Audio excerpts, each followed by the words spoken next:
Making his entrance to the ring from Preston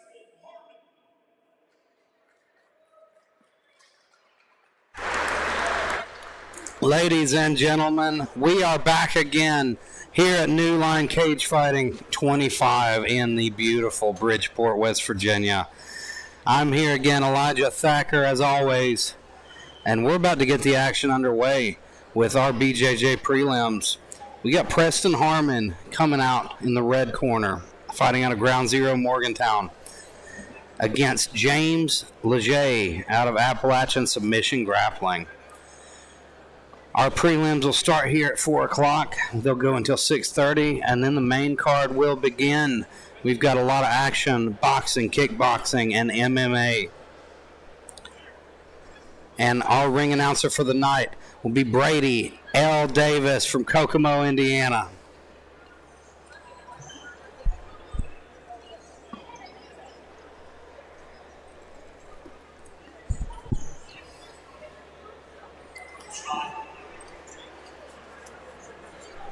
And I am joined now by Colin Caprini, the outside dog. Welcome back, Colin. Happy to be back, Elijah. We've got an awesome card. Got really a little bit of everything for the combat sports fans. Starting off with this jiu-jitsu. What are you excited about? Honestly, I'm excited about everything. I'm always excited whenever we got MMA fights, because that's what my heart is. But jiu-jitsu is more fun for me to commentate, I'll say that for sure. I know more about it. So, who do you see on this card that you're like the match you're like you got to watch this one? On the jiu-jitsu side of things, obviously I'm biased. I enjoy my boy Preston Harmon, but I'm also looking forward to a few other guys that I've gotten to see. Curtis High compete before. He's very skilled. Chris Payne, who's trained with us a little bit, very skilled. We saw him do very, very well at the grappling event that we had here last year. Now, see, he's training out of a Luis Paul Harris gym. Yeah. I didn't know there were many Luis Paul Harris places around. I went to a seminar about 1,000 years ago under Luis. They have an affiliate down there in, I don't know if it's Elkins or Buchanan, somewhere down in that area, Chad Marsh's place. Chad Marsh and Gene Smithson are the head black belts down there. I think Gene is the head black belt, but Chad is one of the coaches. I'm excited for that. We've got a lot more colored belts on here, honestly, than we've had for some of the previous ones. We've got black belt versus black belt and Josh Fowler and Chris McKinney. That'll be an interesting matchup to see what happens. I'm super excited about that one. Fowler's a guy that I've always heard a lot about. I've heard how crafty he is on the ground. And McKinney's a guy who's competing all the time, so I'm really interested to see how Fowler handles him, and I think it's going to be a really fun matchup. You know Fowler way better than I do. Yeah, I trained with Josh for many years, probably 5 or 6 years. He was one of the coaches that I worked with the most whenever I first started training, so very sneaky, very unorthodox attacks, very strong grips for a man of his size. For a guy only 165 or so, like his grip strength is really like shocking. Yeah, that grappling old man strength. 195-pound weight class. This is for white belts, scheduled for 1 6-minute round with overtime if necessary. Fighting in the blue corner, James Lynn, representing the Appalachian Submission Group. And now the red corner, Preston Harmon, representing GC Morgantown.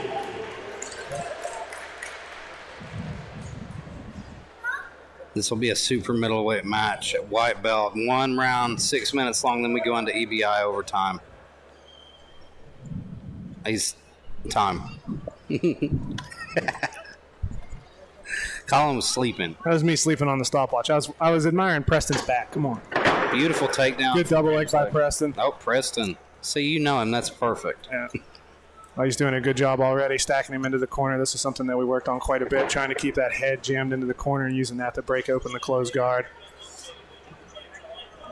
We'll see if he can try to square him back up a little bit more. He's doing a good job controlling inside bicep ties.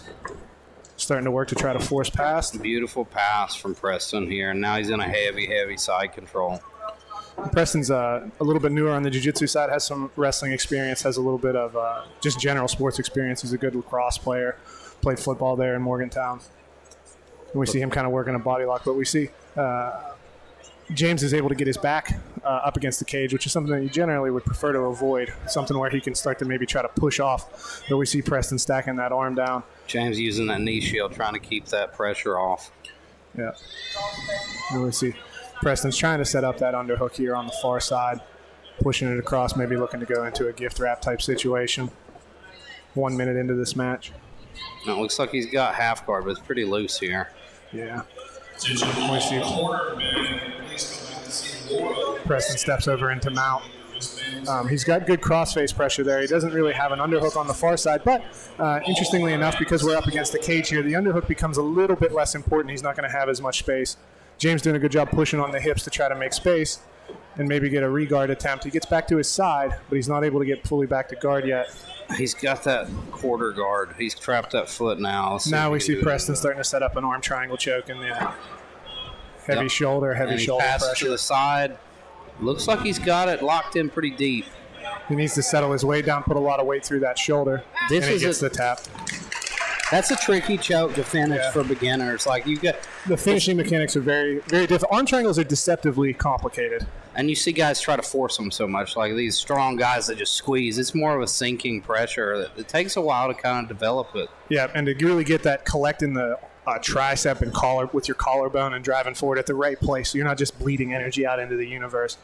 But Preston, yeah, I like arm triangles. Preston trains in my 11 a.m. class 3 or 4 days a week, so yeah, can't say that I'm surprised by that. The kid's a tank too. He's only been training with us for maybe 6 months at most.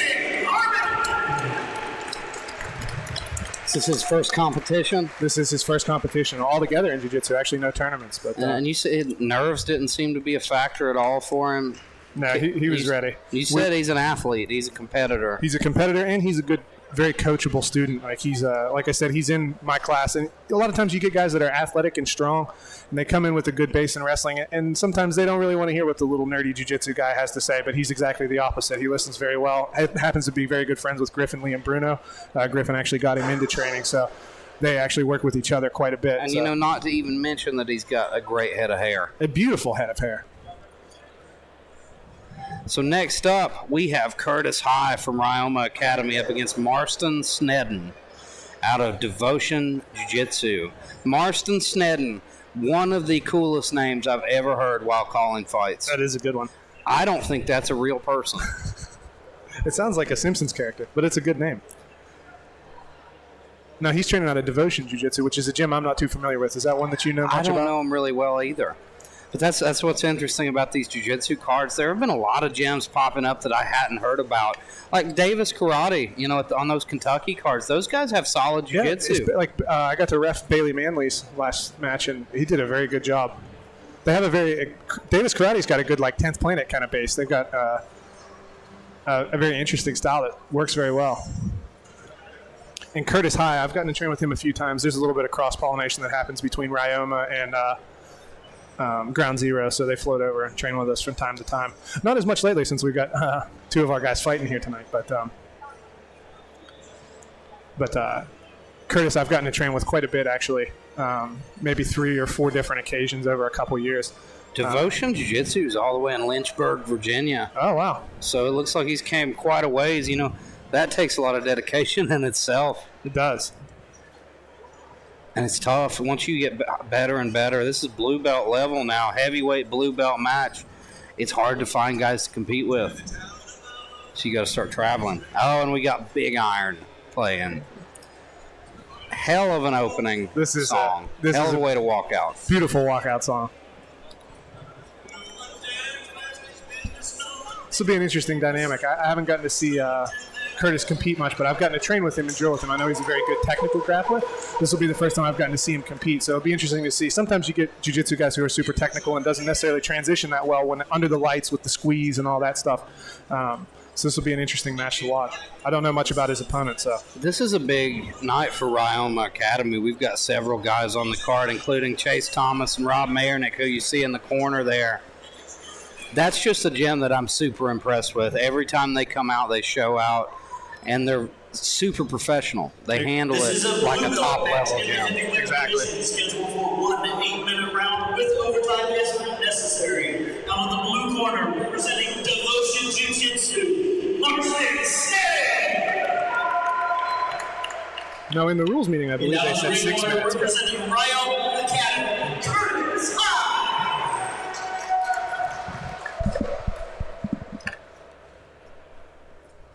And here we go. I'm really excited about this one. I enjoy watching heavyweight grappling. And we see Curtis using that collar tie to enter into an underhook. He's got a nice shallow underhook. Partner's playing good double overhooks here, though, stopping, not letting him get a real tight chest-to-chest connection. Double overhook game's dangerous. If you deal with a really talented wrestler, they'll throw you from there 9 out of 10 times. It's very difficult. I mean, especially from out at distance like that. You really need chest-to-chest connections where you can start to work Uchimata, that kind of thing. Good head position here from Curtis, inside bicep tie. We see him starting to set up a Uchigari, it looks like, maybe trying to pull him away from there. He just kind of off-balances him forward with an Uchimata. Excellent work from Curtis High to end up on top here. Drag him down to the mat and settle into top half guard. Now he's in pin chest to chest, but again, we see that foot being able to place off of the wall and drive off, but wasn't able to generate enough momentum. Good and he rolls him there. Strong roll and overhook.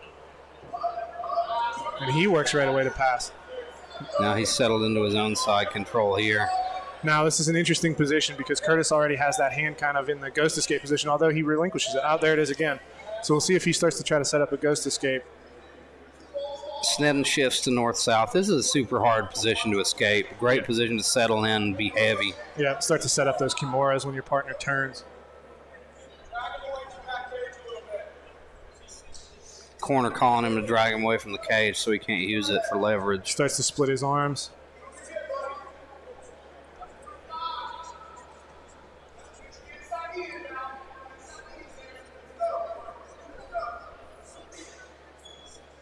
We'll see. Curtis seems to not be sure if he wants to try to ghost escape that way. He's got a lot of heavy. Wrist lock from Snedden, and it looks brutal. And he taps. Very sneaky move from Marston Snedden. You know, that's the exact same wrist lock that Marcelo got Pablo Popovich ADCC with. Very tricky. You see it a lot of times when guys are worried about defending Americana Kimura on that far side, and you can slide in that wrist lock. It was beautiful. I love seeing a wrist lock. They're so sneaky, and they're available from so many different positions. So good takedown and top control and pass early from Curtis. But Wrist lock, Martin Snedden. Well done from Marston Snedden. And I guess he is real, and he just showed us. That's a real name, and that's a real wrist locker.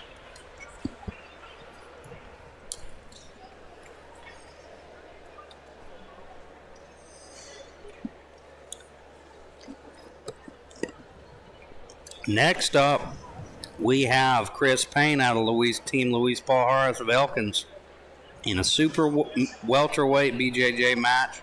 That's 175. These guys are both blue belts, and he'll be up against John Leger, who's already, looks like his brother maybe, competed in that first match. I believe that his brother is the one that rolled with Preston earlier. Appalachian Submission Grappling's a gym.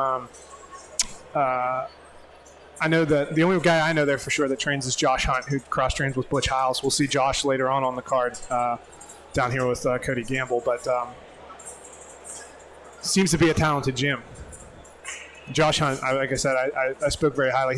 Josh had a very good match at that card in Catlettsburg with Zach Wilds, who's a very skilled black belt, Josh being a purple belt. I think Josh was able to beat him in overtime. So that'll be a good one to see coming up. Obviously a skilled grappler and a good coach helping out over there. I'm excited for this championship match. Cruiserweight BJJ, you got Zach Humbertson against Dalton Moss. Dalton looked very good at that last card. He's a tank. He's a tank. Wrestling background, and he can grapple. He's got excellent jiu-jitsu as well. Yeah, that'll be an interesting match. I know we saw him using a lot of Kimura setups. He ended up finishing an armbar, I believe, but he used a lot of stockade, a lot of catch wrestling style top game.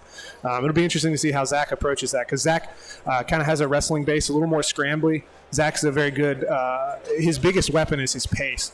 if Zach can make the match dirty and ugly and make Dalton work, it'll be interesting to see how that plays out when it gets into the later parts of the match. And Dalton is a big, strong man as well. It's going to be a huge physical difference between both of them. You got a quicker, more mobile guy against a tough as nails big wrestler. It's fun. It's a fun matchup. And I will say from experience rolling with Humbertson in the past, Humbertson's a very tough person to hold down. So that'll be an interesting to see if Dalton's got the physicality and the technique combination to be able to pin Zach Humbertson down. It'll be interesting to see.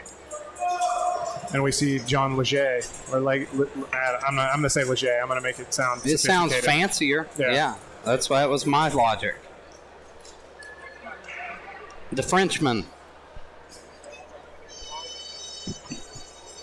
And then we got Jump Around for Chris Payne. House of Pain. That's a good. I got it as I was saying it. That's brilliant, honestly. Then we see he's got Gene Smithson in his corner. He's also done a little bit of training up at Subspectrum there in West Virginia, Martinsburg, West Virginia. The 175-pound weight division. Scheduled for 1 8-minute round with overtime if necessary. Fighting out in the blue corner, representing Appalachian Submission Grappling, John Leg. Now in the green corner, representing Team Luis Valhera of Elkins, West Virginia, Chris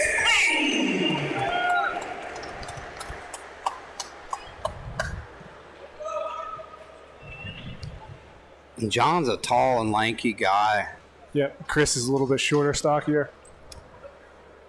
That's the perfect build for jiu-jitsu, that long legs, long arms. We see he pulls immediately and starts trying to elevate into single leg X. Payne counters with a chin strap over the top, using that to kind of try to keep the shoulders pointed to the mat, which can give a lot of problems to people whenever they are. He's in a better position to elevate here now. Yeah, he's able to free his head. He's getting to a good single leg X. Now Payne's got weight on that foot, so it's going to be difficult to expose. And heel hooks are illegal for blue belts this time.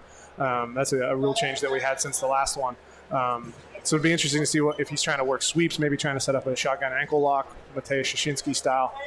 But we see Payne again using that collar tie and good base and forward pressure. Starts to unwind and backstep over top of that. Backsteps out of the single leg X. Now he's just got to clear that top leg. He ends up in knee shield, again with that strong chin strap type pressure. Switches to a collar tie on that side. And now a reinforced S grip.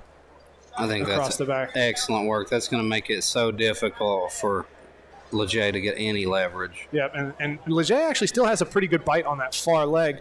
He's got his hands gable grip there. It makes it very difficult to actually get an underhook. Now we might see Payne try to counter that with Darce, which we see him shooting that hand through deep. Somebody with biceps like that, I don't want Darce in me.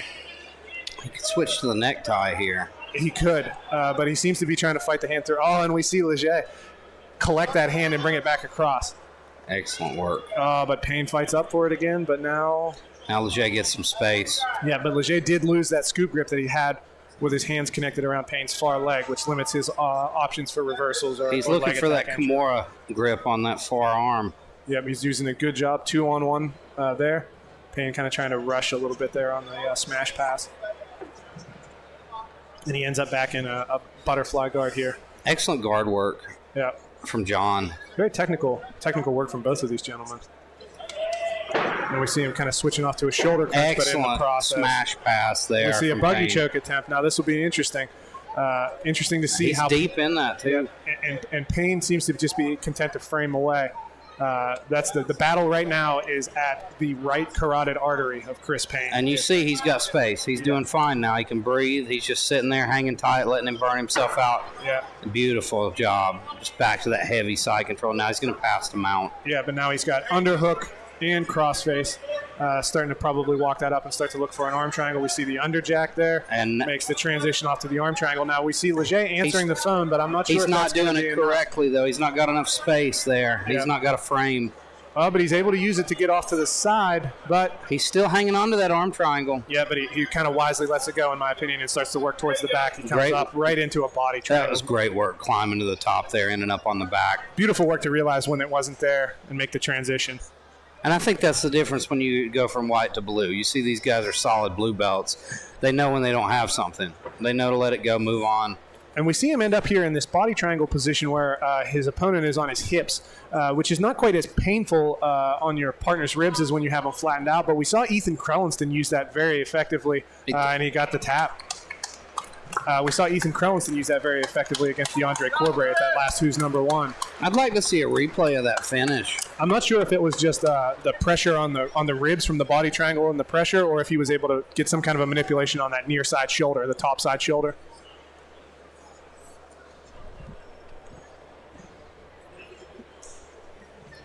Excellent work from Chris Payne We'll out of Team Louise Paul Your Hart. winner by body triangle, Chris. Was the body triangle. Well, he read the wrong guy's name.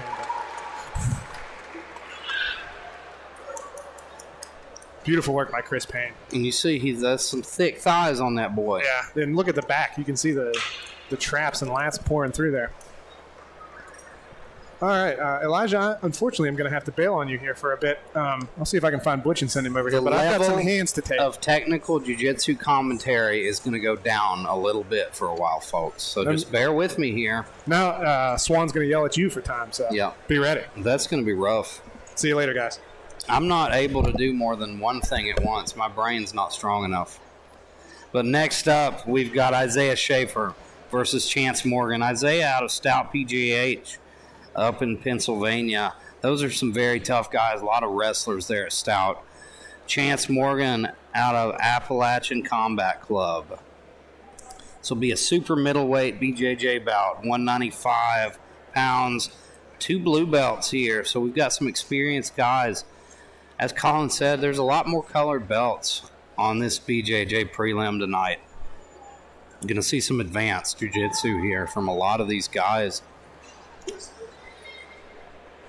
And, you know, competing in the cage, most of these guys aren't used to that. They're used to competing in BJJ tournaments. It adds a different element to this game. Not only the crowd, the lights, but just dealing with the cage alone, it can change things, especially takedowns here.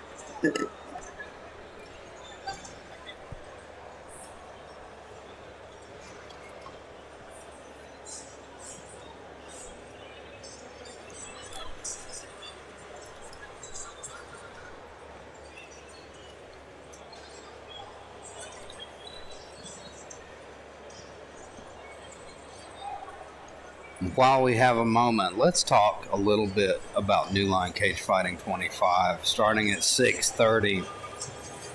Main event of the evening, Denzel Chapman versus Joe Thompson. This is one that's super interesting. Denzel Chapman is the hometown favorite, one of the most highly touted fighters in the state of West Virginia, and he is making his pro boxing debut tonight against Joe Dadbot Thompson, one of the toughest men in the game, who's riding a 2-fight win streak. And here we go, stepping into the cage now is Chance Morgan out of Appalachian Combat Club.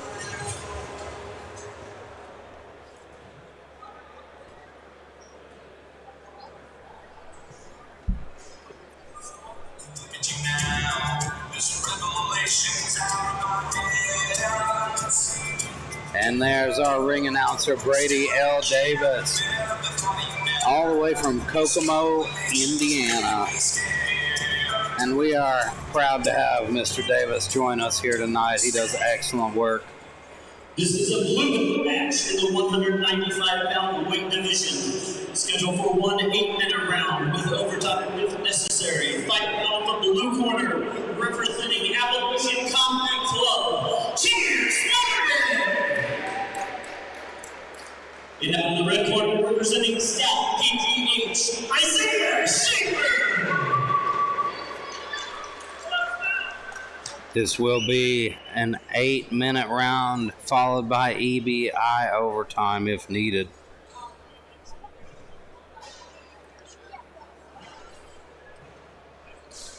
Where's that stopwatch?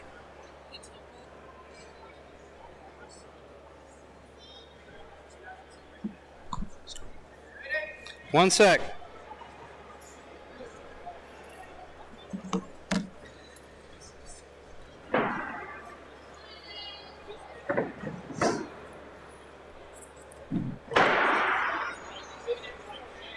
We see the guard pull from Chance Morgan here.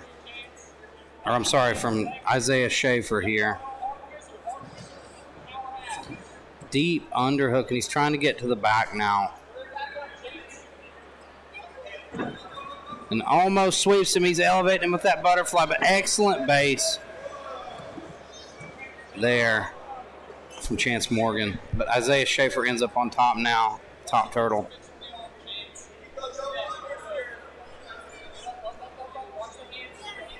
He's trying to dig under that neck. He's got the crucifix position here, and he just stands up with him. He's going to dump him. Oh, right on his head. Huge slam.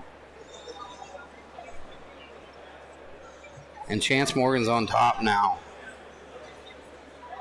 Excellent work shaking him off that crucifix. Dumped him right on his head here, but it looks like Isaiah Schaefer is hanging tough. He smiled after that slam. That's a tough guy. And now he's settled into full guard. Got his butterfly hooks, and he's digging for the guillotine. Now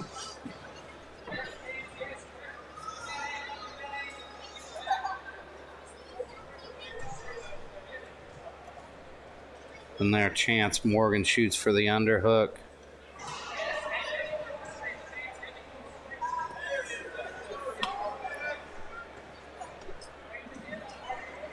Chance Morgan has a deep whizzer. Now he's hunting the neck from top side. Looks like Schaefer's going to try to go. He was going to try to go for that single leg, but he's really having to worry about that neck.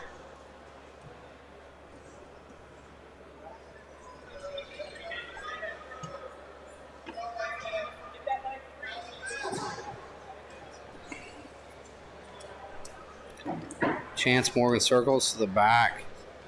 Schaefer's wise to it, though. He gives up bottom position. Trying to dig for that half guard. He's got that knee shield in.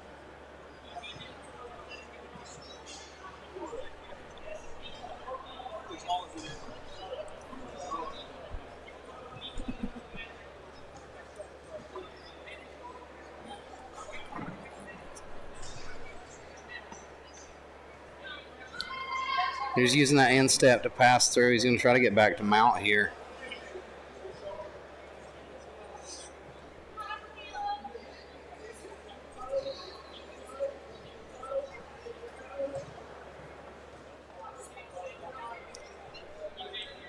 Schaefer did a great job blocking that hip there, getting back to guard. Now Chance steps back over to half, and he's working on that arm now, digging for that Kimura.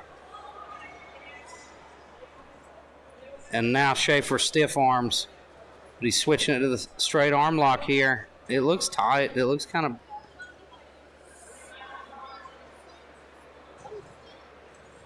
He's going to force it back down, go for the Kimura again.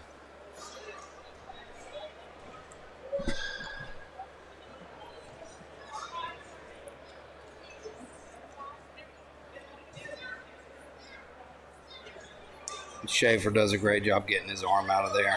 And he's going to come up for the single now. Ends up back on his back.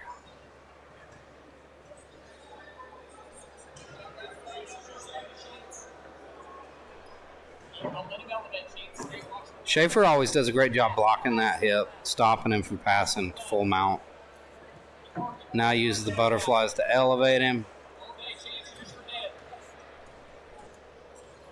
Chance Morgan's coach telling him to use his head, drive him back down. And now he's hunting that Kimura again and back to mount. But Schaefer does a great job catching that foot, getting back to the three-quarter guard. And he's got a single butterfly hook in, trying to play that half guard game, elevate him again. But Chance Morgan has an excellent base.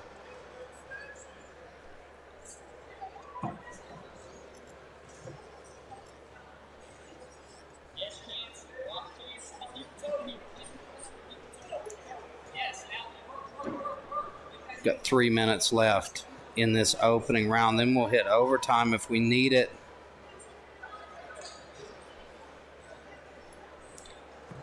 Keeps going back to the well, hunting that Kimura. And now it looks like he's digging for that straight ankle lock, and it looks, or that straight arm lock, and it looks tight. He's sliding it up there to the elbow, trying to adjust it, and he slips his arm out again. Excellent work by Isaiah Schaefer, staying safe.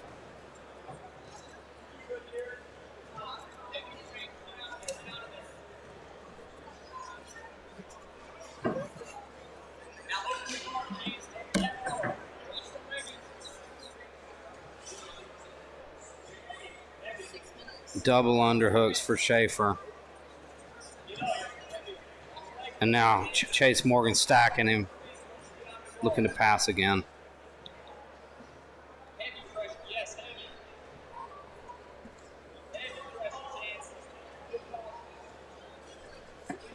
And he sits back for an ankle lock and gives up top position here. He rushed it just a little bit, and now he ends up back on top after he shakes him off. Got a little too high with that back control to Isaiah Schaefer. Ends up back in bottom half guard with that deep underhook. Let's see what he can do with it. Now Morgan snatches that underhook and passes. But Schaefer's very tricky with that butterfly hook. He does a great job using that left hand to block the hip so he can't slide forward to mount. And he does this time. He jumps to top side control. Has him in almost that crucifix position with the arm trapped. And he gets that arm out. 1 minute.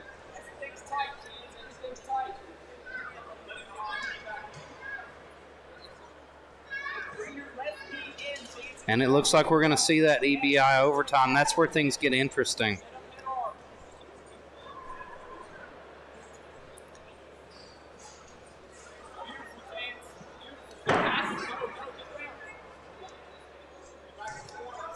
And this was a grueling opening round. These guys have both got to be drained going into the overtime.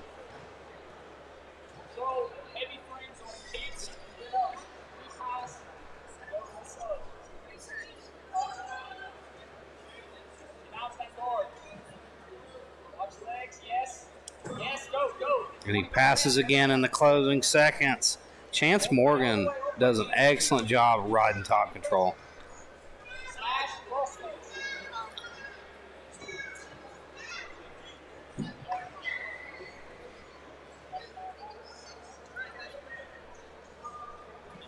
And here we go, the opening of the first overtime round.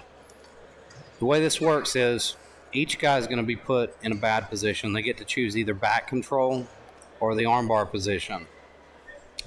And it's the fastest submission wins or the fastest escape if we don't see a submission.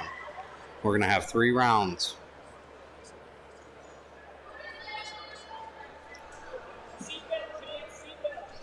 How long are these overtime rounds? Do you know?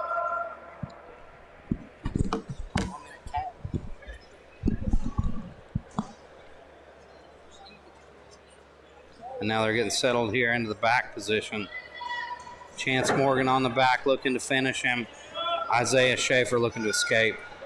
And he looks like he was almost under the chin, and then Schaefer switches his hips and escapes. 9 seconds.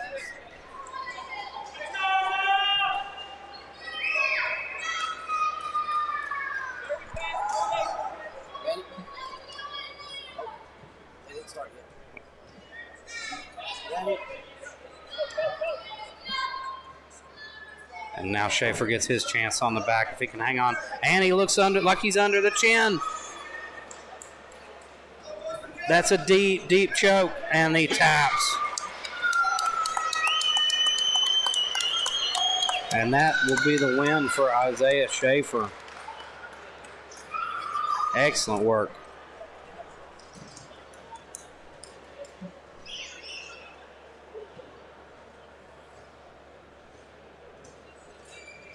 Isaiah Schaefer gets the rear naked choke in the first round of the EBI overtime. Ladies and gentlemen, your winner by rear naked choke, Isaiah Schaefer. And that's what makes it so interesting. You know, you can see a guy dominate that opening round. You know, Chance Morgan was on top, looking really excellent. Schaefer hung tough. He stayed defensive, made it through, and then got the win in that overtime round with a beautiful rear naked choke. And next up, we've got Anthony Marzano out of Ground Zero Bridgeport up against Jonathan Cooper from Butch Hiles BJJ. Old John Cooper coming out with his purple hair like he owns the place. John Cooper's a guy I got a lot of respect for. I've trained with him a little bit. He shows up every day at 5 a.m. He takes it seriously. This guy wants to be a world champion someday. And I think that dyeing his hair purple was the way to get there.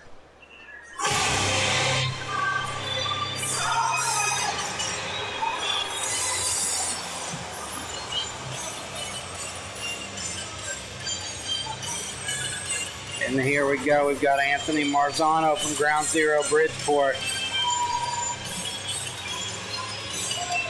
Ground Zero Bridgeport, those guys are a great group of people to train with, as well as Ground Zero Morgantown. Purple belt match scheduled for 1 8-minute round with overtime if necessary. Fighting out on board representing Appalachian Combat Club, Jonathan Cooper.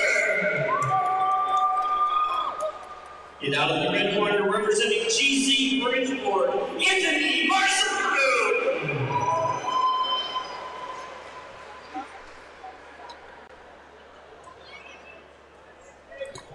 And here we go. This is a purple belt match.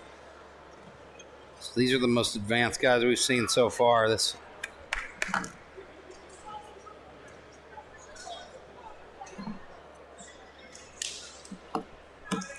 be 1 8-minute round followed by an EBI overtime if we need it.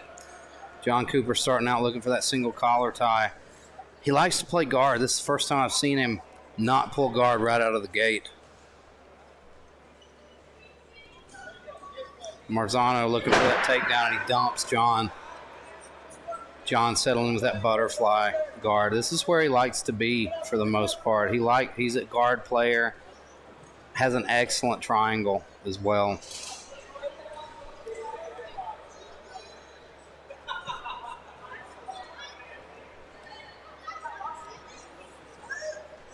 John now trying to elevate. He's sitting up with those butterfly hooks. And he's going to go for that sweep. He's got a really deep overhook on the right arm of Marzano. There's a lot you can do with that overhook. And now he's switched to the rubber guard position. And it's hard. It's hard with the cage. It changes things a little bit. It's hard to get leverage with your head pressed up against that cage.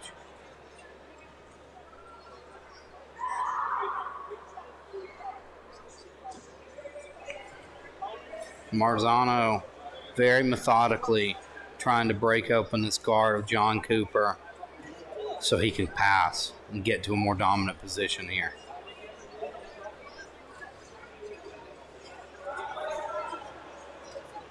Jiu-Jitsu, it's a marathon, not a sprint. These guys at these advanced levels, they take their time. Any mistake can cost you the match. So you see Marzano just settled in here. And now he's in a bad position with this rubber guard, but he's doing a great job just pushing John Cooper's head against the cage, making him kind of miserable, and just settling in, being very, very patient with this in this guard position where John's so dangerous.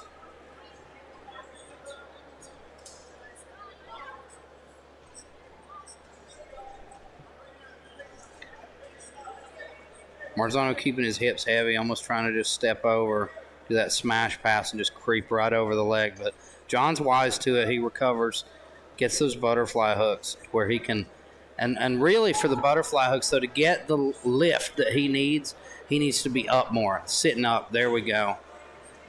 Marzano can counterbalance that by keeping John's head to the mat, and John finally gets the sweep. Excellent work by John Cooper.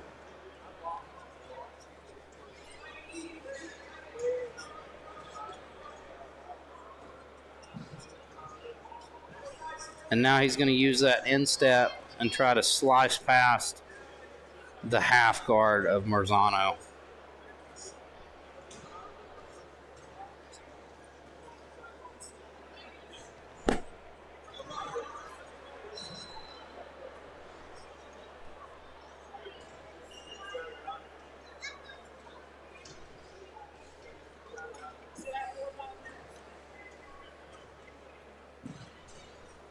Marzano doing a good job maintaining this half guard, not letting John slice through.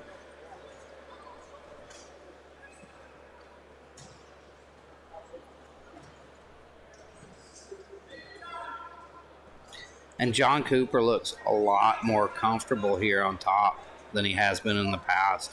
You know, he was a guy when he started, like he would pull guard from bad positions, but now he's hunting for that Ezekiel choke in top half. Very sneaky move here. He's going to creep that hand under the neck. Marzano's wise to it, though. Gets out the back door, and John has to pull guard. Great job by Marzano.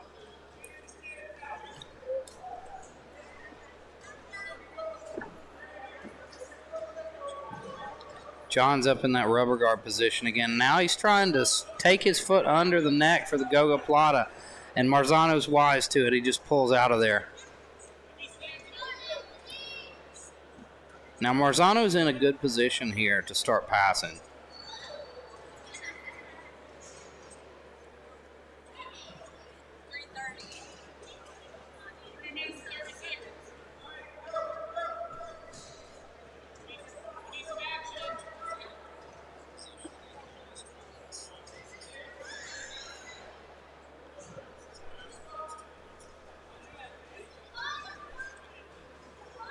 And this is a great matchup, actually. Good matchup of a top guy in Marzano against a guy who likes to play guard in John Cooper. And Marzano's wise to everything Cooper's throwing at him. Let's see if he can stop that sweep. He can't. Oh, man, he does. Great base. Great base from Marzano. John Cooper almost got that butterfly sweep again, though. John hunting for a leg now. And he's going to sit up and get top position. Great work here from John Cooper.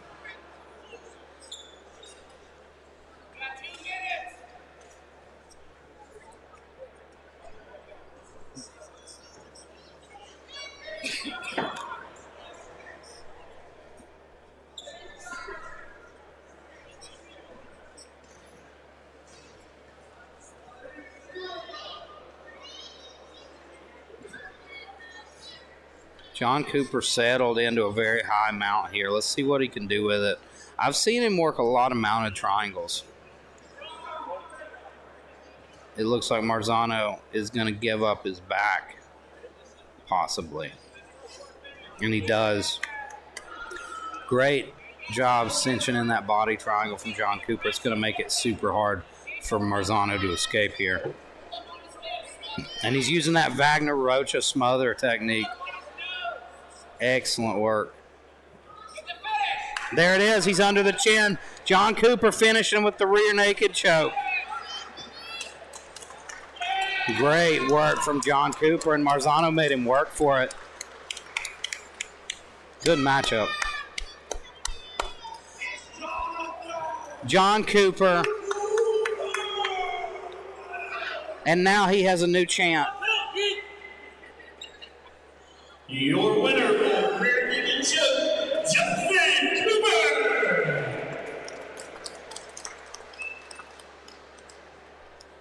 John Cooper's a scary man.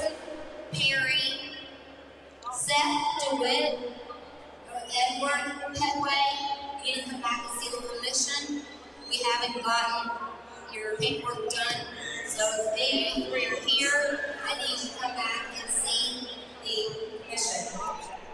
Thanks. Have I seen him?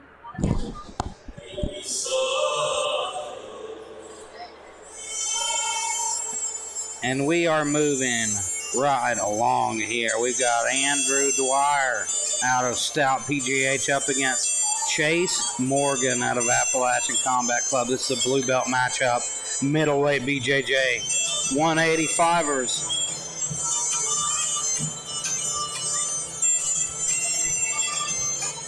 Chase Morgan is coming out to some very epic music.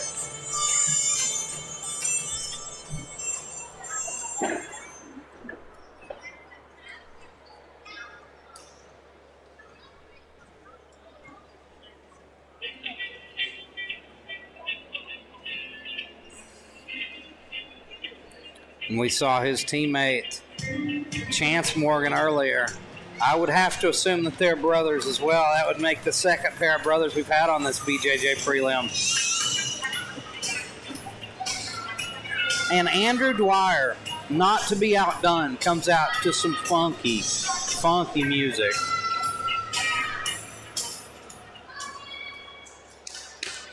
This is a blue belt match in the 185-pound weight division, scheduled for 1 8-minute round with overtime if necessary. Fighting out of the blue corner, representing Appalachian Combat Club, James Martin. Fighting out of the red corner, representing Scout PGH, Andrew Dwyer.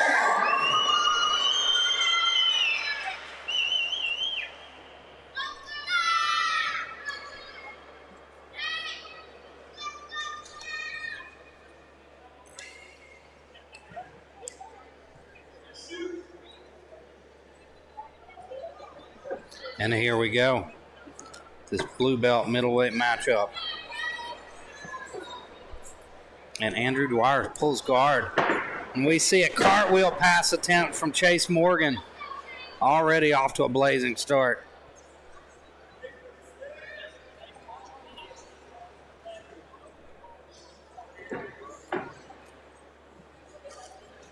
And we see now Morgan settled into the guard of Dwyer. And Dwyer has a very active guard. He's doing a good job of stopping Morgan from establishing any good grips and threatening the sweeps. Beautiful job going for the leg there from Dwyer. He's hunting that ankle. Oh, and there's the knee bar. Let's see what he can do here. He's up against the cage, so his leverage is going to be, it's going to be a little bit tough. And you see now Morgan doing a great job, staying heavy, getting heavy on that foot, and controlling the head now. Now he's going to start trying to dismantle this guard, get his leg out of danger. Dwyer has a deep bite on that thigh, though. And this could be a lot of trouble for Morgan if he doesn't stay super heavy on that knee. And now Dwyer switched to an inverted triangle and then goes right back to guard. Great work from Dwyer, very active off his back. Now we see he's butt scooting forward, looking to engage, and Morgan trying to figure out a way to get past the legs of Dwyer. And there he does for a moment. Let's see if he can maintain top position here and stop Dwyer from re-guarding. And he does. Excellent job blocking the hip. This is a frenetic pace from both these men.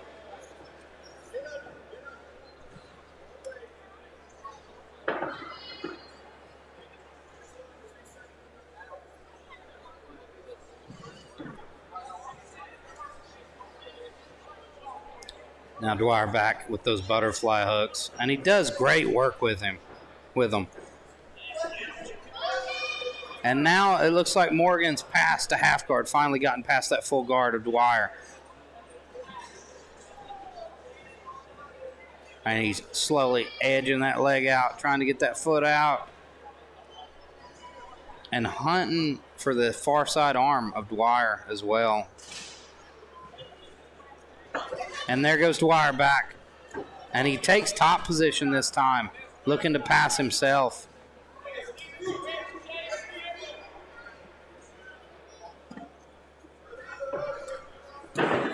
Great job using that far side underhook to stop the roll there from Dwyer.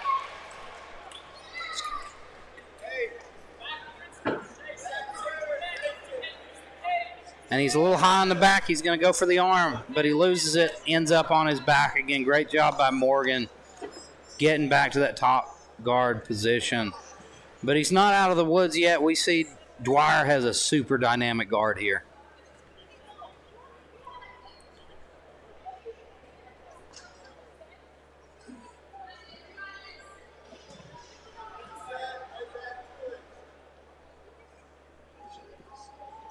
Morgan starts to reach back to break the guard and thinks better of it.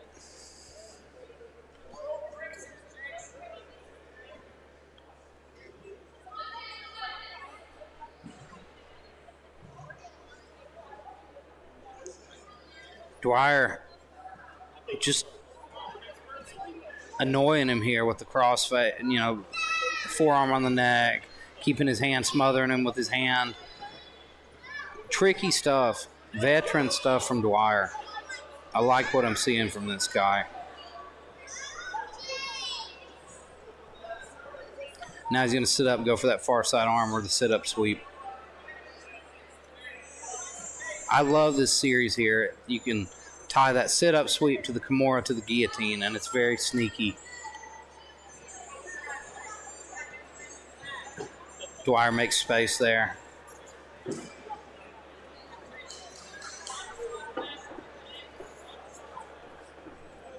And there's another cartwheel pass attempt, and Dwyer shuts it down again. Good work. But Morgan is an athlete. He's very quick, and he skips past the guard, and he blocks the hip. Now, he's got the arm trapped, but that almost helps Morgan here. It keeps him in place, keeps those hips in place, and he's going to block the hip, go to north-south. Keep away from Dwyer's hips. That's what you've got to do when you're up against a guy who's got such a dynamic guard, and he's hunting the north-south choke, but he's still got the arm in, and it's super hard to finish from here.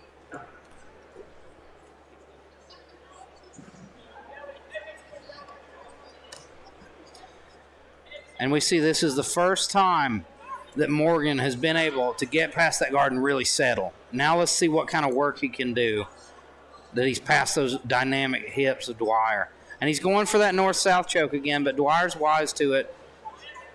He's popping to his side, and now he's going to end up on top in the dogfight position. He's just got to keep turning. He's got to keep turning, pop his own head out. Right here, you're going to see the dogfight position. He's just got to bear that shoulder down, start popping his head out. And he doesn't. He instead uses it to go back to guard. Got a minute and 40 seconds left in a super, super interesting matchup here between Andrew Dwyer and Chase Morgan. Both these guys have shown a lot of skill. Now Dwyer hunting for that leg again, but he's a little far away.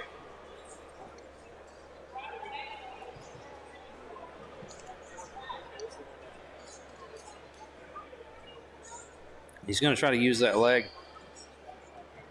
spin back under and get back to guard. And there he does. 1 minute.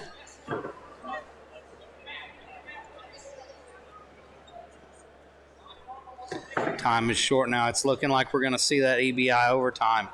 And I am excited about this one, folks. I think we're going to see a finish here once we hit overtime. These guys are excellent. Excellent work from both men. Excellent defensively, excellent offensively. Back and forth match. This is exactly what you want to see out of a jiu-jitsu match. And he's looking for a Darce choke, but Dwyer's wise to it, spins to his back, and then spins back through to guard. Constantly making Morgan work.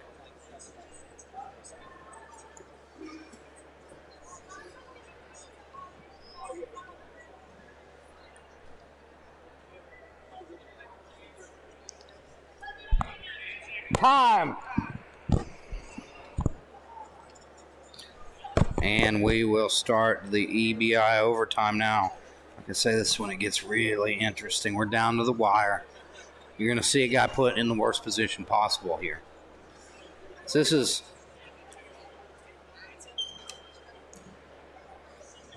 And it looks like Morgan is going to choose the back control position to start out. Dwyer will have a chance to escape. Morgan will have a chance to submit him. It's either going to be the fastest submission or the fastest escape to win it. We'll have 3 rounds of overtime if we don't see a submission.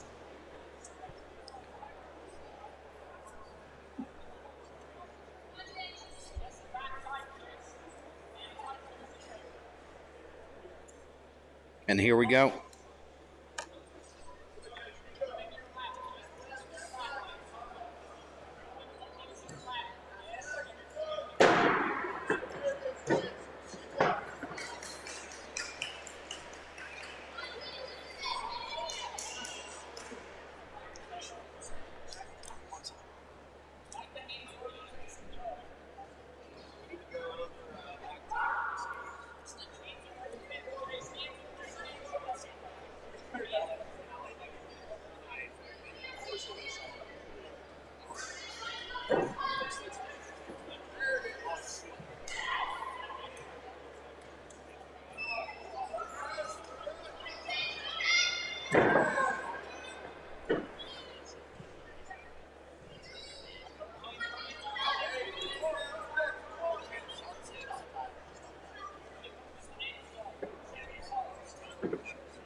Dwyer hanging on to the back here. He's maintaining a lot of control time.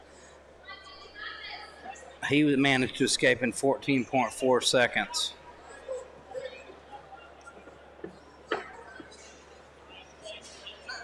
Time.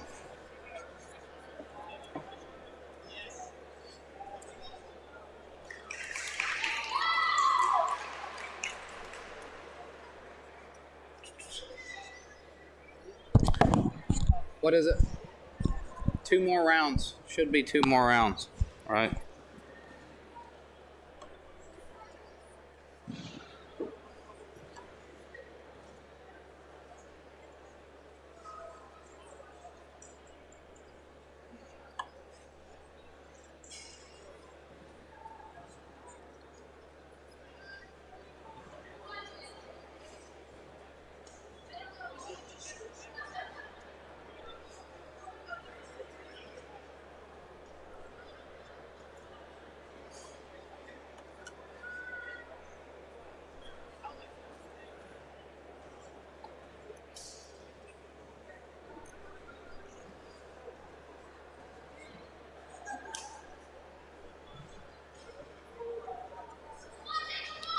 And here we start with the second round. Morgan flattens him out immediately, which is a bad position to be in. Dwyer's got his leg. He's dead, though. He's probably going to try to cut through now to half guard. And he does.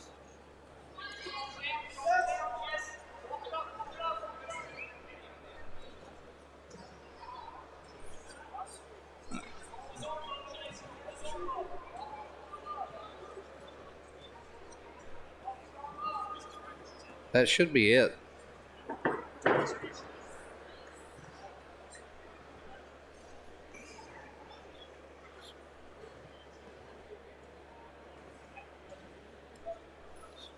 And that was...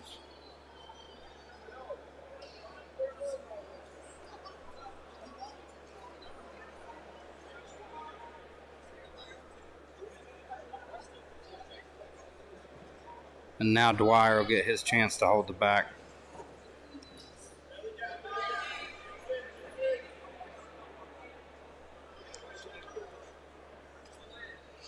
He's got a deep bite under the chin now. And it looks like he's got that grip. So close. Almost gets the choke there, does Dwyer. He's got to beat 35 seconds here. And we're hitting 27.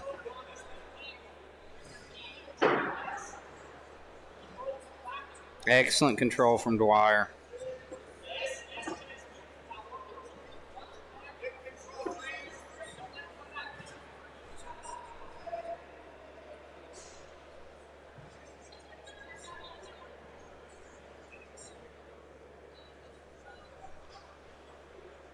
All right, and we should have one more round of overtime, and that'll decide it.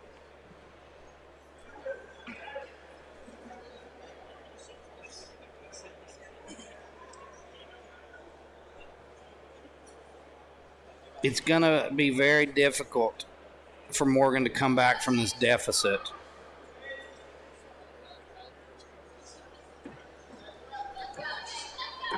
And Dwyer escapes in 6 seconds. Great job there.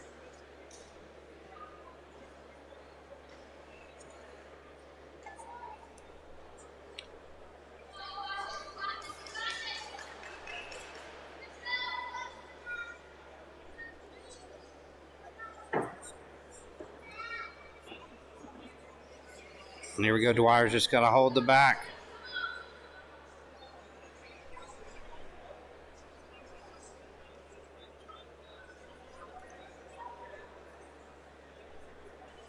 And that's a win for Dwyer.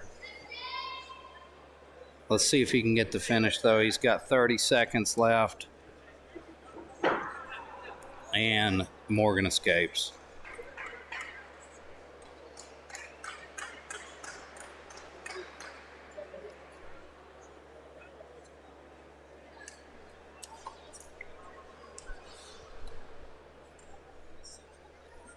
And that will be a win for Andrew Dwyer out of Stout PGH. Excellent guard work is what set it up. Beautiful guard work. He made Morgan work super hard, and then in the overtime rounds showed great positional control to win it.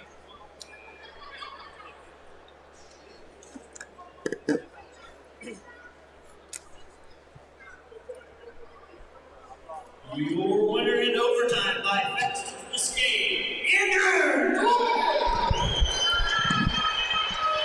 This is the only one. 3 rounds. You're good, though. Everyone was that question. I'll fix it. So don't trip. You're good now. 1 minute max. But they both get to do. Yep, 1 minute each max. Yeah. Max. Yep. So if they escape, it's done. If they haven't escaped, 1 minute. Yep. So you got it. Yep. Then mine's 3, but I'll remind you when I'm in there. So don't even check. He's gonna beat himself up because he was like, I don't want to fuck it up, but it wasn't him. Oh, it was me. I was like, you're it's good. 3. We're going to do 10 next. 10 overtime rounds on the next one.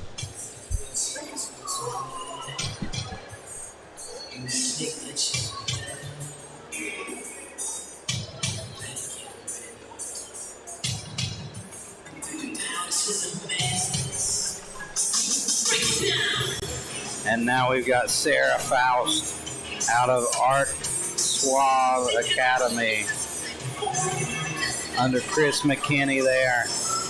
This is a purple belt match at 145. She'll be up against Lily Snyder, who's fighting out of Enzo Gracie, Morgantown.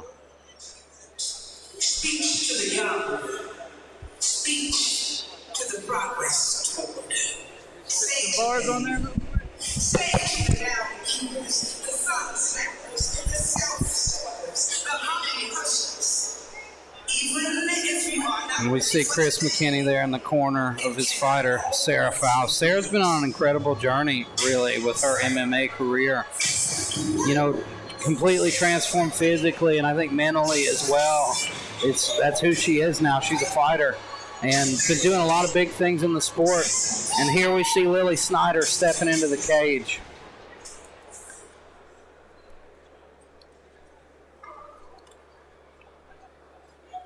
This is a purple belt match in the 145-pound featherweight division, scheduled for 1 8-minute round with overtime if necessary.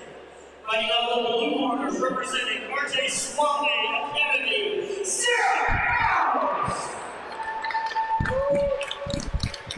Fighting on the red corner, representing Renzo Gracie Academy, Morgantown, Lily Snyder.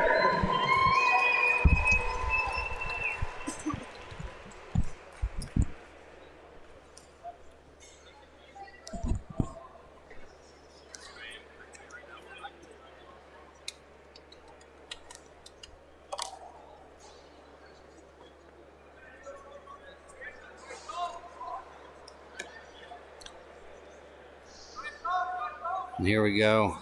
Both ladies looking for that single collar tie. This is our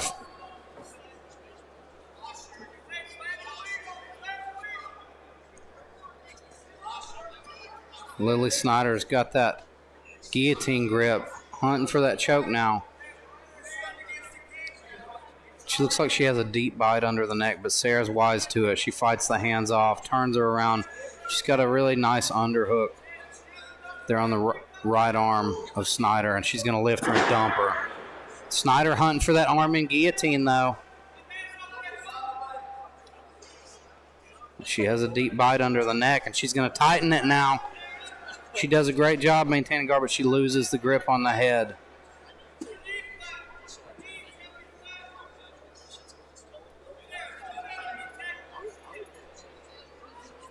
Her corner, Sarah's corner, telling her to slow down, be technical.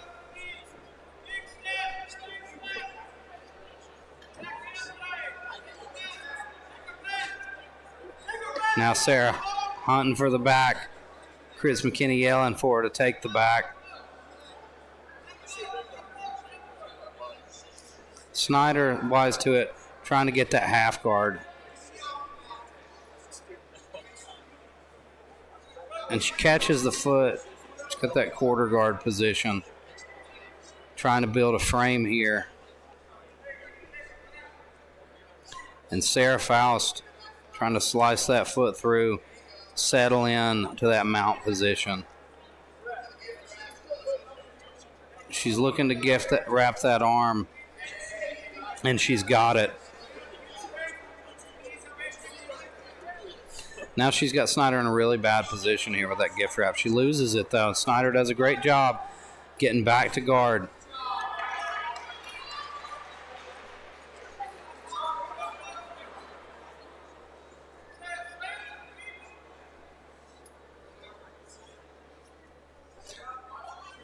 Her coach wanted her to pick her up and slam her, and she does.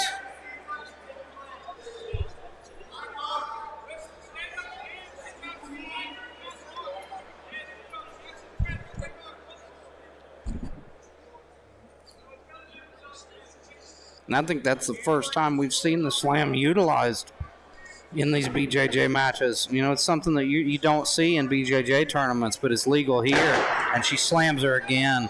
But it doesn't do anything to open the guard of Snyder, and Snyder's working a higher and higher guard here. And there she opens the guard. That's exactly what she was looking for, and she's going to try to start slicing past. She's looking for that Darce choke now, trying to dig her arm under there, get that Darce grip. She's switching it, almost going to the Japanese necktie position with it. But she's going to force it to the bicep, try to finish it here, and there's the tap. Excellent work by Sarah Faust with a Darce choke finish.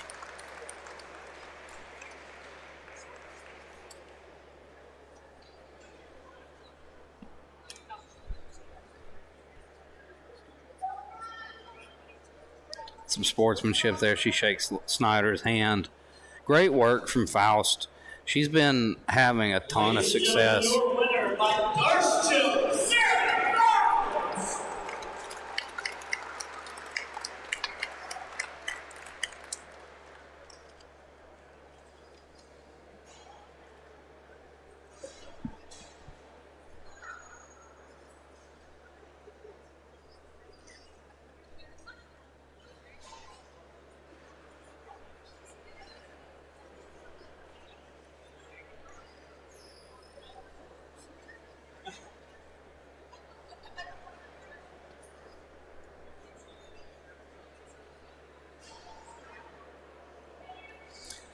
Keith No.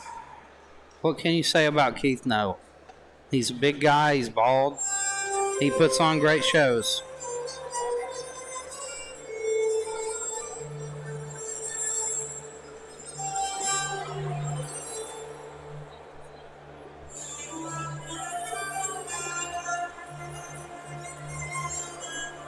He found that ring card girl outside 7-Eleven before the event.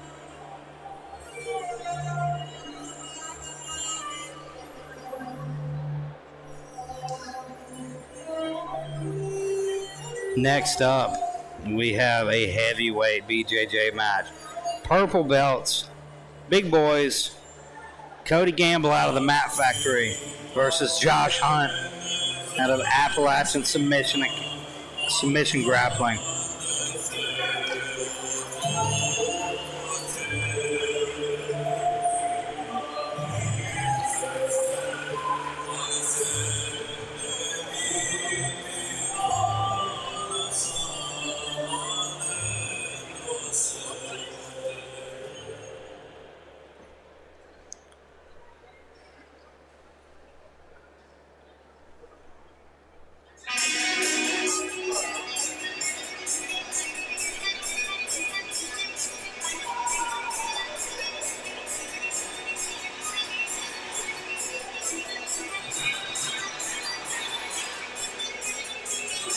And then you got to go back to the classics with some AC/DC. Cody Gamble bringing us back to what we grew up with.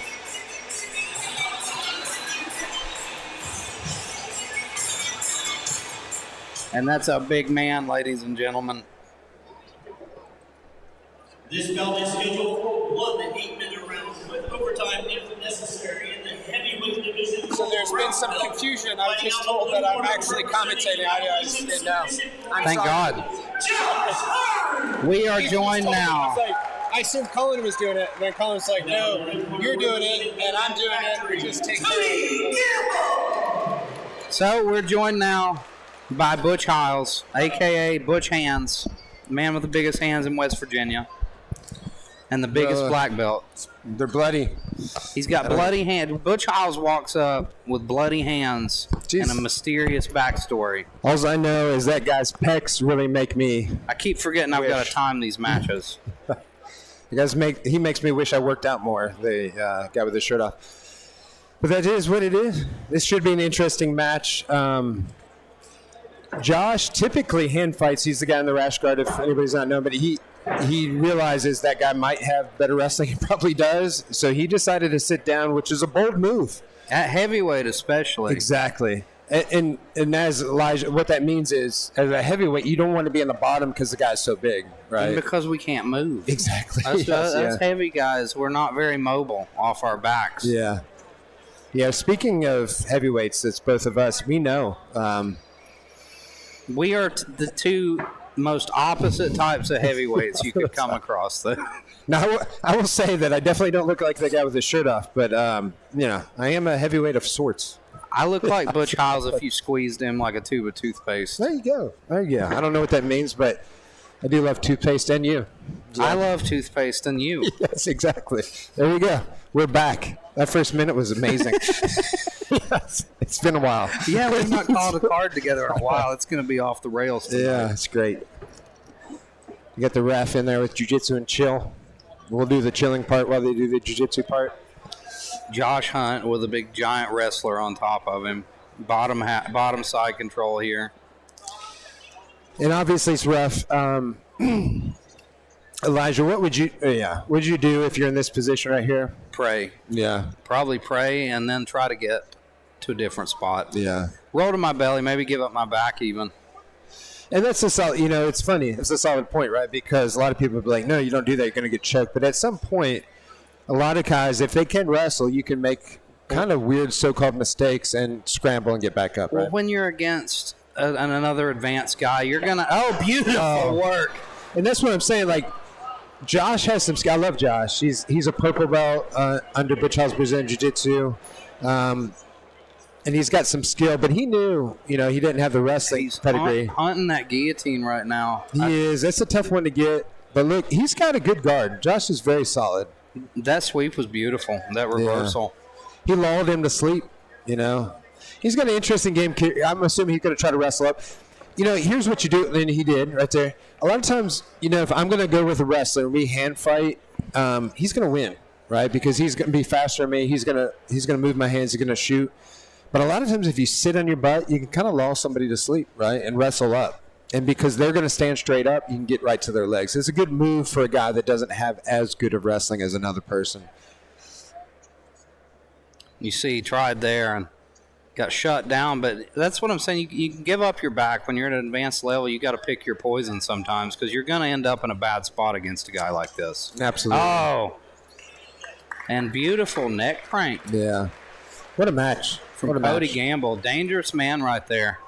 And Elijah, I'm sure you talked about it before I got here, but how many times has Cody won IBJJF? Quite a few times, right? He's a very accomplished grappler. I wish I knew. Yeah. It would make me seem like I know what I'm talking about. Let's pretend like we know what you're talking about. Let's say 6. Let's just this guy's won the world 6 times. That's a great job. I agree.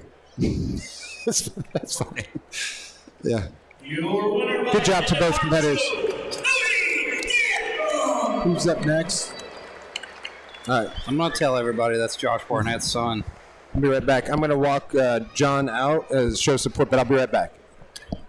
Not like I did anything for that either. But it's good seeing you. You too, buddy. Butch Hiles will return.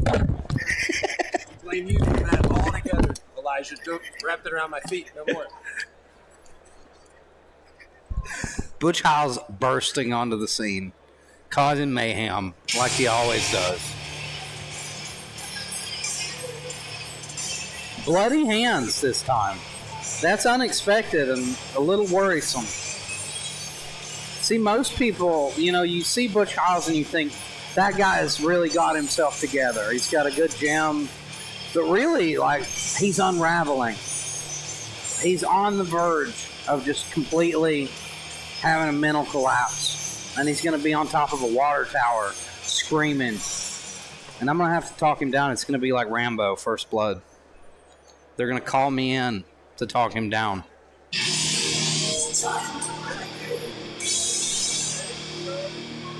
And here we are, we've got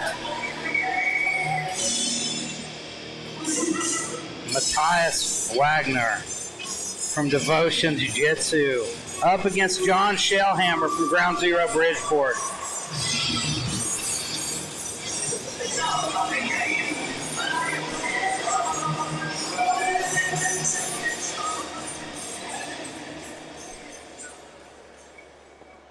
This bout is scheduled for 1 8-minute round with overtime if necessary in the 200-pound brown belt division. Fighting out of the blue corner, representing Devotion Jiu-Jitsu, Matthias Wagner. Oh, I was just telling the people that... the red corner, representing GC Bridgeport, John Shellhammer. I was just telling the folks at home that John Shellhammer is actually your illegitimate son. Like a Jon Snow situation from Game of Thrones. It's very true. I go by the hammer, and he goes by the shell hammer. I don't know what any of that means, but it means we're kind of partly related. He hates turtles. Yes, exactly. Master Shredder has taught us well. Go Ninja, go Ninja, go. All right. By the way, if you're in Charleston, Vanilla Ice will be there just a few days. Like to see you there. So stop, collaborate, and listen. Yeah. Here we go. This should be an interesting match.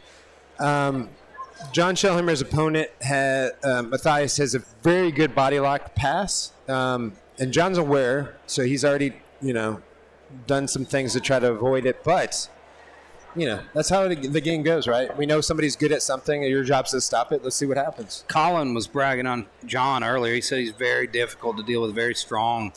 Yes, he's very strong, and in that length, right? Like we're about the same height. It gives people problems, but also look at Matthias. I mean, look at the leg strength of Matthias. I can just look at him. You can see those big quads and tree trunks. Yeah, those guys are. That means he's got a good wrestling game. He's going to be tough to deal with, but it kind of looks like he's a little scared to shoot when you say Matthias. I mean, at least that one. I think he's worried about that Darson guillotine of John.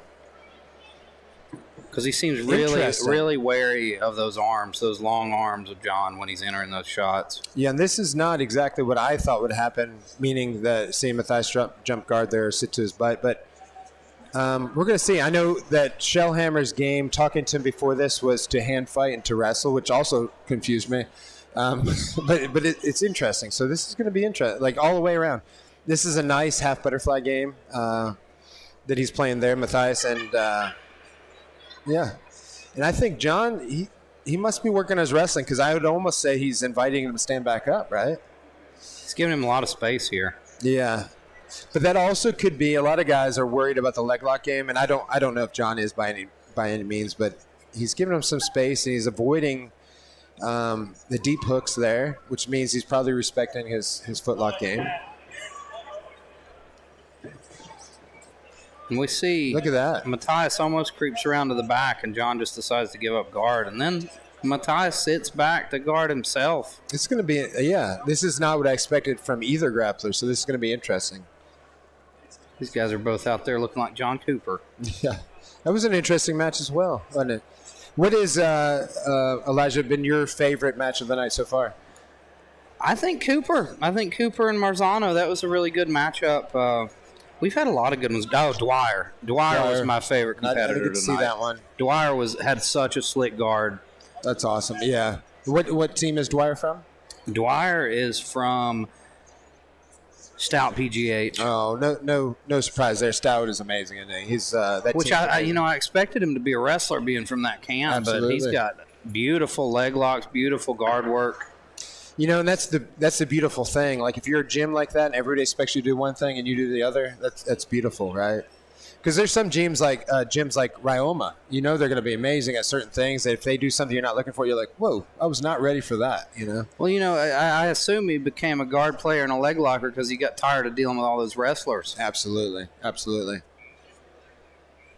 Well, you guys have done a hell of a card tonight with the grappling. A lot of good people. Zach Humbertson put this one together, and He he's surely done a did. great job matching these guys up.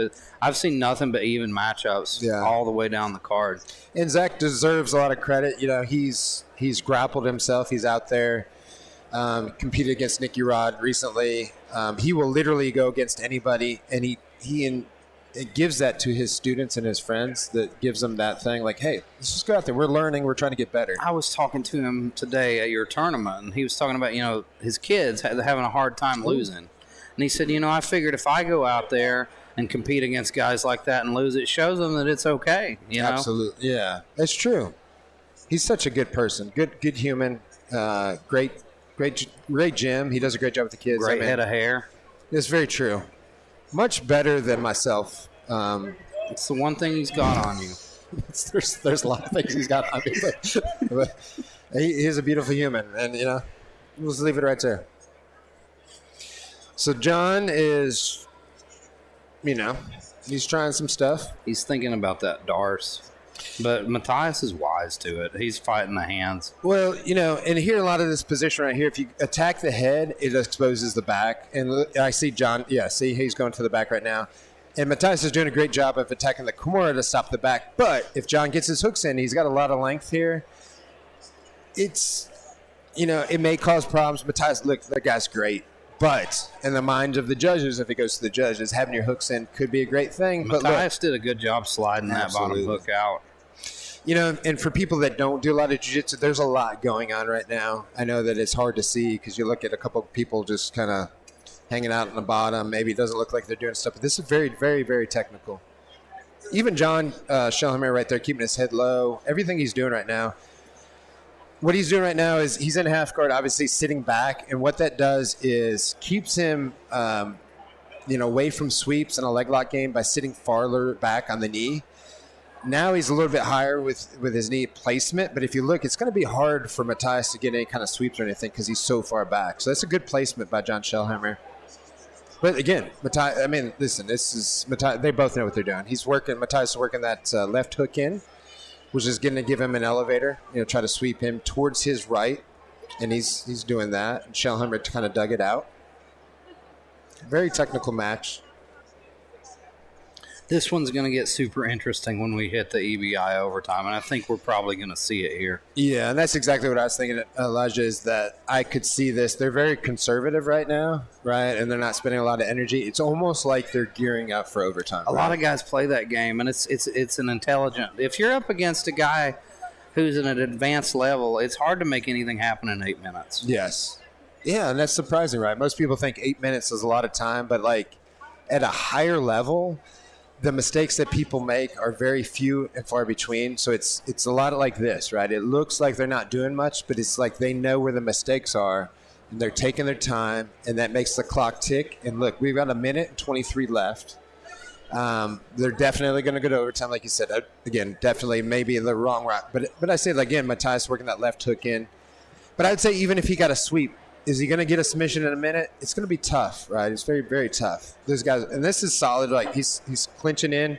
And both these guys have got a good sweat going. It's going to be tough. No gi. There's not a lot to do here. Like what Shellhammer could do is kind of pin Matthias' left leg in and hug the thigh or hug the hip and try to pass to his left. But again, easier said than done. And Matthias is working his left arm in, keeping it under the throat. So as he would try to put that pressure in, it would choke him.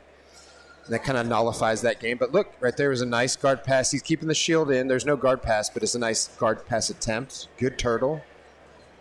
I mean, this is solid jiu-jitsu. I know, again, to an average fan might not look like a lot's going on, but this is very, very technical.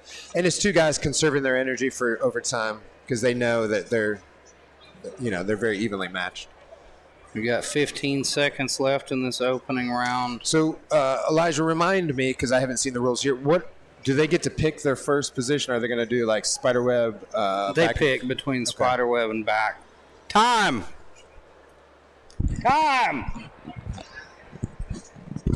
They got you. Somebody got me doing time tonight, and I don't like it. Why don't you just throw beer at them? I'm just going to let them all go 30 minutes. Yeah. It's like, well, yeah, you didn't hear me.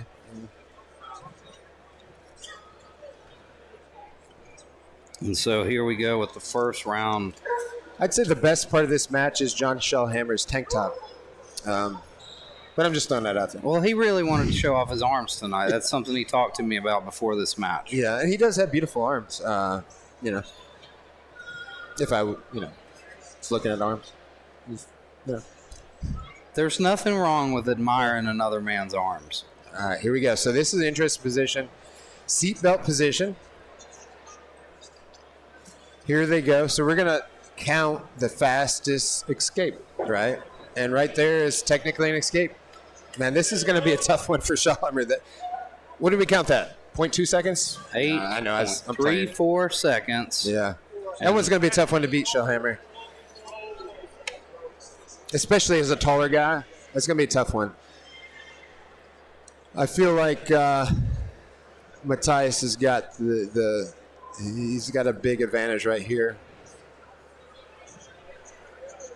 Although Shellhammer had made a good turn right off the bat. Look at that. He's going to shake him off. But that 2 seconds is, man, he's almost out. Look, he's out. That was pretty fucking close. I'm sorry. It was close. 9.66 seconds and then 8.34 seconds.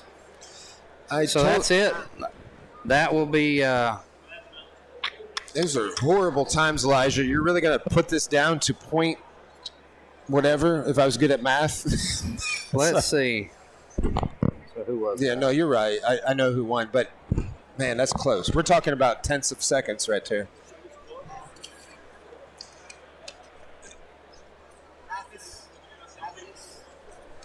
Does that help? Yeah. Take it out of our... I'm too stupid. I got them mixed up. I was like, wait, who did which? It's all right, man. So... That was a heck of a match. That was a heck of a match.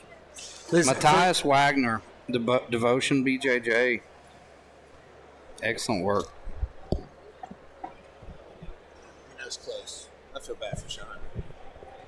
That's why I like the, Your winner by fastest escape, Matthias Wagner! That's one I would have liked to have seen 3 overtime rounds. Yeah, I think you should, best 2 out of 3. I agree.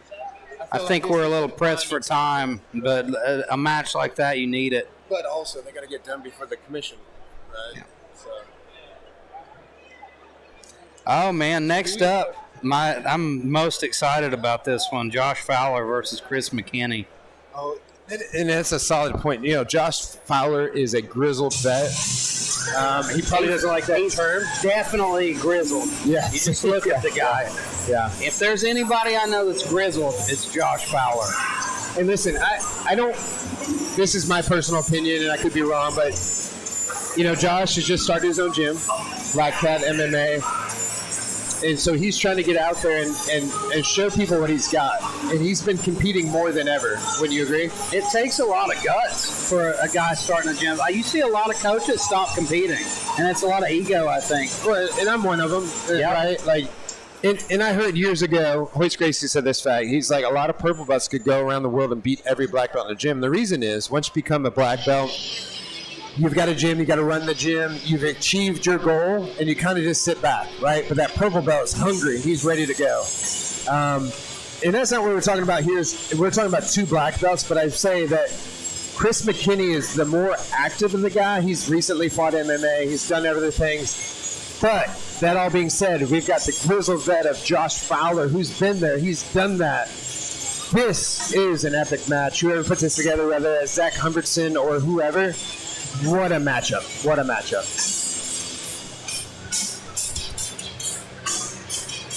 And Chris McKinney, we see him waiting in the cage. He's a guy who's active all the time. Like you say, he's been competing recently. And he's got a dangerous group of guys there at Art Suave in Beckley. He sure does. You know, and I will say this. I've known Chris for years. I've known all these people for years. Chris is a excitable person, right? I've literally...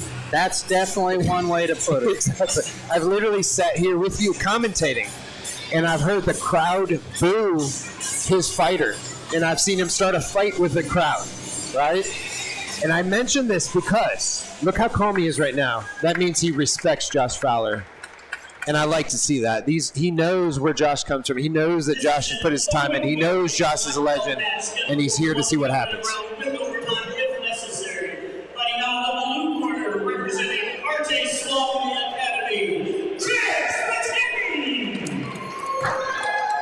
And a little bit. Representing Black Cat MMA, Josh Fowler.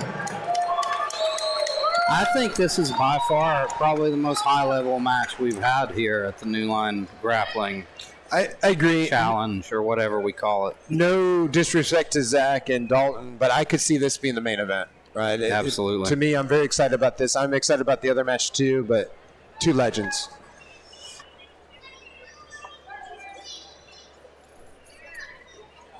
The other thing I've noticed, I've seen a lot of Josh's matches, is that he'll lull you to sleep. Like he'll look like he's losing, but he's really setting something up. And then as soon as you think like, hey, you kind of take a breath, all of a sudden he'll reverse you and he ends up on top and he's dominant the rest of the time. Everyone I've talked to about Josh Fowler's game has said the same thing. Yeah, how crafty he is. Yeah.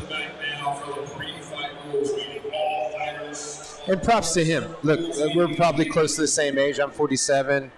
I'm just sitting in my house playing with Barbies, and he's out here, kicking his butt. I have a lot of respect to a man like that. Interesting position right there. Nice. Chris had a couple little angles to shoot for the back. Josh took him out there. Very good.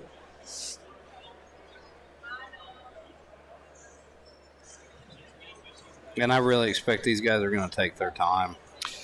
Yeah, neither one are like what you'd call, legendary wrestlers, I guess, or however you would have tried. I mean, and nice flying armbar attempt from Chris McKinney. And it's in there. Josh is going to get out of this. I'd be surprised if he doesn't, but beautiful. Very, very bad angle here, though. He is going to have to work hard. Good job. As it says, and look at his face. He's giving him. He's smiling. He knows it was a good attempt. Look at him. He gave him props for it. Yeah, he's still like shocked that he got that was slick from Chris. Yeah, and he had him in some danger. And look at the experience. A lot of people would be like, "Oh crap!" and he laughed the whole time. Not because it wasn't a good armbar attempt, but he's like, "Man, damn, you almost got me." Exactly. And look at that. Excellent throw from Chris. Fowler looking to get some kind of guard. But again, as we said, this is exactly what I see from Fowler a lot. I've seen a lot of matches like this where you're like, man, he's just not doing well. And then as soon as he lulls you to sleep, all of a sudden he comes on. So look for that. And again, it doesn't mean that it's going to happen, but this is what I see a lot from. Man, Chris is going for a lot of stuff. And Fowler does a great job getting out of that, though. Yeah. But again, Chris aggressive here here, comes though, a looking triangle. for the finish. Here comes another triangle. And he's in a bad spot here. He's got that arm pretty deep stuck in there. This is the best I've seen Chris look in a while, and I haven't seen a lot of his matches, so don't take that wrong. I just I haven't seen a lot of his grappling matches, but look, that's coming on He's tight. in a bad spot. Absolutely. So obviously he needs to tighten that behind his knee, and he's working on it. Fowler, he's keeping that right arm. Fowler trying to frame here. Yeah, he's off keeping that it leg. Keeping it wide. So what Chris needs to do is push that elbow across midline, right, and that'll close off the carotids on both sides. He's changing that angle now, but he's still not got it quite where he needs it. Yeah, a good little gap there on the carotid. Fowler's good. Excellent work. He's got it. Good job. But even that, it takes a lot. That's what you get with experience to stay calm. All right? A lot of guys would have freaked out right there, but never. He never looks in trouble, does he? Oh, Fowler. And again, it gives exactly what we just said. He just never looks in trouble. But here we are. What is this? An 8-minute match? Was it an 8 minute? Yep. So we're almost in the halfway point. At this point, Chris McKinney's definitely the busier guy. He's at the force aggressor here. Yeah. He's kept Fowler on his toes. Even that right there, it looked like Fowler just kind of gave up the takedown. Fowler's hunting for the neck there. But this is an interesting strategy because it doesn't matter if you score points or not, right? So, and that could be Fowler's thing, like, hey, take me down, do this, do that, waste your energy. We're going to go to that EBI. EBI overtime. Exactly. It's a lot of strategy. And look, he's turning the corner trying for the armbar right here. That's a good counter, but he let it go. Fowler's right where he wants to be now. Yeah. This is exactly Fowler's game. And he's the bigger man here. Not by much, but yes, he is. And he's got to conserve that energy. And to that point, as an older person, I'm 47. I know if I try to match somebody's speed and age, it's not going to work. And at this point right now, if this was me, I'd probably just tap to exhaustion. McKinney was trying to sit out there, but Fowler shuts it down. Yeah, these guys are amazing. Both of them are amazing. And there, he's going for that neck. He's deep under the neck. Let's see what McKinney does. McKinney going for the leg. Don't have much there right now, but yeah, this could Fowler be hunting for his own leg there's a lock, toe hold right there. hold. Yeah, the toe hold's a little bit. Oh, tighter. man, it's deep. It's deep, but I think he's going to get out. He just lost it, slipped out. And he's got his McKinney's got his right foot in there to kind of block the double, but he switched it to a heel hook, and he may have taps. I think he did tap. Yeah. Josh Fowler taps Chris McKinney with a heel hook. Beautiful work. That's all right. Listen, I think Chris McKinney should be proud too. That was a hell of a. If you're looking at it, he dominated the time until he got tapped. I know that sounds stupid, but he did great. But it's exactly as you said. Fowler's losing until he's not. It is. It's Fowler's got a weird game, man. And your winner by heel hook, Josh Fowler. Not bad for an old man. Not bad at all. And props to Chris McKinney for taking a match with a legend. And Chris McKinney's going to be a legend someday himself if he's not already. It was Chris that initiated that first leg lock battle. It was great. It was a good match. Good job. One to go. Our main event, our first event. Inaugural title. Yes, inaugural title to a man that went against Nicky Rod. Took the legend from Nicky Rod. Not really, but everybody loves Zach Humberson. He's a legend in West Virginia. He's a legend. I'm just going to say it. He's a legend everywhere. He's a legend worldwide. Yeah. And he's up against a very tough guy in Dalton Moss. Dalton Moss is a hell of a wrestler. He's built like a tank.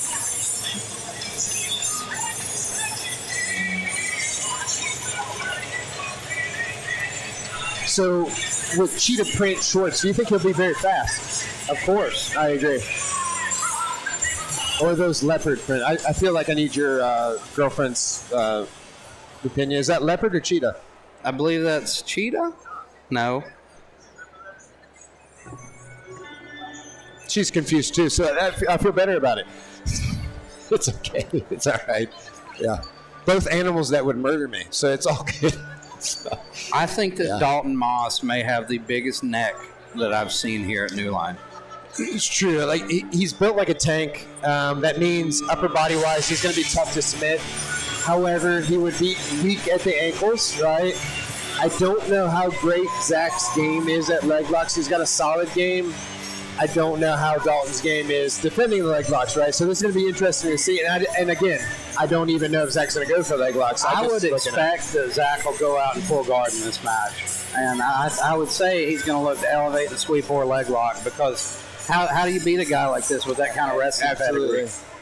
Well, and Zach's another one of those guys that he usually wins on attrition, right?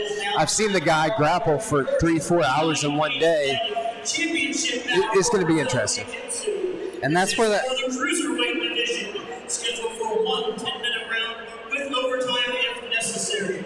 Fighting out of the blue corner, representing Nomad Wrestling, Dalton Moss.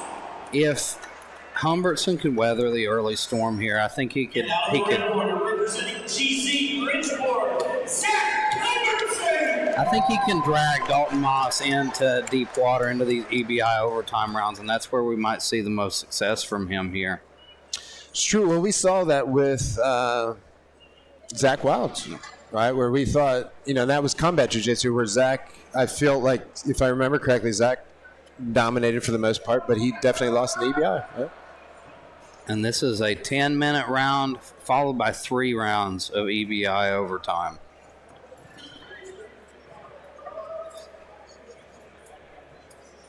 But Zach's got a lot more confidence. He's been training with Matt Factory, and again, he's that guy just like as you predicted. But and you see what the difference is. A lot of guys will sit guard in jiu-jitsu and they just literally sit there. But if you notice that Zach tried to wrestle up, it just didn't work out, which I think is a great strat. A lot of people just think, oh, he sat down, I'm going to get him. But all of a sudden, his level changes below you, and sometimes that's how they sneak in. But look, Zach's comfortable here. He wrestles with Matt Factory, the Chris Dempsey, and Schaefer, and all those guys that I don't really even know. But Isaac Steele, is that the guy that runs it? Isaac Greenlee? Sounds like a cool name. Isaac Steele sounds like a superhero. I think Isaac Steele's a fighter from Ohio that I'm messing up, but I think it's Greenlee that runs that gym. But forgive me if I mess up. Look at that sweep. That's beautiful amazing work from Humbertson. Now he's got a hold of the neck. He does. Man, Zumber, and I will tell you this: since he's been wrestling with those killers, man, he's a different human, man. He's and he sits back to guard, content to stay there on his back against the better wrestler. Zach's awesome, man. I would just say this as a personal note that, I run some jiu-jitsu tournaments. Zach will go with anybody at any time, anywhere. And a lot of people say that, but Zach lives it, breathes it. I don't ever see him tired. He just goes with anybody. He's just an awesome person, man. And to your point, look at this heel hook coming on. Look, solid heel hook. And he's rolling out of it. But man, that's pretty solid.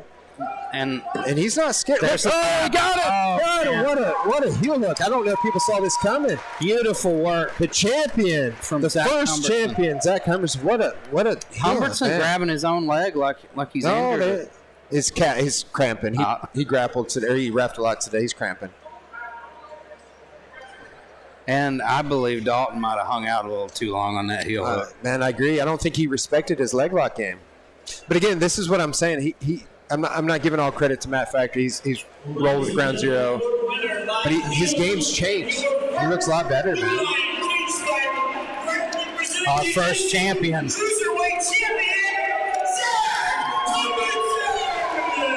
Great work from Zach Humbertson. Taking on a very dangerous and intimidating guy. Coming out on top early. It was amazing, actually. Did you expect that outcome? Not at all. I expected him to take him into deep water, maybe see him come out in overtime. Yeah, look at that. We will be back momentarily with the rest of the main card for the evening. Thank you. A bit of a break to we got. We will be back at 6:30 with the main card, ladies and gentlemen. I'm going to get...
One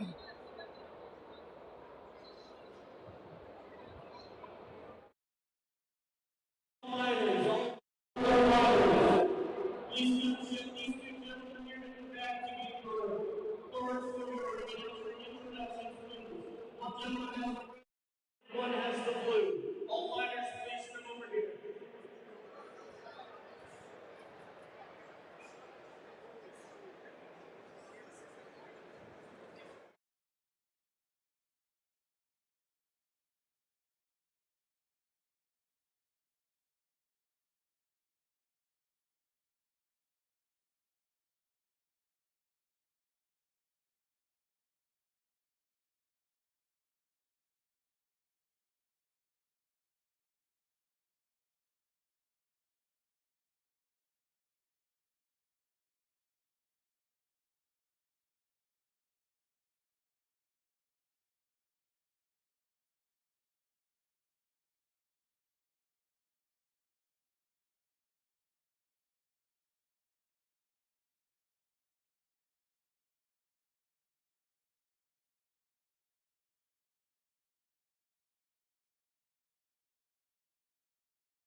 If you would please stand and be reverently attentive for the invocation, and then remain standing for the playing of the national anthem.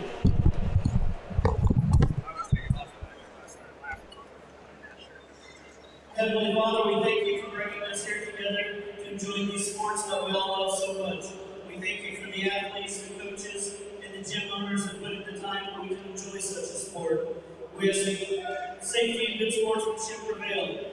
We ask you to give the men and women of the armed forces at home and abroad, give them Godspeed and may complete their missions and return home safely to their families.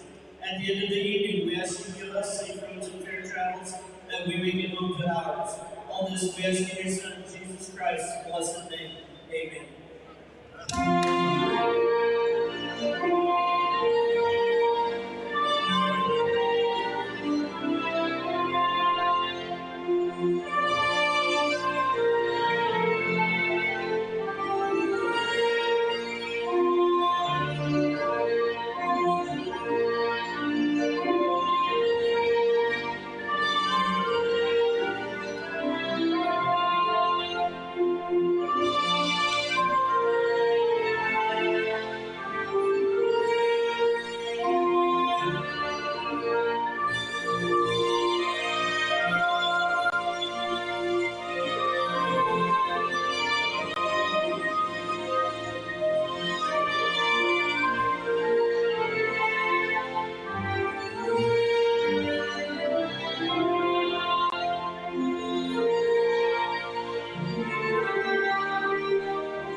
Tonight's event is brought to you by Line Cagefighting, is sanctioned by and governed under the authority of the West Virginia State Athletic Commission.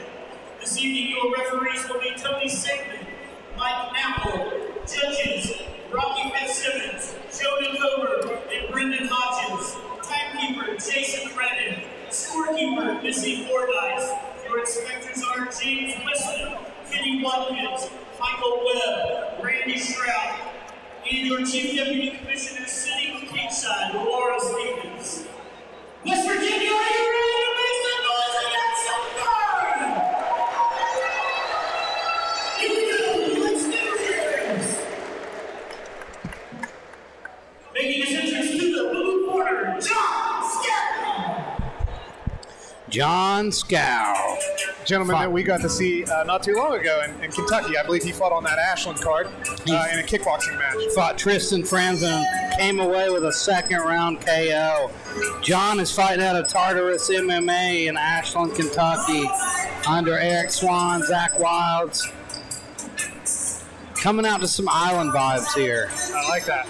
And John's coming up a little bit in weight, I do believe. I believe his last fight was either at 45 or 35, if I'm not mistaken. Last weigh-in, I don't know. It's not on here. But I'm sure he weighed something. I'm sure he wasn't zero. I only know that because Keith and I have been trying to get a match for one of my 135ers in kickboxing. And he said John was a potential opponent. I believe he weighed in at 35 or 45 for that fight with Tristan. And now making his way to the red corner, And John's staying busy. That was just about a month ago.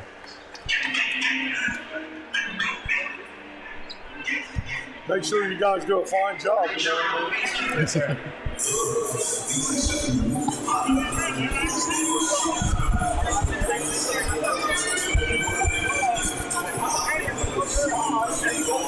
Here we go. We're joined in the booth by black belt Butch Hiles. I've not sat next to Colin in the booth for a long time, maybe ever. No, you took your headset off and put it on my ears when Hunter was rolling with Czar. When they got into some kind of leg lock exchange. That I would know nothing about, so that's perfect.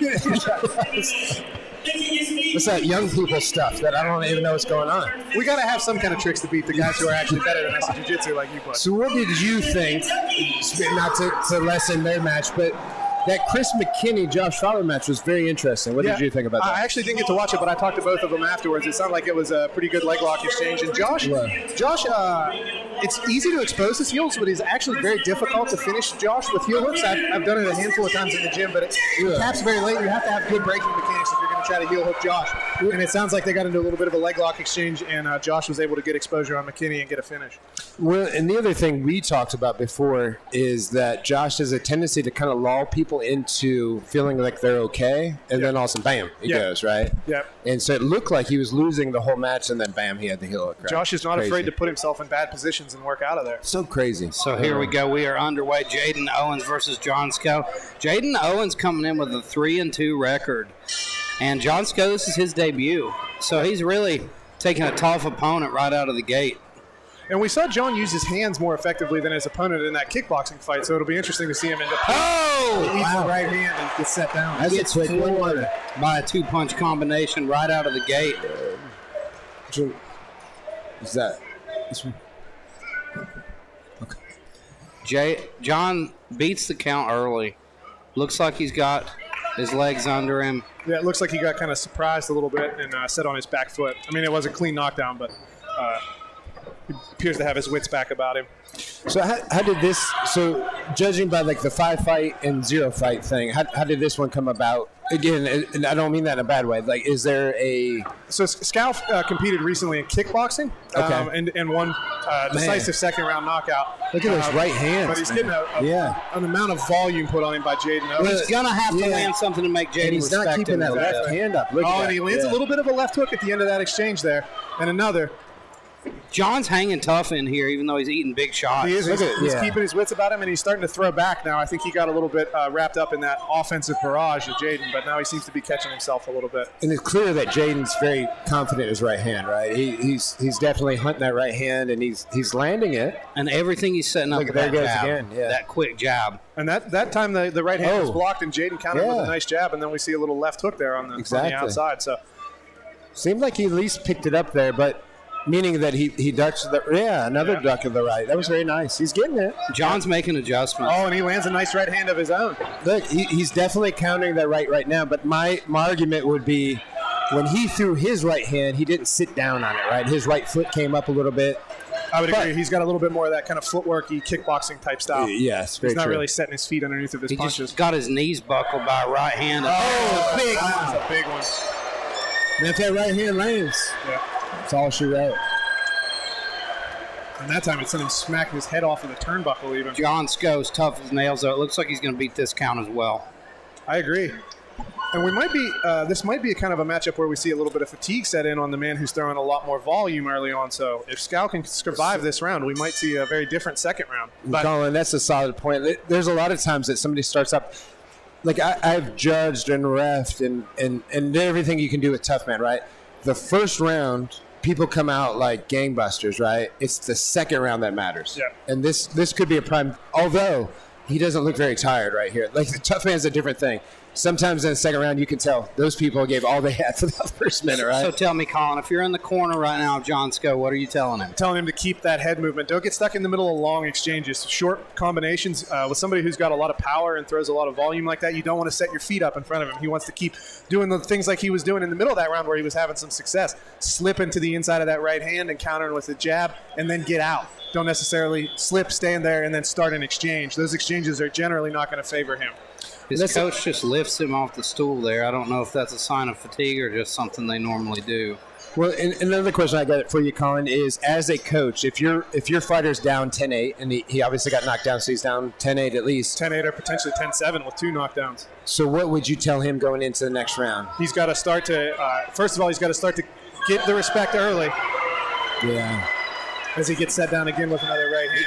And obviously he didn't make any change. But, again, it doesn't matter. I'm sure his quarter's doing a great job. But if you were to keep that hand up, we know the right hand's coming. You can tell this right now, right? He stopped the fight. And that's probably a good stoppage. Mike Napple sees it in his eyes. Scow didn't like it. He wanted to keep fighting, but the ref saw something there that he didn't like. All right, guys, I got my guy up next, so I'll see you in just a second. Yes, sir. by the way, it's a pleasure, Colin. As always. You're I like awesome. this. This is a good. We got good trade-offs. So Yeah. I'm gonna have to disappear to coach some of my people, and we'll have you This here. is gonna be great. It's beautiful. It'll Appreciate work out you, nice. And I will always be here. Well, I know. We're both better than you, Elijah. Consummate commentator. I'm not like a fair weather commentator. When you're a I black don't belt, just you get to disappear float in on and you. out. That's a privilege that comes. Yeah, the purple belt's got to stay here. I know. Referee has been stopped to the action. Your winner by TKO. Beautiful work by Jaden Owens. Yep. Showed his experience there. And to be honest, though, even in that short fight where he got stopped, I was impressed with John's performance. Honestly, maybe even a bit more than that fight we saw him in not that long ago, maybe a month or two ago. He's tough as nails. Yeah. Like, he had no quit in him. He was just a little bit outmatched there. And that's one thing I will say as a coach. We can clean up technical deficiencies. What we can't clean up is if somebody gets knocked down and they don't want to get back up, right? You can't clean up some of the mental aspects. At least it's very, very difficult. So Skyle's in a good place. Sko is in a good place to go home, make some adjustments, and come back even better. It's the age-old adage that you can't teach toughness. Exactly. And he's got it. Yeah. He's just got to get some tools to add to his game. And biggest thing, footwork, head movement, get his feet under him. He was doing a good job landing the jab, and he even landed a couple nice right hands in there of his own. He just didn't have the same kind of firepower. He was landing a nice right hook to the body as well. Yeah. The kid's got potential. He's new to the game, but he's sharp. So next up, we've got Butch Hiles' student, Jonathan McClung, in a bantamweight MMA bout. Ready for the next belt. This will be an MMA match. Making his entrance to the blue corner, Jonathan McClung. I actually got to talk with Jonathan, I believe, briefly in the sauna yesterday. He was cutting just a little bit of weight as he was getting ready for weigh-in. Seems like he's got a good head on his shoulders in his debut. There was a little bit of heat between these two whenever they took the face-off picture yesterday at the weigh-in, so I'm not sure if that's going to carry over into a kind of an emotional fight or not, but it'll be interesting to see. Both these guys are brand new. They're just starting out. Debut fighters. I really enjoy watching debut fighters because you don't know what you're going to get. Yeah. It's like Forrest Gump. It's like a box of chocolates.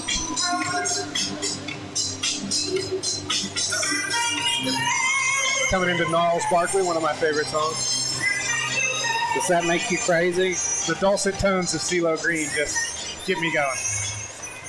So, just looking at this guy, he's in incredible shape. And now making his way to the red corner, Peyton Armstrong. And here we see Peyton Armstrong. Caden is Caden is 21 years old, fighting out of the compound right here. we see he's got Hometown crowd. Fred Frederick in his corner there.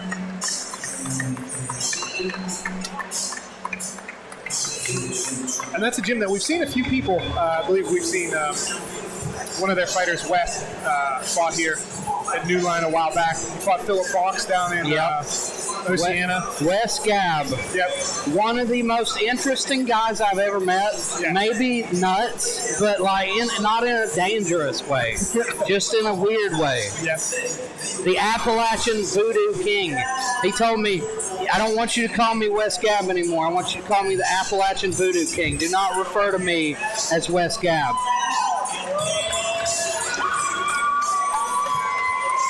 Very different style of walkout music.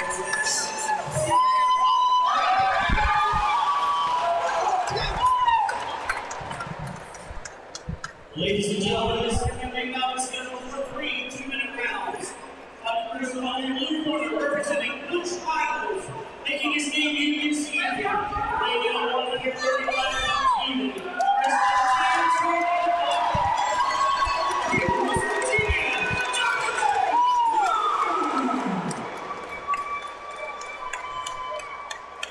Across the cage, fighting out the red corner, representing the Compound MMA Training Center, Fairmont, West Virginia. Also making his debut this evening, weighing in at 135 pounds, wrestling all the way from Riverville, West Virginia, David Fox.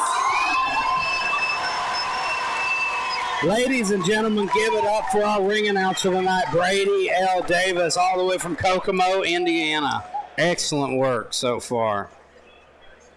Now, one of the other things that McClung was mentioning whenever I spoke to him was that he's training at Blitch's, and he's also getting some work in with Mike Dias, who was formerly one of Blitch's guys, has his own gym now, still on good terms. But Mike is a very successful MMA fighter in his own right. I've heard a lot of people speak well of Mike, say he's a very good competitor.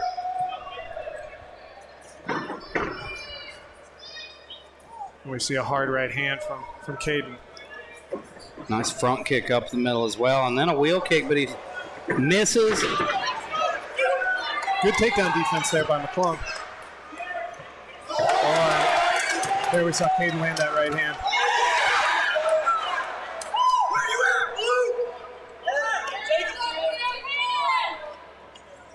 Nice little front kick up the middle there. McClung's just not able to find his reach yet quite. He's having a little bit of difficulty dealing with the taller fighter. Caden doing a good job utilizing that reach, sticking that jab, and using the front kick to keep him off of him in the range he wants him out. He's using good footwork to stay on the outside. Oh, beautiful combination.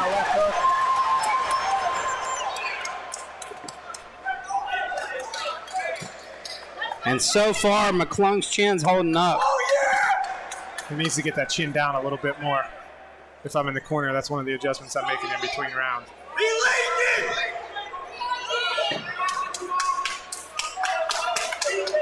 Got a little under a minute left here to work.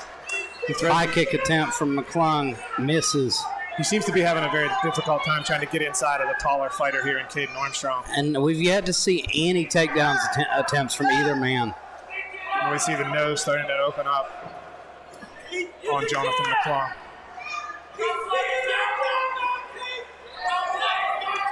McClung walking him down now, though. Yep.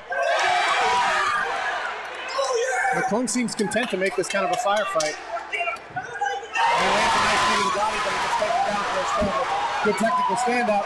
Excellent job from McClung to get back to his feet. But great job catching that kick, putting him on his ass by Caden Armstrong. Excellent first round from Caden Armstrong. McClung just couldn't seem to get inside of those long arms and legs. Yep. And we hear Butch Hiles giving him some advice here in the corner. And if you're in the corner of Caden Armstrong, you're telling him just keep it up. Keep him at the end of that front kick. Keep him at the end of that jab. McClung is a strong guy, appears to be throwing some hard shots. He's just having trouble getting his connections. You got to wonder if you're in the corner of McClung, if you're going to call for that takedown, call for him to just get inside, get the clinch, change it up a little bit. I agree. Maybe try to time one of those front kicks and get inside. You've got to make it a little ugly here. I agree. Butch House, one of the best jiu-jitsu gyms in West Virginia, particularly in that part of West Virginia. I mean, maybe the best in southern West Virginia, Charleston South. And which McClung might be a guy who's comfortable striking. He likes to strike, but he's not having success right now, so you've got to do something different. His nose is leaking already. He's been touched. He's been almost knocked down. And I don't care how tough you are, you don't want to eat those shots. But he's got a hell of a chin because he ate some big ones in the first round. Let's see what he can do differently here. Nice low kick to start out. And I'd like to see more of those. And if you're Caden, I think you don't want to get too deep into many of these firefights. You're kind of controlling the distance on the outside. I'm sure he wants that knockout finish. But Caden looks sharp and technical. He's doing exactly what he needs to do. If I'm in his corner, I would just tell him more of the same this round. Yeah, precisely. And that's exactly what we're seeing. That front kick he's throwing at the hip and then a right hand behind it. And even when he crashes in, he gets right back out. Yeah. He's staying on his bike. And he's using every inch of that 32-foot cage that we have here at New Line. Oh. And it's Caden who gets the takedown. McClung, I believe, touched him with a high kick, though, in the middle of that exchange.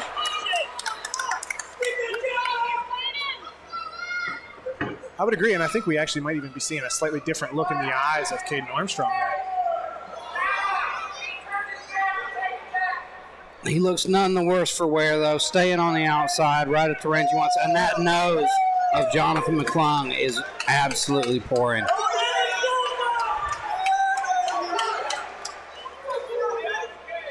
McClung's swinging just a bit wild with some of those punches. I think some straight punches up the middle might do him some favors here. He's not adding to his reach any. He's limiting his reach, and that's exactly what he needs here. He's fighting a much longer man. We saw him mix it up there with a kick to the body. Now he lands a right hand of his own. No shortage of toughness for Jonathan McClung.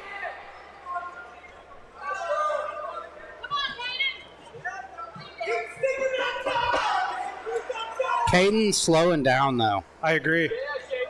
I think he got hurt a little bit, and I think he burned a lot of gas in that round, but we've only got one more, and I believe he's up. He's up 2 rounds to none. Potentially maybe a 10-8 in the first. That was pretty one-sided, but I think the judges would probably still call that a 10-9. I would say 10-9, and that second one, 10-9 as well, but it was closer. Yeah. It's getting closer. Things are shifting. Yeah. As he's starting to slow down and McClung is hanging in there tough, that chin is holding up. But if you're in the corner here and you're Butch Howes, you're probably calling for a finish. Yes, I believe so. At this point, we need a finish. It's one of those do-or-die moments right now for Jonathan McClung.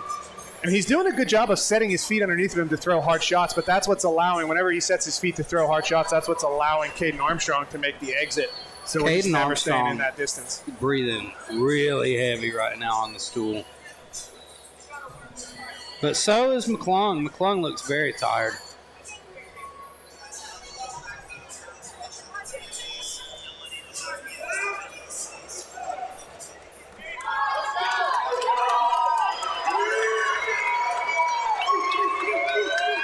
The hometown crowd loving it here. Only a few miles down the road from Fairmont, West Virginia, the home of the compound.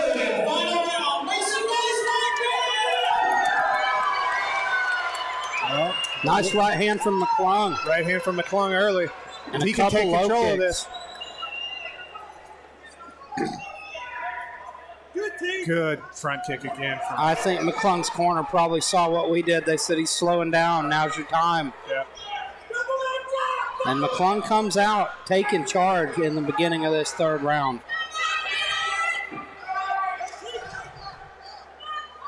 And that rear front kick, he's throwing it like kind of at the hip of McClung, which is a really good technique. It's a closer thing, and it really throws the lower axial girdle off balance. McClung's tightened up that right hand as well. He's not winging it as much. He's throwing it more straight like you called for earlier, and he's having success. Yep. And if you're Caden Armstrong, it looks like this round he's just trying to stay in control, stay safe, stay at distance. We don't see him opening up quite as much as he did in that first and second round. Spinning back fist whiffs for McClung, but I like seeing it. He's looking for something to close the show. And he's never taken a step backwards this whole exchange, even when he's getting hit.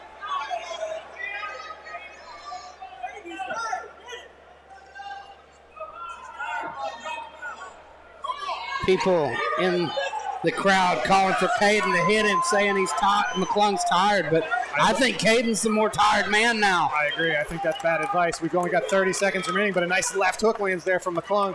Looks like maybe another one there. McClung's hunting him this round. Oh, and he touched his chin with that right hand that time, just at the end of it. Oh, he walks right into something, though. Ladies and gentlemen, 18 seconds left.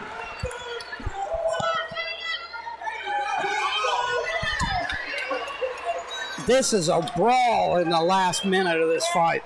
Oh, and a wheel kick touches him. And he got the heel up there, but it looks like he caught enough of the glove to save him.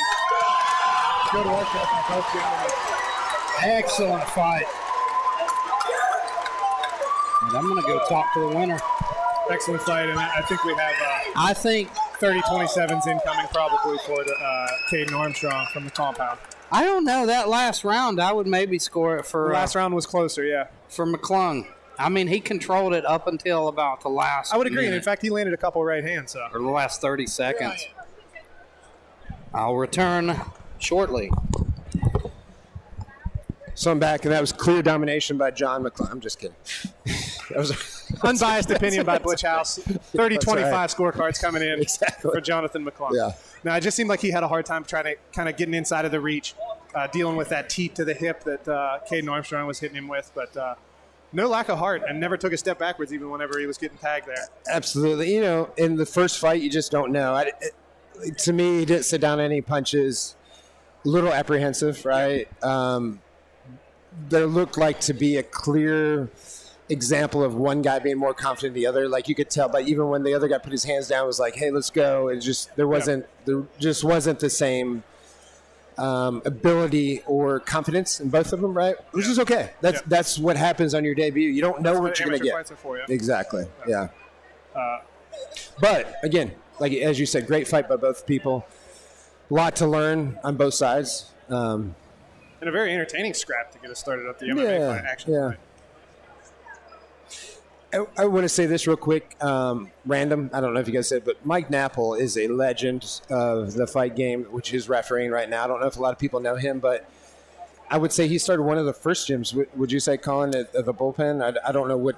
Yeah. I mean, obviously, Ground Zero, Morgantown was probably one of the first, and Ground Zero, Huntington, and myself. But as far as Morgantown was really more pure jiu-jitsu at that time too. So as far as fight gyms, I think bullpen area was pretty close to the first, and we actually maintain still a pretty close affiliation with the guys that are there at the bullpen now. Absolutely. But Wheeling has always been a hotbed for especially MMA fighters. Yeah, and he deserves a lot of credit. I don't know if people know him or not, but if they don't, we're giving us props. Yeah.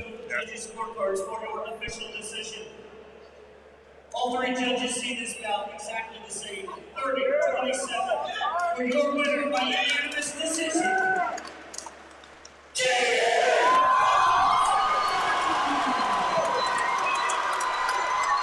But I want to say this, as a coach, I'm very proud of John McClung in his debut fight. I don't want to mess up Elijah's interview here, so I'll make it quick, but I can see him shaking his head. And I just want to say that, this is how first fights go. It's how you rebound afterwards, right? And as a coach, you want to see somebody who gives you that kind of look. You never quit. Exactly. You can make technical adjustments later, but you can't make personality adjustments or hard adjustments. Exactly. They did a great job. Yeah. Caden was wonderful out there.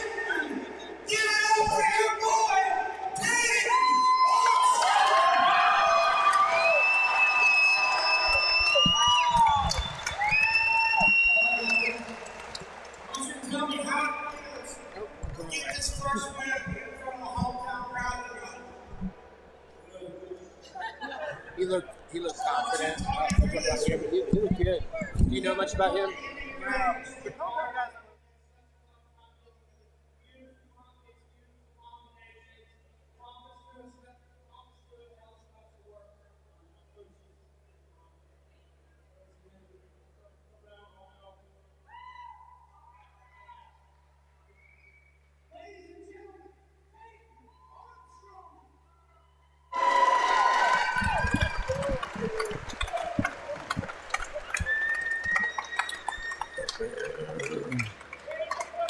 Next up, we have Joseph Perry and William Honecker, I believe. The card has shifted around, I think, maybe a bit from the version that we have here on the paper. But yeah, I feel like I've seen William fight a few times. We'll see here.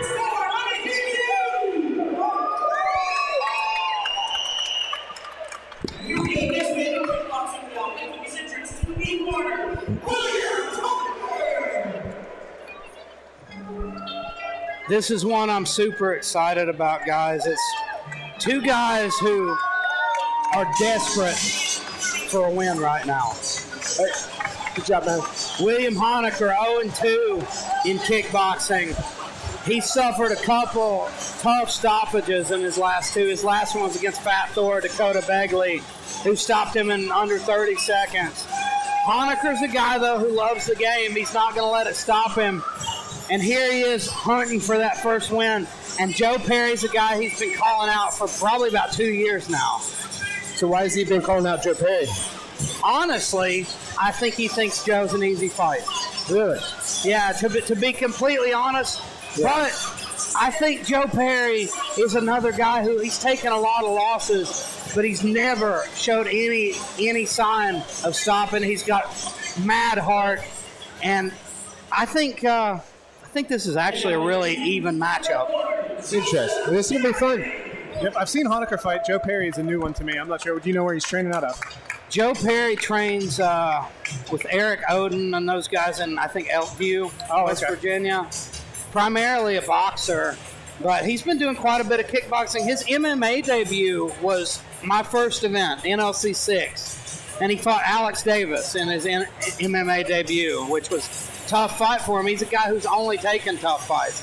He fought Fat Thor. He fought, Alex Davis. He fought Matt Christ.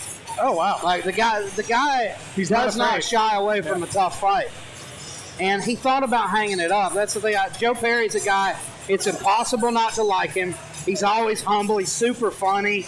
Just a likable person. And he was going through, after his last loss, he thought, I think I'm done. He's like, how long can I keep doing this? And I think he took some time, and he's like, I really need to focus more on training and keep going. He's a guy I admire a lot for his heart and his courage.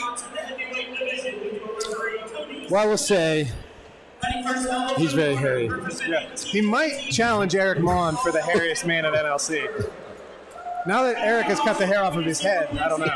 Maybe we're going to see a clean-shaven Eric Mon tonight. That would be unsettling. As Tony Hinchcliffe says, here comes the vanilla gorilla. Making his debut this evening, weighing in at 248.6 pounds, dressed in camouflage trunks, from Gully Bridge, West Virginia, Joseph Payne. And it's not to knock Honecker, saying that he might have thought this was an easy fight. Honecker's a tough guy who's had a lot of tough fights himself. His debut was against Michael Watts for the title. And then his last fight, he was up against Fat Thor Begley, who's been on a tear as well. And I think that Honecker feels like he's never had a chance to actually show his skills. He's a traditional martial artist, Taekwondo competitor, and he's been training at Doghouse. He used to be under Ronan with Ryan Carroll, but him, Tyrone Kenshin, have been training at Doghouse and very happy with the work they're getting there. You see a big right hand just misses the mark from Joe Perry.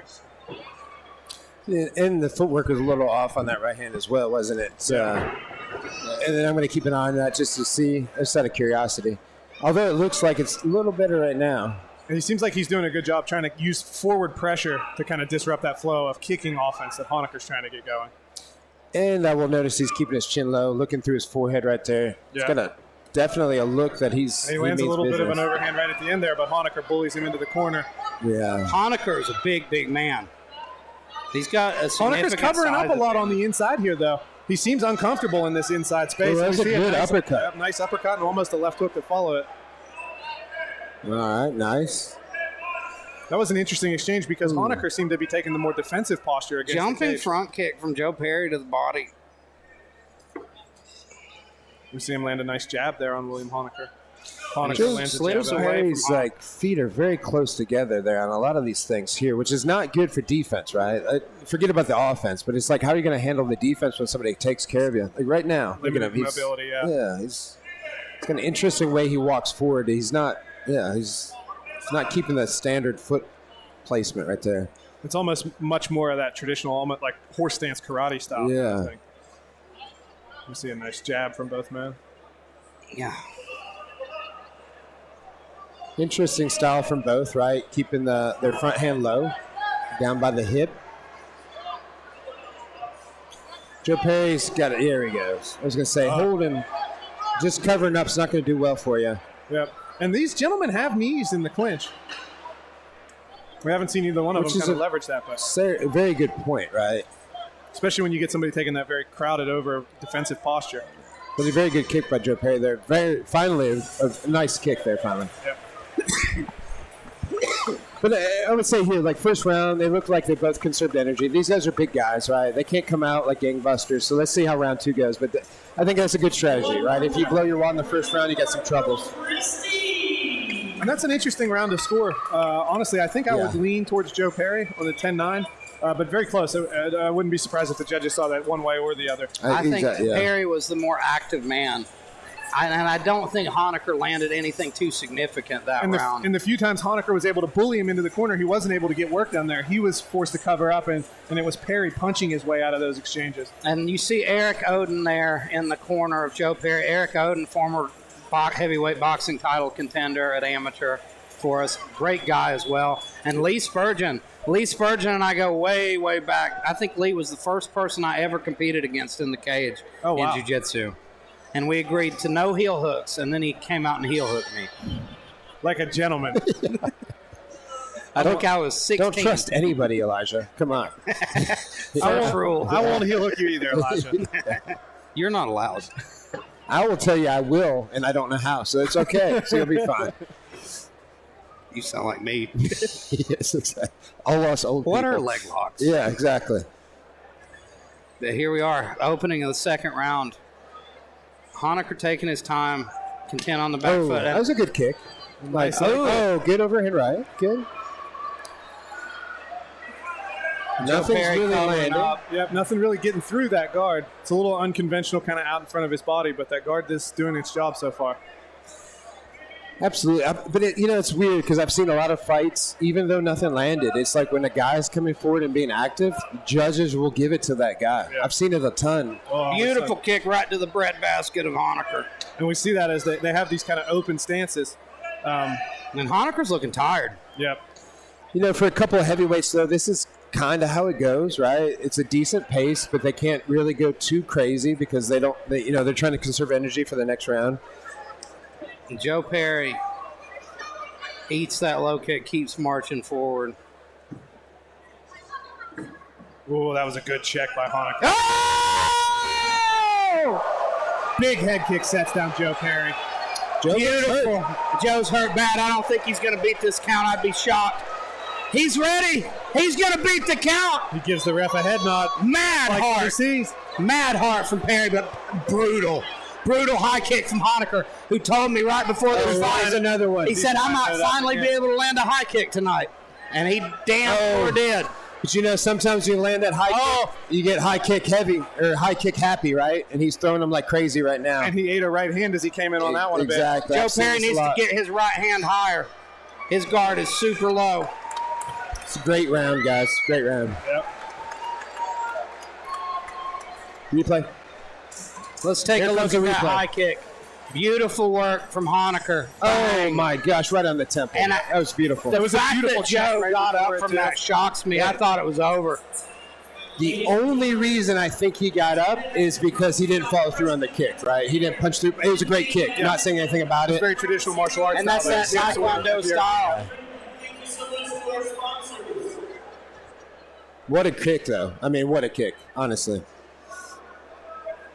I mean, and again, what a tough guy for getting up. And he looked good. He actually was competitive at the end of the round. He stayed down on the mat long enough. He didn't try to get up right away at the 8. He stayed down on his knees and kind of waited to collect himself and came up right at the 8. This reminds me of last time, and I don't mean this a bad way, Colin, when you took a liver kick here. You remember that? And Yes, we were sir, like, I did. holy shit, here comes this. And then you stayed calm, and you came back like gangbusters, right? Yeah. And I think Joe Perry's up one round. And that second round's got to be a 10-8 look for at Honecker. So what's the mindset? Oh! What's the mindset after getting knocked down like that, Colin? I think he's got to say, you know what? I took his best shot, and I think he's been winning this fight, which honestly I kind of feel like what was going on with me and Eric too. It was like, all right, I got set down. I need to take some deep breaths. I just need to go back to doing what I was doing, be more mindful of that particular technique that set me down. But I just need to keep doing what I'm doing. I'm better than him. Yes. And And you did that in your fight. I mean, after that, it was domination, right? And I see the same here with Joe. He looks pretty good. Yep, to be honest, he's recovered well.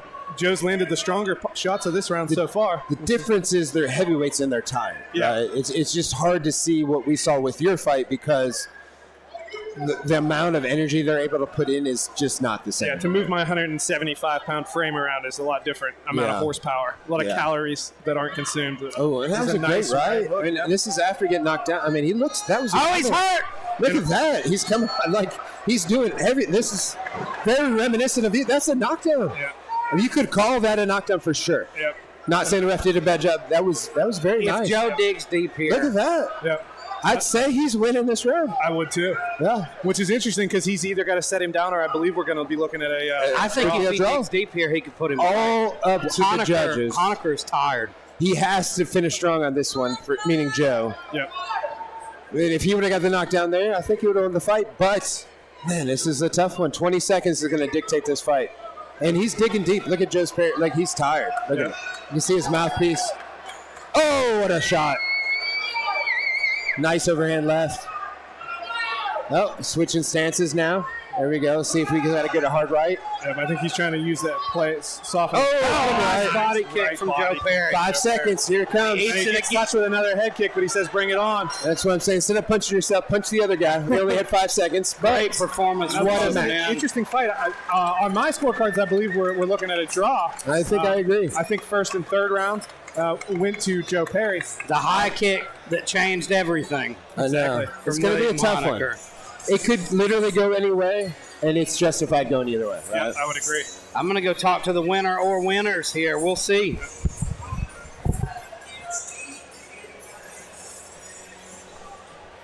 Good show of respect to the corners from both gentlemen.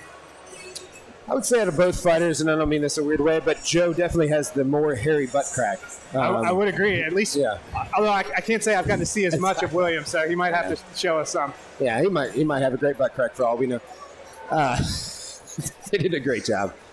In the heavyweight division, usually you get a fair shake of both of them. They do. You know, what's funny is when I was a kid, the great late John Madden said one time, you would think heavier people would have an easier time keeping their pants up, but they just do not. I think half the time it's because they fight to stay at that 36-inch, you know? Yeah. And then they just kind of grow around it like a... Have you ever seen somebody put a chain around a tree maybe 40 years ago, and the tree just kind of grows around the chain? It's very true. And the shorts kind of do that. Yeah. I mean, you got to do what you got to do. No disrespect to Joe. That was no, neither one of them. That was a phenomenal fight. It really was. We're just trying to have fun. You did a really good job. Killer hair on the back and the butt. Yeah. And I was impressed. Great job, Joe. And Honecker did a good job of finding homes for those traditional martial arts kicks. They really did. That was actually a really good fight. I'm just trying to be fun. You guys did a great job. I'm excited for this decision because I don't know which way they can go. Yeah, those are the most interesting ones. Yeah, it should be a draw in my opinion. I don't know. Now the other thing that's interesting is that second round was a close round. If you get, I believe in the kickboxing rules.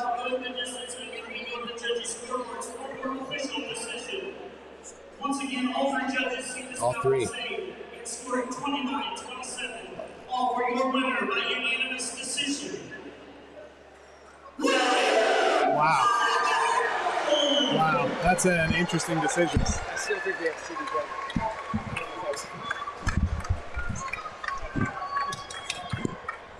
Still working on that part. Ladies and gentlemen, give it up for William Hofer!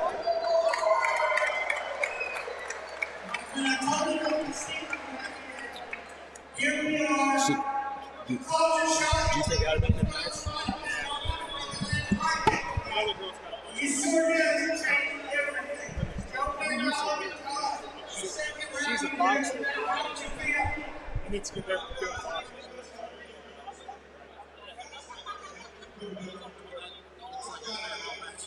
You shot.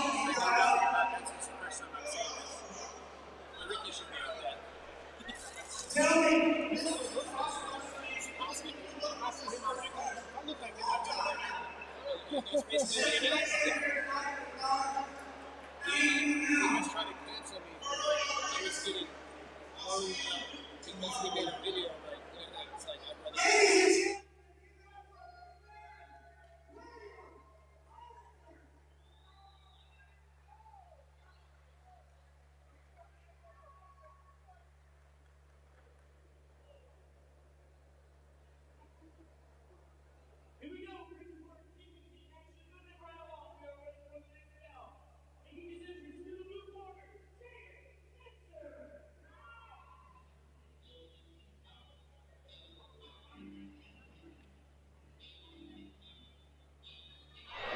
And now making his way to the cage, debut fighter out of Tartarus MMA, Jaden Kinzer, who I believe wins the award for looking most like a young Keith No.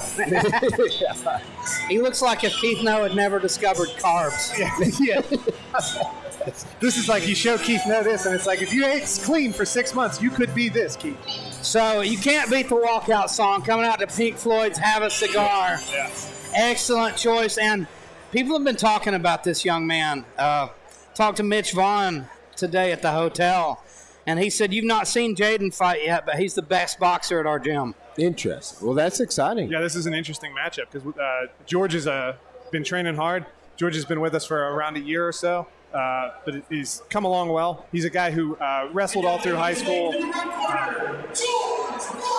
and he's kind of brought that mentality of being disciplined, training, training through injuries, training consistently 4 or 5 nights a week. Is he coming out to like Vision Quest song, whatever that is? That is the song. Lunatic Friend. Yes, Lunatic Friends. What's that? Red Fire? I don't know. I'm doing terrible. Who sings that? Red Rider. Red Rider. I was close. Yeah. You're old, too. You should know that I know. What's wrong with me? All right. But my point was, so as a wrestler, how is he going to adapt to the boxing? Yeah, so he's done a good job of just coming in and having a clean slate.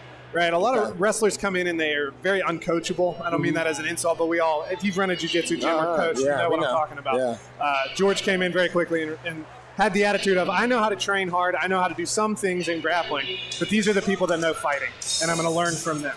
And he's done a good job of being pretty coachable. Eli and I have worked with him a fair amount. Eli's worked with him much more, which is why we have Eli in his corner. And one of his primary sparring partners also is our Parrish in the corner. Another round of applause for both of these fighters making their debut this evening. And you see a lot of wrestlers. Both of these guys very similar builds as well. Meaning both better looking than myself. I agree with you. Which that's a lot. You're taller and more handsome than both of them. I won't accept this. Yeah, this is amazing. Weighing in at 199 pounds, also representing yellow from Hazelton, West Virginia, George Watson. I'm excited for this. It's good to see two guys making their debut in boxing. It's interesting, right? We don't know what to say. Both from good gyms too. I'm looking forward to this. Look at the stance there. I like it. He's already ready to go. And you see a lot of wrestlers that transition into striking have that big explosive power. Was even more so in MMA, where they can fake that shot and then throw that overhand right or overhand left, whatever they're throwing. But I mean, and George has been done a good job of trying to become a boxer, and I believe Jaden is as well. We see George land a little bit of a jab there. That was pretty clean.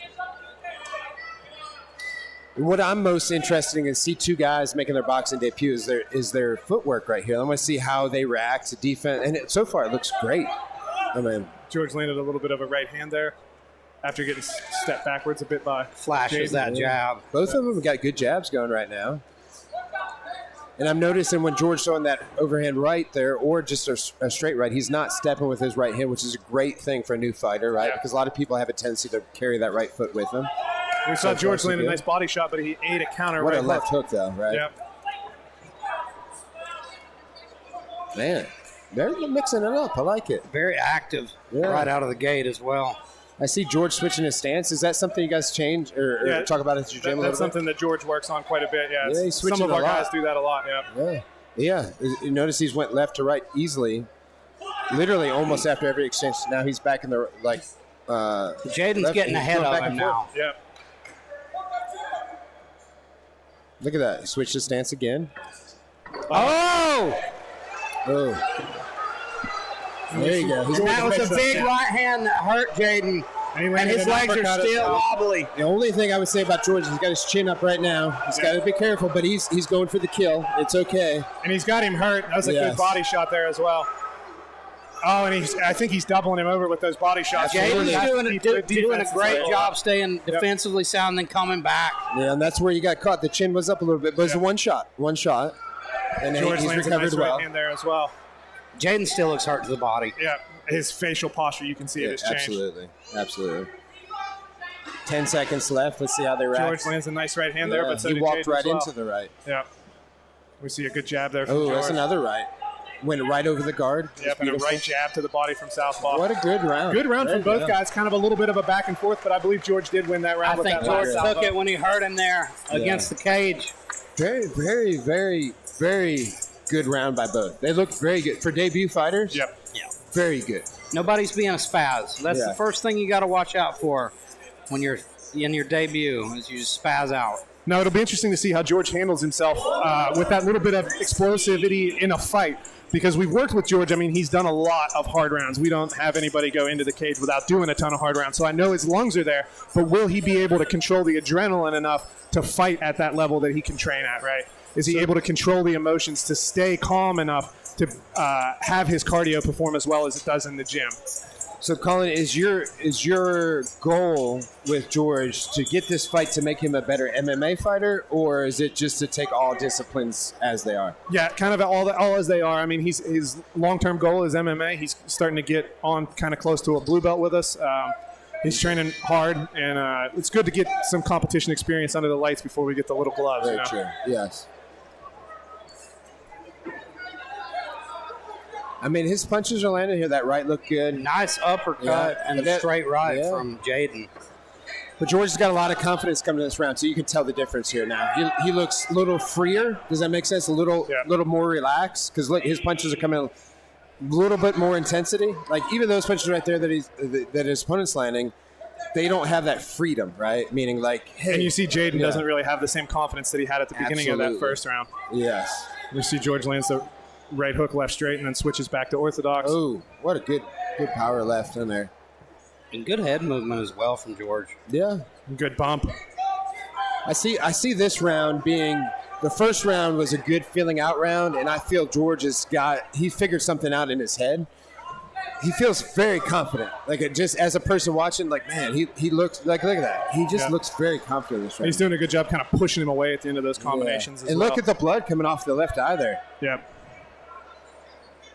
I don't know if that came off a headbutt or a punch there. We'll have to find out when we see the replay. But as close in as they've been for some of this time, it'll be hard to tell. But yeah, most likely a headbutt, right? Nice combination. I didn't see anything land that good, but it's not in the vision. It's to the corner of the eye, so it shouldn't affect him. George is coming on strong here in the second round. Another hard right to the body there. Yeah. And another jab to the body. Jaden's doing a good job, but I definitely think this round is not his best round.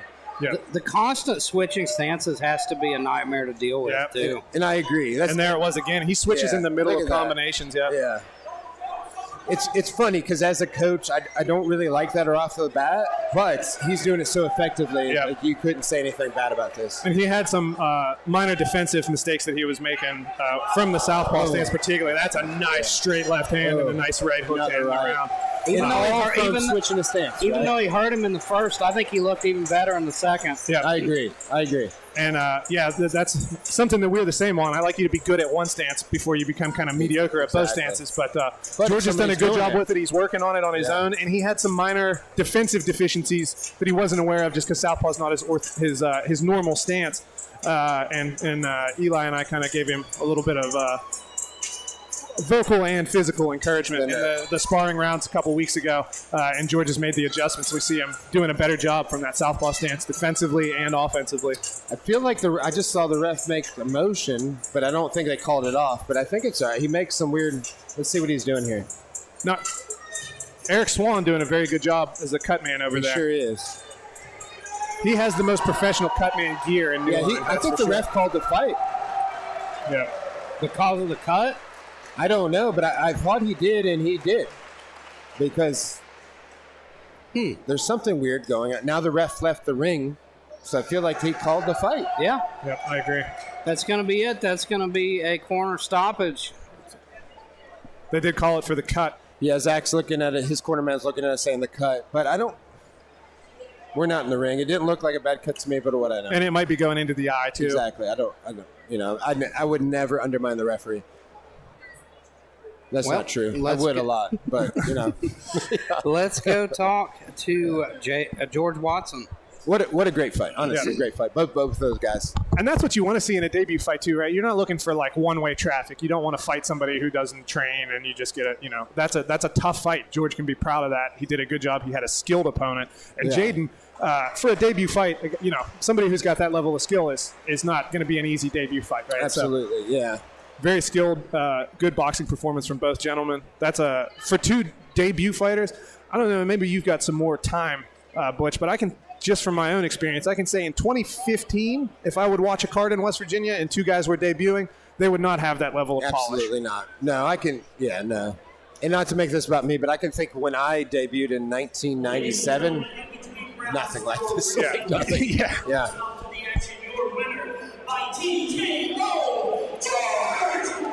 All right, so my guy's up next, so I'm going to take off for a second, and we'll see you guys here in just a minute. And then you're probably going to take off after that, right? Yes, sir. All right, so we'll do a little flip-flop, a little switcheroo, yeah.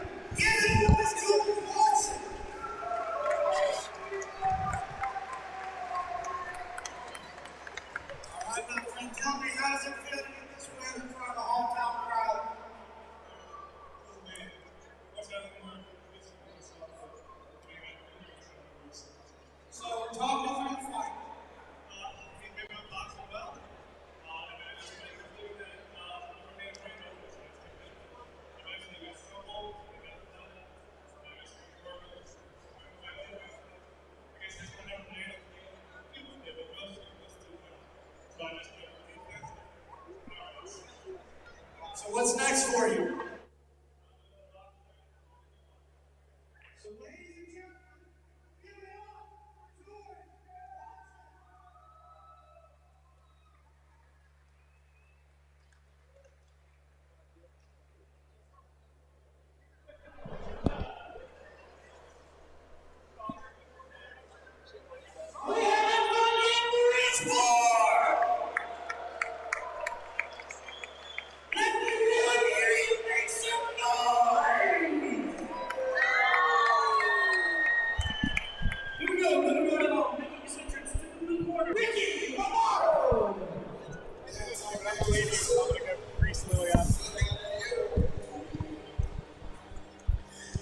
Ladies and gentlemen, we have Ricky Lobato versus Will Armstead.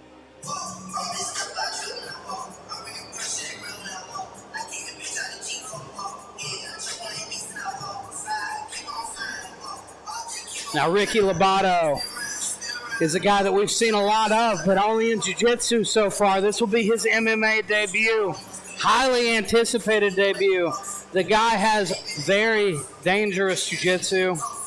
He was a world-class bodybuilder before he got into the sport, and now he's taken over. And you see that tenacity, that competitive instinct that he carries from competing at a top level in another sport. And here he comes into MMA for the first time. I'm really excited to see him. Butch Hiles there in the corner with him.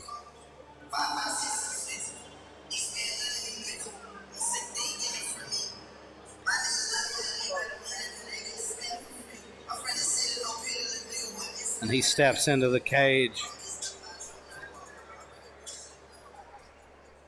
And now making his way to the red corner, William Armstead. William Armstead, fighting out of Frackville, Pennsylvania. You know, this guy has had a rough start to his amateur career, but he's fought nothing but killers. Every guy that he's come up against, Travis Abner, Devin Williams, George Spinakis, and James Miller, the guys who beat him are tough.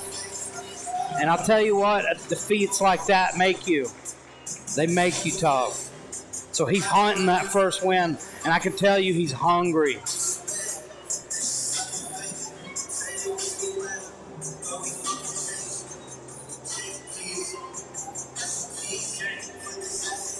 William Armstead is 25 years old, fighting out of Mid-World Martial Arts, standing at 5'11". And Will Armstead always carries himself with a seriousness. Like, that guy's ready to go. We see Tyrone Kenshin there in the corner.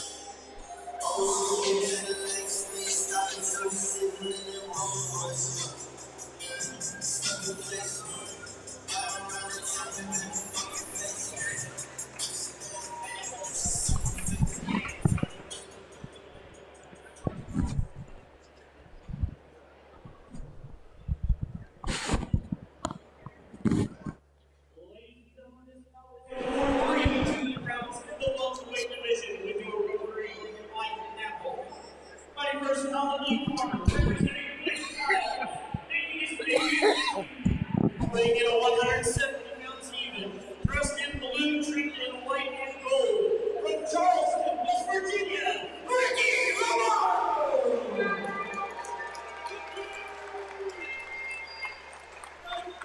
He's alone across the cage, fighting out the red corner, with a record of 0 wins and 4 losses, weighing in at 171 pounds, dressed in white and blue, from Shenandoah, Pennsylvania, William Armstead!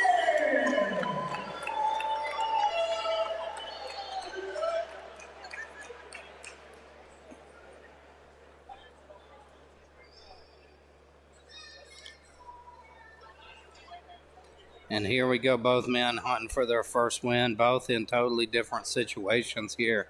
You got Ricky Lobato making his debut, and Will Armstead sitting at 0-4. It's a point where you need that win. You know how hungry Armstead is. Let's see if he can do it here tonight against Lobato. And Lobato immediately going for that takedown. Gets stuffed, and Armstead lands a knee. And he's throwing big winging shots. Beautiful takedown by Lobato, but he loses it. And he's going to jump guillotine here. And he's going to miss it. Armstead stays up and lands another knee to the body. Ricky Lobato keeps changing levels. He's looking for that takedown. Can Armstead stop it? That's the question. Oh, big shots by Lobato as well, though. And almost eats a knee there. And they're talking to each other in there. Spinning back kick. Very dangerous move for a guy who would love to take your back.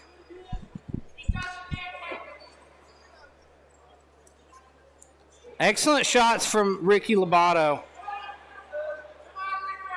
His striking looks much sharper than Armstead's.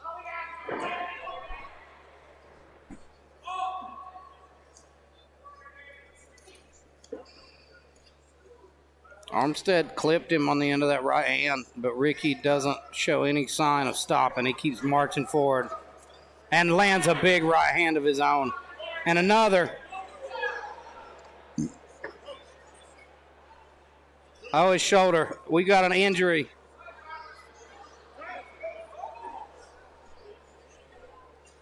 That's it. And Ricky says he's good to go. A weird moment there where he acted like his shoulder was hurt. Armstead did the right thing. You got to keep fighting until they stop you. And Ricky manages to dump him. Not enough time left to do anything, though. Lands a nice left hand, though, I think, at the very end. Interesting first round. I think Ricky Lobato definitely controlled it. I think he's just looking for that moment when he can put Armstead on his back, keep him there, and close the show with a submission.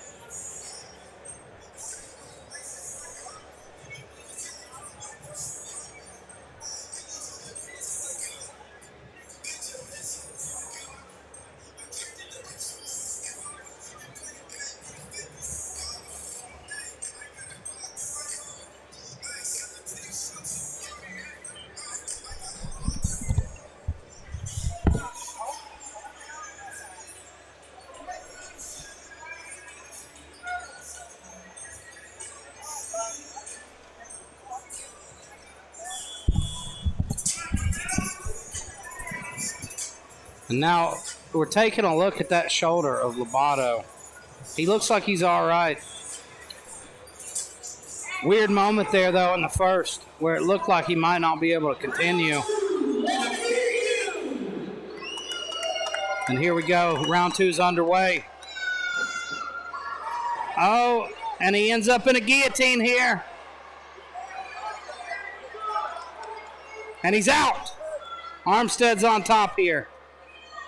And he pulls out of the armbar as well. Ricky Lobato hunting for a leg now.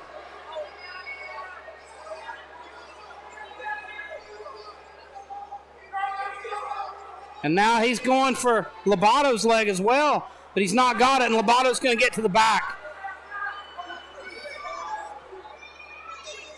2-minute rounds, not a lot of time to work for a grappler. We saw that in the jiu-jitsu matches. Even 8 minutes, not a lot of time to establish position, get that submission. So Lobato's got to work fast here.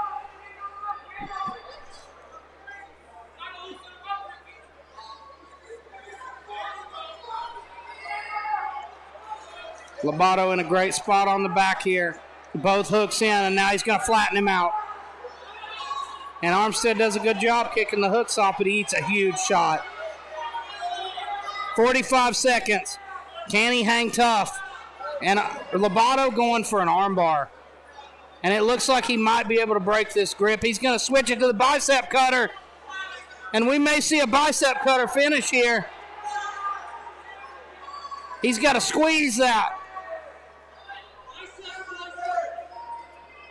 And now he's going to try to switch back to the armbar and break the grip. He's got 20 seconds. Down to the wire here. And he's not working on that grip. He's just going to land some punches. But, man, he was in a good spot for the arm. There it is. There it is. And Ricky Lobato wins it with a second-round armbar right before the bell.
Ladies and gentlemen, your winner by submission by armbar, Ricky Lobato.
Shoulder popped out placement fight. So, what's next for you? Ladies and gentlemen, give it up for the highly controversial and very dangerous Ricky Lobato. Great job by Ricky there. So it reminds me, he did a great job overcoming injury there, overcoming a shoulder injury. So one thing happens in a fight, you've got to decide if you're going to move forward or if you're not when you get an injury. And obviously you decided to move forward. But that was one of the things that we talked about in the cage is I asked him in between rounds, he said, hey, I think I dislocated my shoulder. I said, are you going to quit? He said, no. And I said, let's not talk about it. Let's move forward. So, Elijah, here's one of the things that we're talking about is, so in between rounds, he came to me and he said, I think I dislocated my shoulder. I said, are you going to quit? He said, no. And I said, well, then let's not talk about it. Let's move forward, right? And that's what he did, right? And that's what you got to do. If you're not going to quit, let's not talk about it. Let's move forward. You could tell there was a moment there. I thought it was over. I thought they were going to stop it. It was a strange exchange there, and he changed his mind. He was like, yeah, I can still do this. Absolutely. And that's what I brought.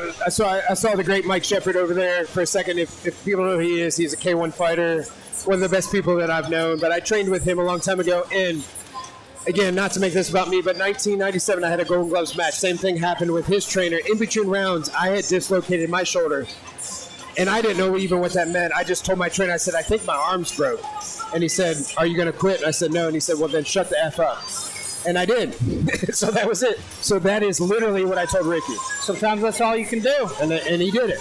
And it was amazing. What a great fight. I'm glad he overcame adversity. That shows the heart of a fighter. And I'm excited for the next fight. Look at these girls go. Lily Schelling out of Ground Zero, Morgantown. There's a gift of Vaseline to you, Elijah.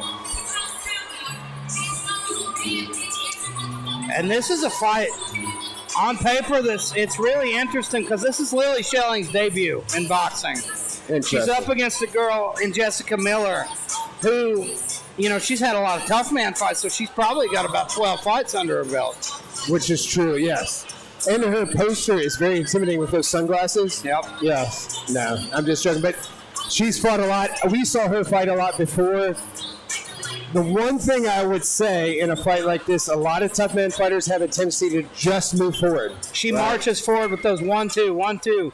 Lily Schelling's going to have to cut angles here if she wants to win this fight. And that's something to look forward to. Can you stop the forward motion by just circling? Can you stop the forward motion? Because a lot of times when we have these short rounds, the aggressive fighter is going to win the round. And Jessica Miller's a phenomenal athlete as well. Look at these girls, man. They look deadly. Look at them. Representing Ground Zero from Morgantown, West Virginia, Line Cagefighting. Awesome.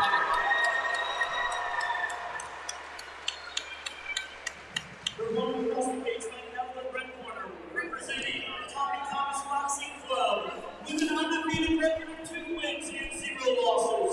Weighing 115 pounds, dressed in red and blue Spider-Man from Morgantown, West Virginia, Jessica Miller. Good job, man. Tommy Thomas Boxing Club is a legendary club out in Clarksburg. She looks confident, doesn't she? You could just tell when they announced it, just the way she looked. She looks ready for action. She looked that way in her last fight, and it was absolutely dominant performance there. She's been there and done that, which makes it an even tougher challenge for Lily, who it's her first time competing in boxing.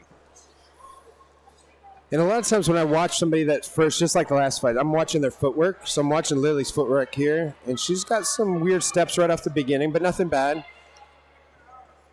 Well, you see her base as a wrestler. She almost changed levels there in the beginning. And that's the things you got to look for, right? Is she in good defensive stance the whole time? Is her footwork solid where she's just not going to get knocked down because her feet are too close?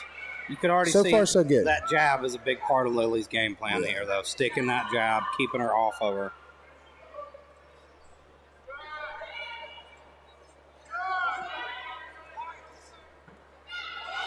This is already a much different fight than Jessica Miller's last fight. Last time we saw her, because she was so dominant and physical in that one, but she's more sitting back and boxing in this one.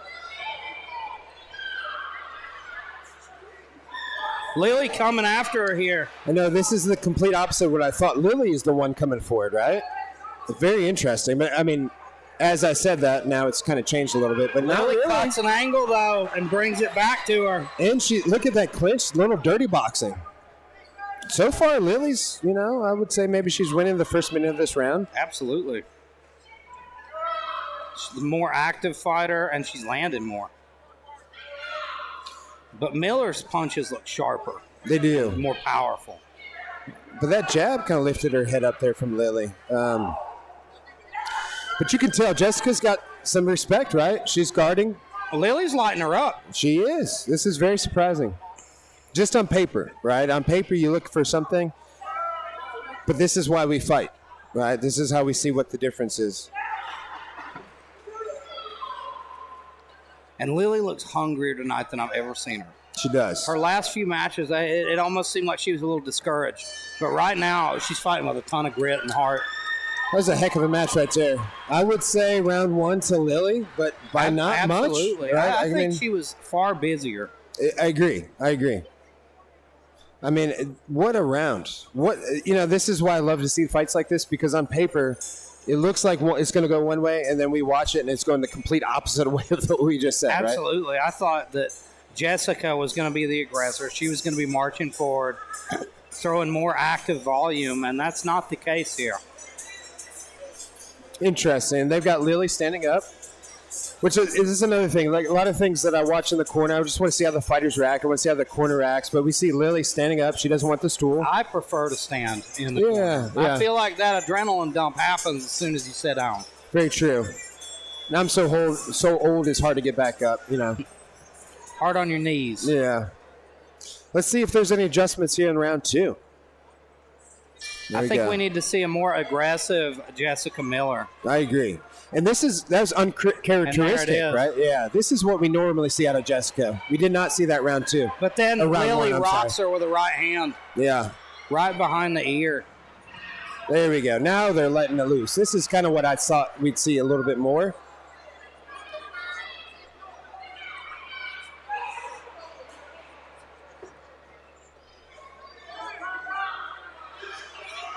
I like that Jessica's utilizing her clinch now, making a little grittier, dirtier fight. She's the shorter fighter. She's got to get inside on Lily. Yes, which means she's got to throw a little bit overhand rights. She's got to get inside. Once she gets inside, she's got to be active. We did not see that in round 1. We're not seeing it a whole bunch now. We see it in spurts. Like right there, they were in the clinch. I thought she could be a little bit more busy, but she's looking good. And Lily needs to turn the volume back up. Yeah, those are all great punches by another great one. Now she's putting it forward. More of what we expected out of her. And that's when we're seeing her have success. Yes. When she's putting Lily on her back foot.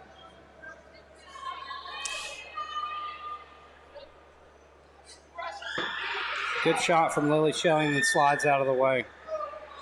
And I would argue, which I've not seen before, is Jessica's throwing a lot of just one punches, right? A lot of just one left hook, one right hand. That right? last one, she was so active. She was nonstop, 1-2, 1-2, 1-2. Yeah, and more it of was a hard toughened for her style. opponent to deal with. Yeah, we're not seeing that tonight, right?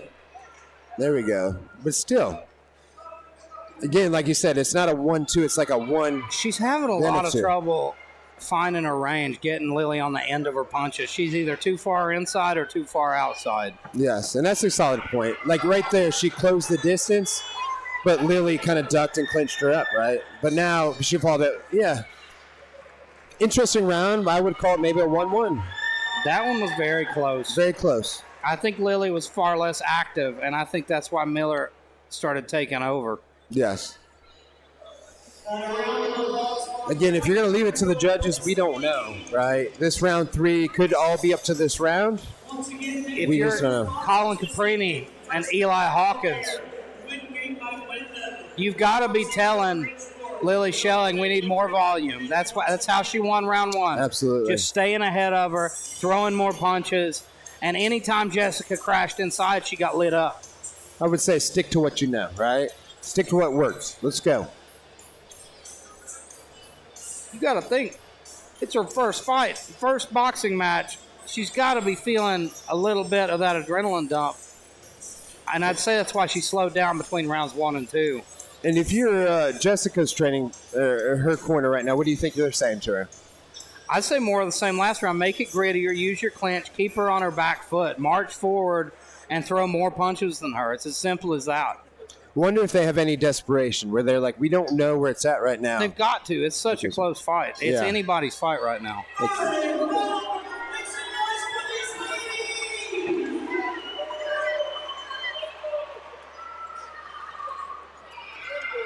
Oh, man, huge shots by Jessica Miller. And then Lily pushes her up against the cage.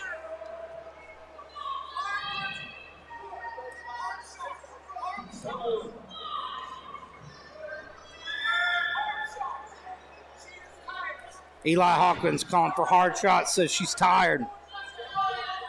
And it's hard. It seems like it's really hard for Jessica to find her range right now. It makes you wonder what her training camp looked like, because she was so aggressive in that last one. Yeah. It just looks a little different right now. She's doing a great job. It just doesn't look like her last fight, right? One thing I'd like to see more of from Lily Shelling are uppercuts. I don't think I've seen her throw a single uppercut, and she's fighting a much shorter opponent. But the one thing I think that's helping Lily is that she seems maybe a little stronger. She's pushing her to the cage, which all that aggression, it kind of adds up for the judges.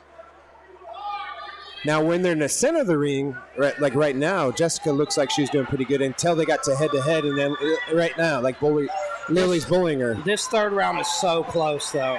And these are the things that matter, right? Not a lot of punches were thrown, but Lily pushed her around the ring. So if I was a judge, out of 2 minutes, I'd be like, well, Lily's controlling the ring, right?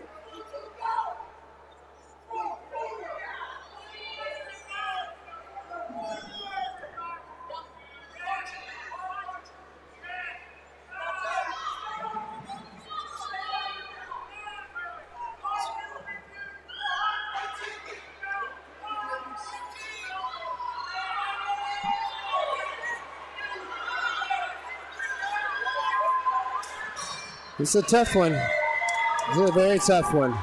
Super close third round. Back Absolutely. and forth. I could see it going in either way. I could as well. I think Lily took the first. Miller may have taken the second, but this is a hard fight to score all around. Absolutely.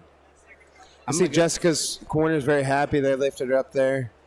I would think Colin's equally as happy, right? Here we go. Well, I'm going to go talk to the winner. We'll see who it is.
Ladies and gentlemen, after 3 full rounds, we go to the judges' scorecards for your official decision. Judge number 1 scores the bout 29-28, Miller. Judge number 2 scores the bout 29-28, Shelley. Judge number 3 scores the bout 29-28. For your winner by split decision, Jessica!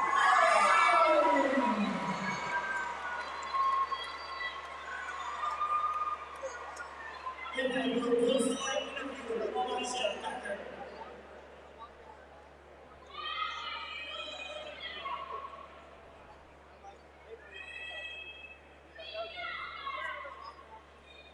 Ladies and gentlemen, give it up for Jessica!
Jessica made that second and third a lot grittier, though. Used her clinch a lot more.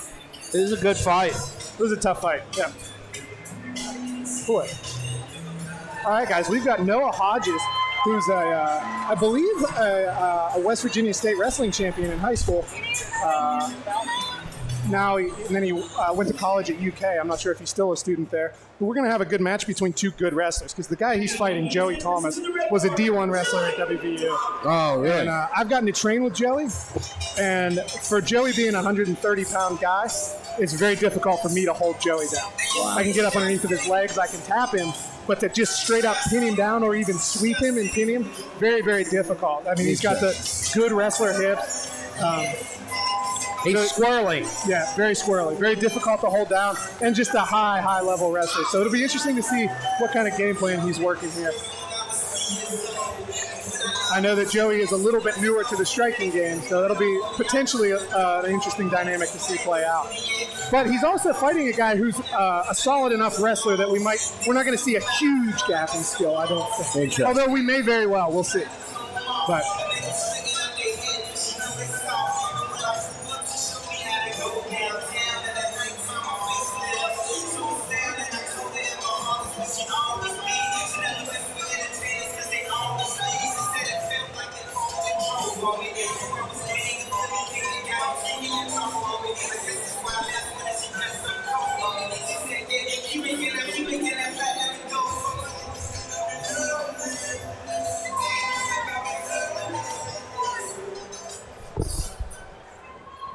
Ladies and gentlemen, this event now is scheduled for 3 teams. Referee Tony Sidman.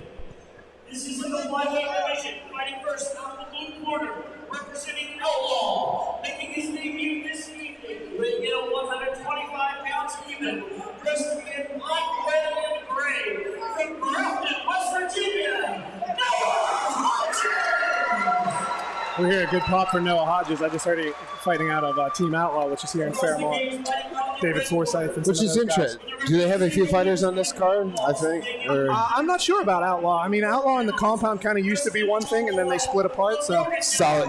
And actually, now that you're saying that, that's kind of what was going through my mind. I thought they were the same team, so I'm glad you said that. I kind of forgot about that. I think they're still on good terms, but Fred got his own space in Fairmont, and so they moved out there where they've got a little bit more mat room. So is that still Jason Bearden and David Forsyth?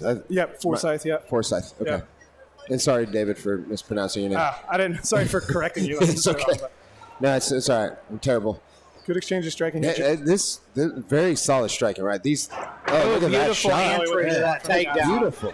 And beautiful. There's that wrestling. Joey's wrestling is so high level. Yeah, that's beautiful, man. Beautiful. I can't say shot from far away. That was beautiful. Yeah. So quick. Yep. And now let's see if he can turn this into a good controlling position. But even look how hard, man! What a scramble! Look at that. That's beautiful. We're going go went for a mat return, but but his opponent did a. Noah Hodges did a good keeping his base. Yeah, did a good job, and he actually hooked the leg as he was getting picked up to get mat return. Sorry, guys, my voice is starting to fail, man. It's almost like I screamed Mine a lot. cracked during when I was talking to Ricky Lobato. I hope nobody noticed my voice cracked. It got super high. Puberty's rough. You know, it's what it sounded like. It's rough. I keep big right hand. Yeah, it means we'll survive a little longer, right? So. Hodges cracked him there. I mean, this is very technical. This is nice. I like it. Yeah. And excellent work from Hodges to get back to his feet. You guys, nice right hand from Hodges there. I'm a heavyweight. I love heavyweights, but I do like this action. Look at that. I mean, the speed, the technique. This is beautiful. And Hodges did a good job defending that, and he landed a right hand on the break. He used that crossface to get him off of him. Yeah. It was great work. Ooh. And excellent shots by Thomas there. Yeah. Going southpaw with that good left coming behind there. That's that wrestler explosiveness we talked about. And he likes to shoot off that right leg. That's why he favors southpaw.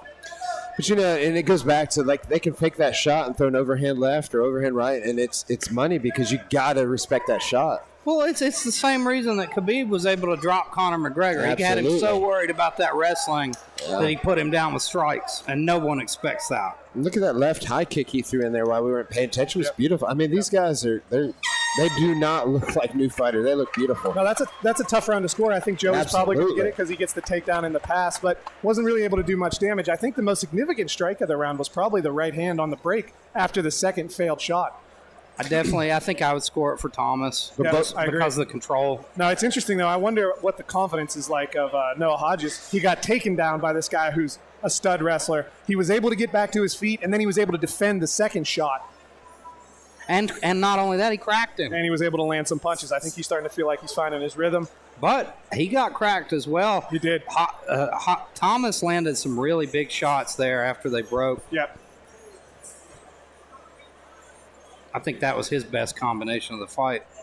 Big left hook. Sure, like looking at both fighters, they look very confident coming out of the corner. The coaches look confident. Josh Fowler's over there laughing. And neither one look good, looks the least bit tired. Yeah, these guys exactly. are not gassed. Yeah, they're very hard in 2-minute rounds to make a flyweight tired. I could try.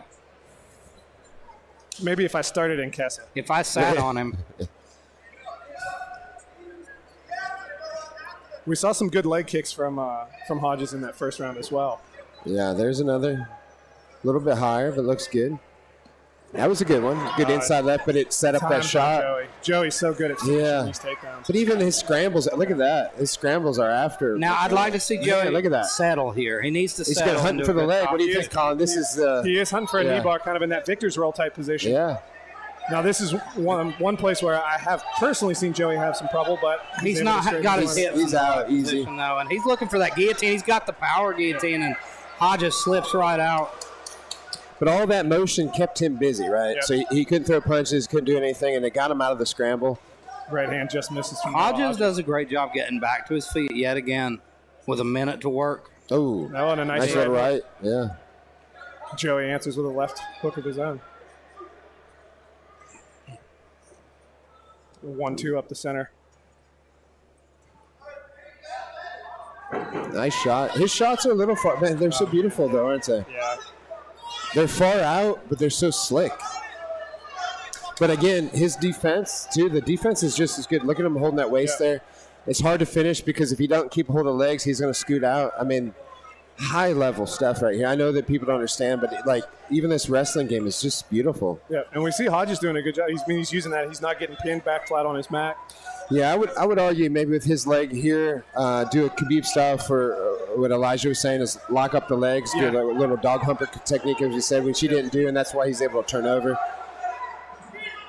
That was the best thing that I always saw Khabib do is he wrap at the legs, and then when you get worried about the legs and push down, then he punch you in the face, right? It was a very simple game. He does almost like a really low mount. Oh, and he's going to swim to the head, yep.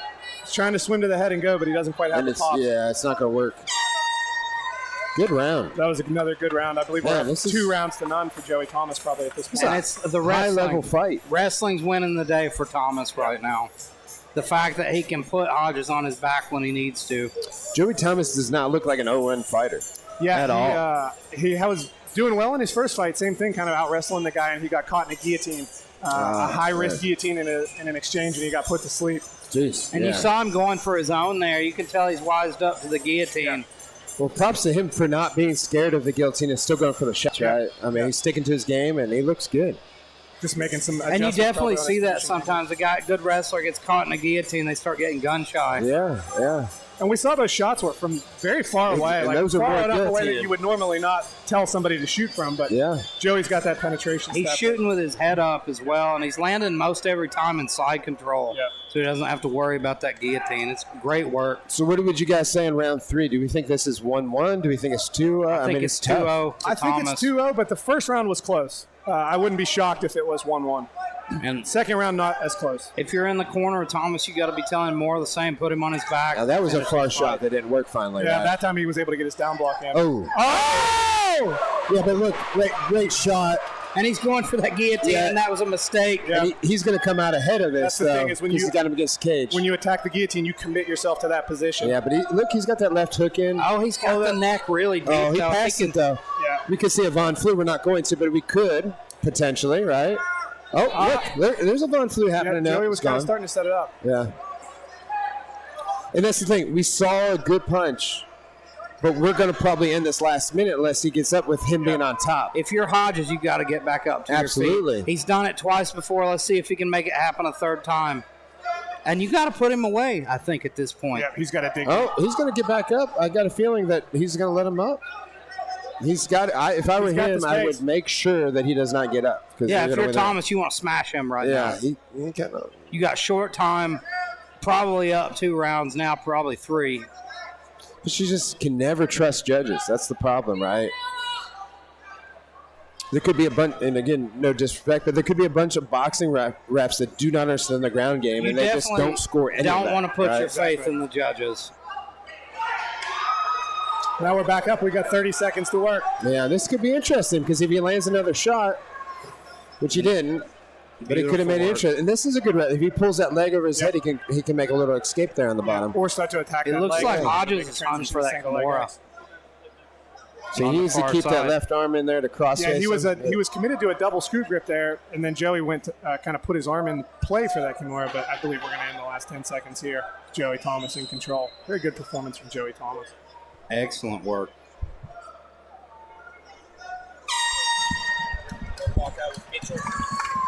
Be nice. I'm going to go back and start taping Griffin Lee and Bruno. Championship fight we have coming up later, gentlemen. Well, I'm going to go talk to the winner, so there's going to be nobody here. It's going to be really awkward for you guys. Enjoy it. Enjoy the silence for a moment.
Ladies and gentlemen, we have a catchweight boxing match for you at 1:30.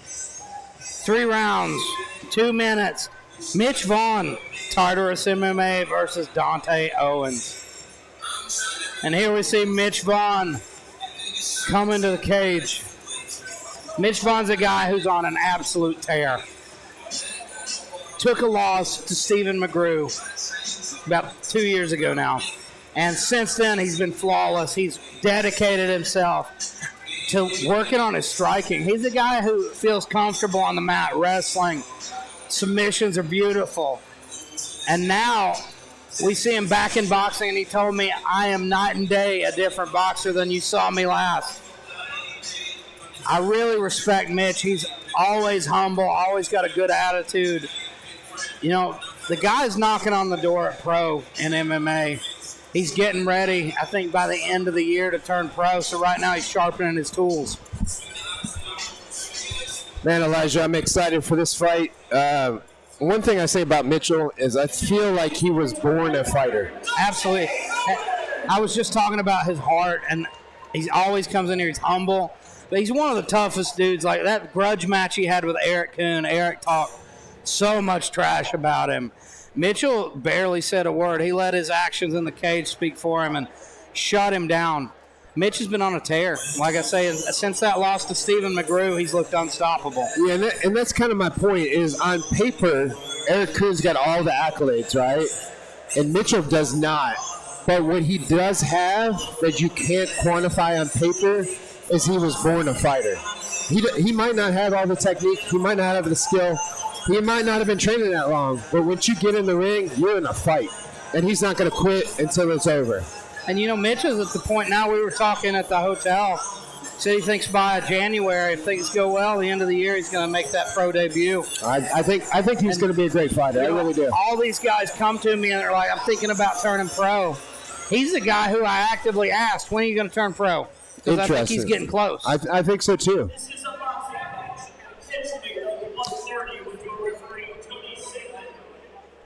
Fighting first out of the blue corner, representing Target. And what's your thoughts about Dante Owens right there? I mean, Dante Owens is a guy who's got a lot of experience, but it's primarily tough man bouts. I think Mitch is a big step up for him. From Ashland, Kentucky, Mitchell Vaughn. And Owens is a guy who tends to come out looking super strong. He's a very active fighter.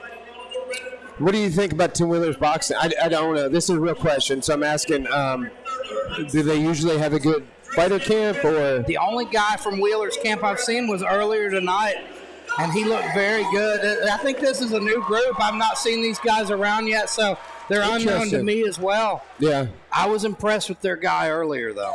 Well, they had walking into the event tonight, they had a solid crew outside, which is a good sign, meaning they had a bunch of men, women, everybody following them, and that means they have a good gym. So, here's what we hope is going to be a great fight. And Dante looks ready to scrap. Look at that. But again, look at Mitchell. He does not care. He just wants to fight, right? And look at that. Mitchell said that he expects Dante to fade in the second and third. He said he watched his tough man fights. He said he started to slow down after the first round, was gassed by the second, and those are 1 minute rounds. So he said, I've got him here for 2 minute rounds. He said he was going to take his time, but it doesn't look like he is. Does not look at it at all. And I expect that, right?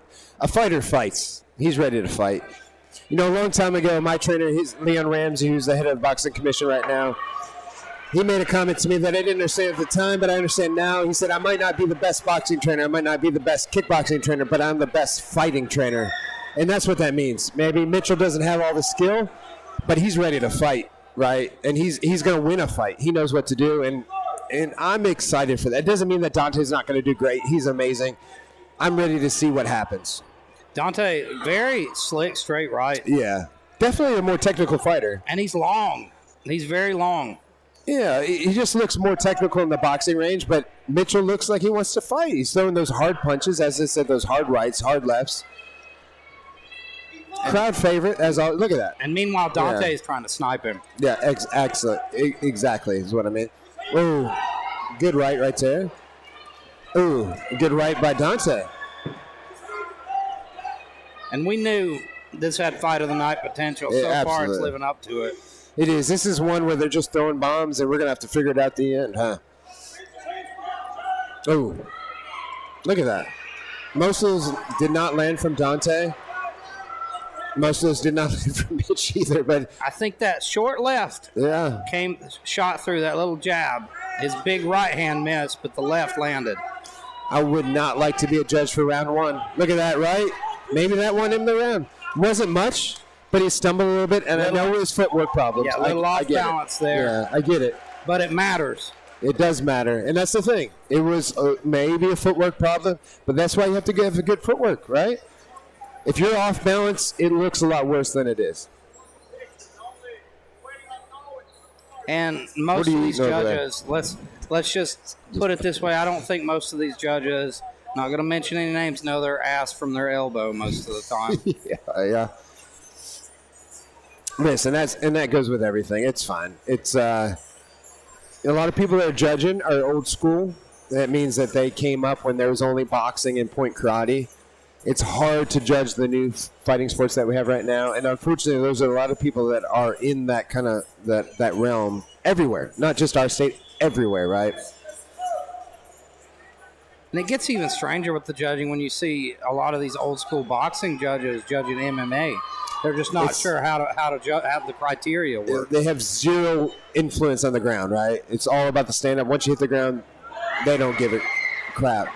There we go. Here's a fight. This is what we're talking about. Oh, big shots from Mitch Vaughn. This is exactly what we're talking about. Is that boxing? No, that's a fight. They're fighting right now. Look at that. Look at that. They're going down. Toe to toe. This is what the crowd likes to see. Let's go. Neither guy worried about defense. Both guys just trying to land as hard as they possibly can. And the harder Mitch gets hit, the more he likes it. Look at this. This guy was born to fight. Oh, good right behind the ear. I mean, literally, both fighters are hitting each other at will. There's not a lot of defense, as you said, Elijah. They're ready to go. I love it. But on the other hand, there's a ton of wasted energy here because both guys are just whiffing 100% on huge shots. See, there's another one. If this was you and I, wasted energy. Oh, Since we'd be exhausted. So it's okay. Since We'd it's be them, gone. yeah, they're fine. Dante actually kind of acting like he's throwing a jab, which is a good point. We have not seen a lot of jabs here, right? We've seen some power punches nonstop. He's been almost leading with that right, Yeah. even though it's his power hand. Oh my God! And that's hurt. He might be done. Bad. He might be Vaughn's done. going to have to dig deep here. 30 seconds. Can he come through? Can he come through? He's hurt. And oh no! He stumbled. I don't think he got should up. stop the fight, but he did stop it. It's over. I don't know if it's over. Mitch is complaining he's not happy with that. No, I would argue it's not a good stoppage. However, it's the ref's decision. Mitch did, if we notice on the replay here, he did stumble a little when he got up. It is stumble. I've seen fights go a lot longer than that. However, let's take a look at the finish here. It was a beautiful left hook, I believe. Oh, man, that was a good two left hooks, right? The second one just landed right in the temple. Beautiful shot. That was the first left hook, and that's the second. And from a guy we didn't know much about coming into this. That's how these new guys rise to the top. He had the experience, but we wondered, is the tough man experience enough to carry him through against a guy like Mitch? And it was. Beautiful knockout. Yeah, and what I see here is two fighters throwing rights and lefts as hard as they can, and that left until somebody landed. Absolutely. What a great fight by both. And a stoppage at 130, you know, at this weight. It's rare to see a guy with that kind of power. It sure is.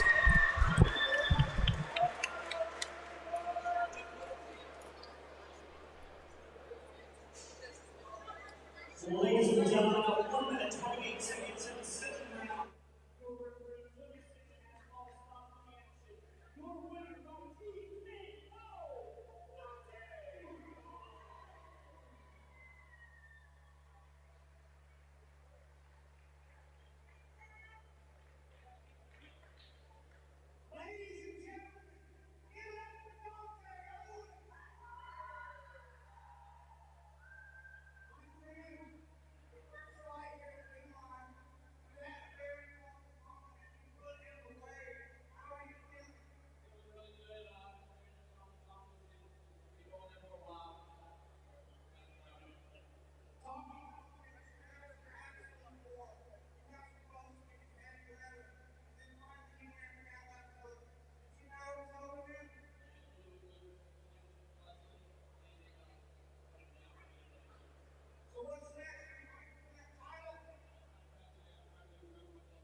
the ground for some kickboxing.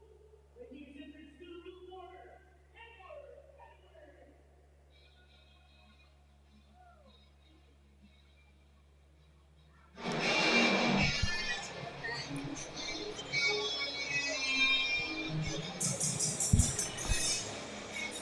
Ladies and gentlemen, moving right along here with super middleweight kickboxing, 195, Edward Petway versus Seth DeWitt.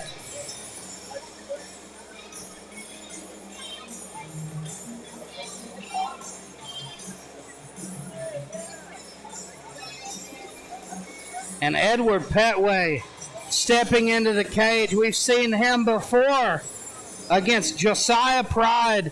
It was a very excellent stoppage from him. The Cali King himself. And he's training out of Butch Hiles MMA in Charleston. Guy has a great attitude. I really enjoyed watching him make his debut. Seth DeWitt coming out, though, to some Jim Croce. You don't mess around with Jim. 26 years old, training out of Ryoma Academy. So you know what that means. This guy's serious. He's the real deal. All it takes is to know they're training out of that gym to know they're going to be solid.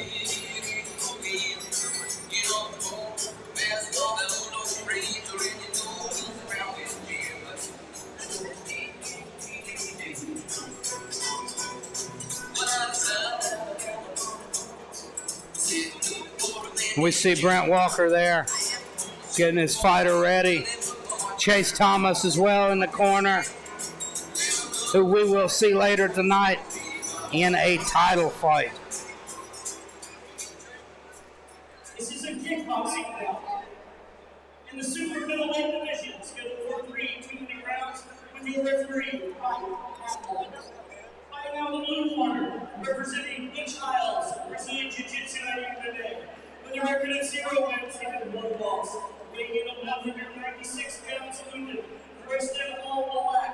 Fighting out of Charleston, West Virginia, by way of Lancaster, California, Edward.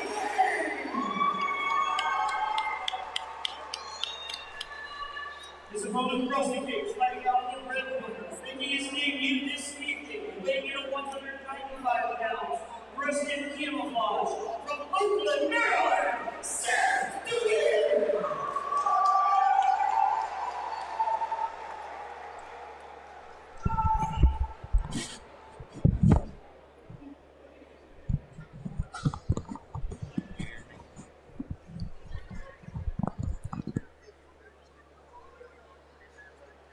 And here we go. Both guys look ready. As the ref goes over the rules, they touch gloves, and we are underway.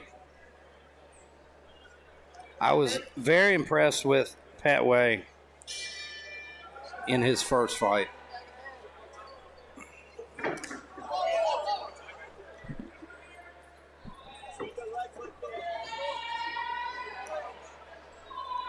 DeWitt is long and lean.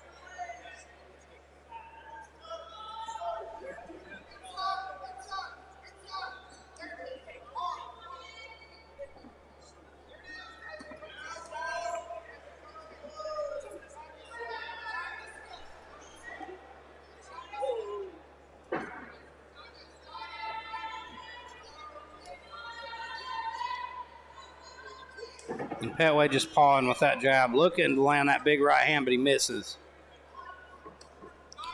Petway hanging back, lands a low kick there and gets caught. Petway shoves him as he throws the kick.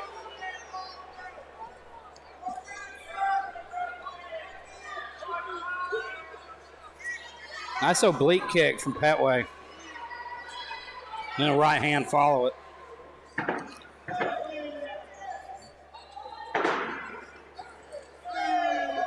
Both guys trading low kicks.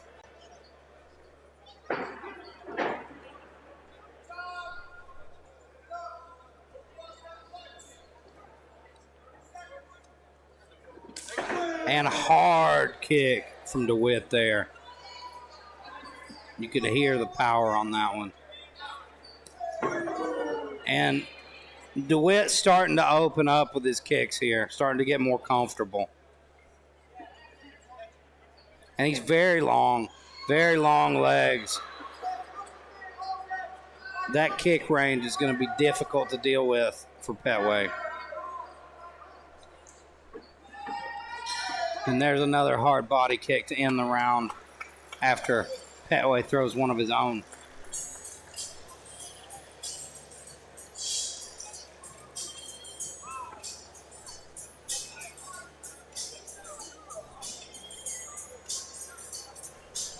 Now, talking to you, Butch, Petway's a guy who kind of came out of nowhere.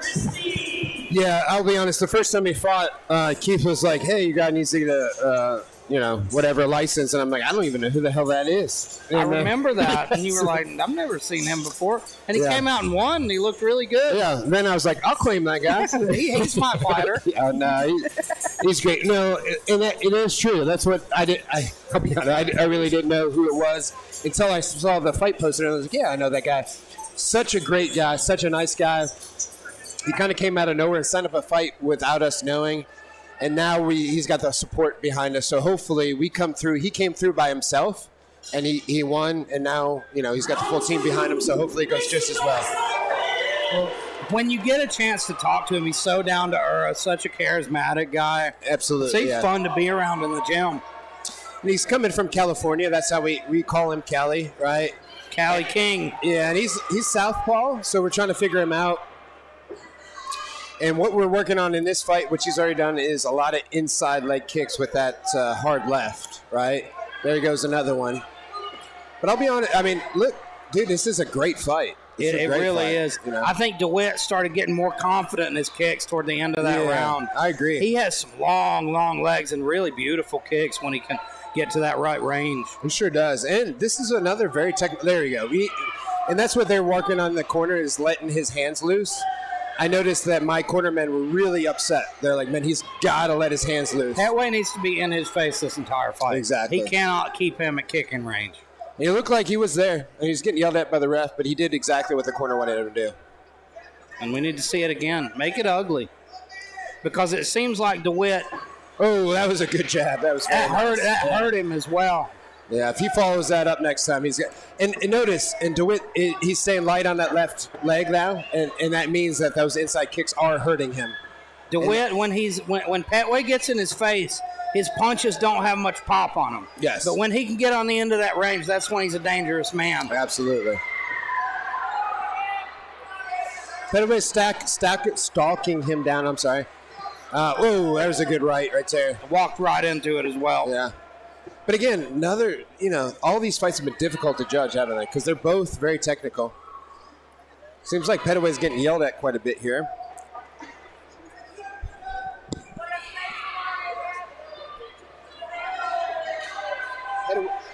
His feet aren't under him. That's the big problem. This third round's going to be big right here. I can tell how the internal struggle of Butch Hiles not to yell at his fighter right now. Yeah. I'm doing a good job. Or I'm trying to do a good job of letting my corner do their job and not undermine them. You can't micromanage when you own a big gym. That's why I came over here. They're doing a great job. And I want him to focus on the corner and not myself. Petway's fighting a great fight against a guy who's probably the more technical man. And Petway's so new to the game. This guy's probably been training a little bit longer than him. But Petway's making it a fight because he's staying in his face and making it ugly. That's when he's having success. Yeah, and he literally he's probably been at our gym less than a year. He just came out of nowhere. He's doing a great job. He's great human, great, nice guy, very technically sound in his fundamentals. He's training hard. And Chase Thomas was really talking up DeWitt. Before this card, he was telling me how good DeWitt is and how good of a fight this was going to be. And it's really delivered. Petway's the one that surprised me, though. Petway it's what you talked about in that last one with Mitchell Vaughn. Petway's just a fighter. Just a fighter, He's learning still, but he's got that spirit Yeah, and to your point, DeWitt, look at it. He's technically sound, the way he moves his legs, the way he moves his hands, but right there is what gives him a hard time when you start fighting. And that's the thing. I've dealt with that myself. If you fight, you know, you're used to sparring with guys in the gym, and it's technical sparring. You got a guy that's a brawler who's in your face the whole time. It's hard to get off anything clean. Yes, absolutely. They got 1 minute and a half. That's the danger. That's the danger right there. Yes, here we go. This is going to be a hard minute at the end. Of course, I want to yell and try to keep my mouth shut. Petway is at the range that DeWitt wants him to be. That's what he's got to stop. Who's getting yelled at here? Are they taking a point? He's going to take a point from... For what? This is ridiculous. In a 2-minute match with 3 rounds, it's goofy. Let the guys fight. Exactly. That's ridiculous. I don't see any flagrant fouls and again, at all. I love Mike Knapp, but there's nothing that goes through that. That's ridiculous. I'm sorry. You're going to have to make up some round. Well, like that could literally cost him the fight. Commentators can't see what he's doing wrong. There's something Exactly. In the fact that a ref's going to cost somebody a fight, that's not what you want to do ever. Maybe it's for the clinch. Yeah. But 30 seconds. Let's go. short time here for Petway. He's going to have to do something big. And that was a beautiful jab.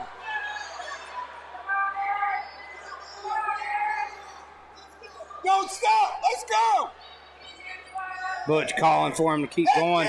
Short time. Calling for the high kick. DeWitt High kick. keeping him off with a beautiful body kick. Head kick now. Head kick. Go. Go. Go. Go. Go. Go. Go. Go. Go. Go. Go. Go. Go. Go. Go. Let's go. Let's go. And that's time. What a fight. And that's a hard one to score. Shut my mic up, but what a way to end the fight. Both guys showed a ton of heart in that one. It was a stylistic clash that I really enjoyed, and I don't know who won it. For sure.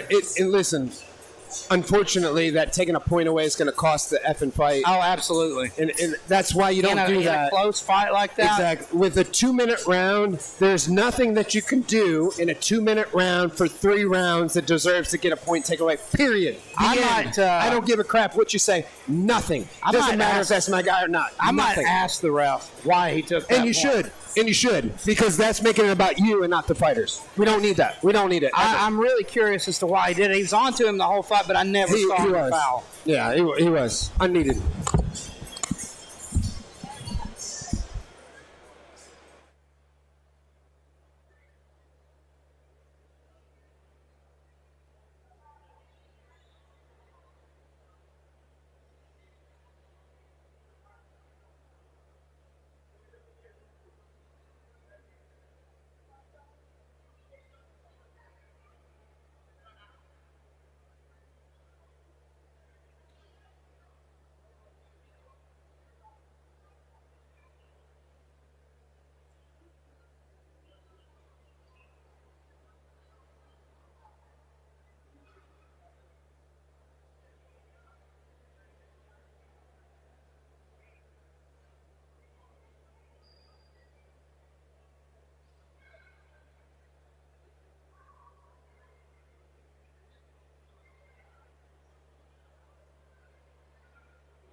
It's me again. That's how I'm going to start it.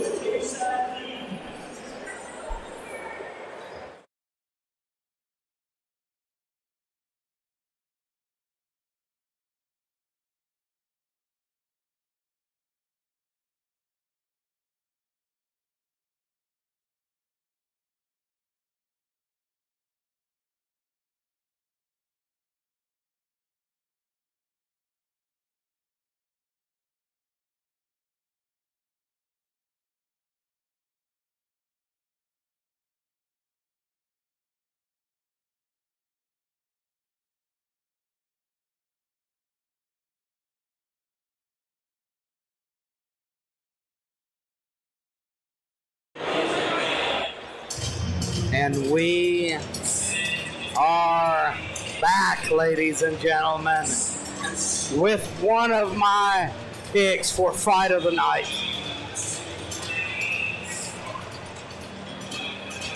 Eric Mon versus Tyrone Kinchin.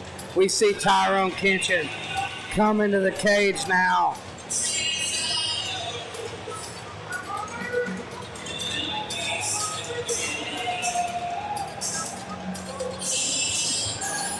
And I am joined again by the great Colin Caprini for this excellent fight. This is one of my favorites of the night.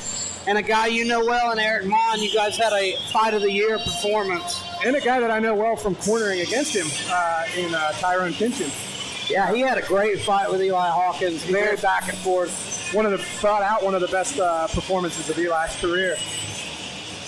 This is an interesting stylistic matchup, too. You know, Kinchin's striking looked not bad in the fight with Eli, who's a very good striker. And I was very surprised at how tough Eric Mon was when I fought him. I hit him with a knee to the body that I was certain was going to drop him, and it didn't. And he covered up and survived to the end of the round. And to be honest, Tyrone Kinchin got hit with some shots from Eli that I've been hit with, and I was like, I think this kid's going to be out of here. And this walkout song from Eric Mon is a big message to Tyrone Kinchin.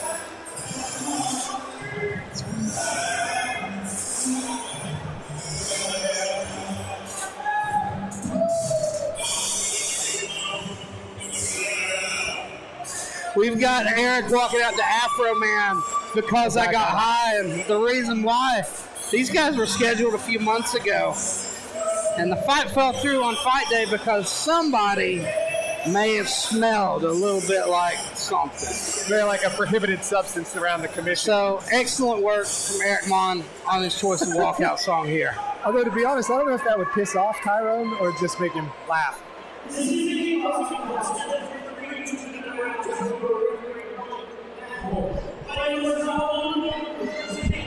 All right. We see short hair, Eric Mon. So did Tyrone used to fight out of Ryan Carroll's gym? Is that right? Ronan shut down, so they've been training at Doghouse. Okay. Yeah. And we were just talking about Tyrone had a very tough fight with Eli. Eli was able to beat him by decision, but it was a competitive fight. It was a split decision, wasn't it? It was close. And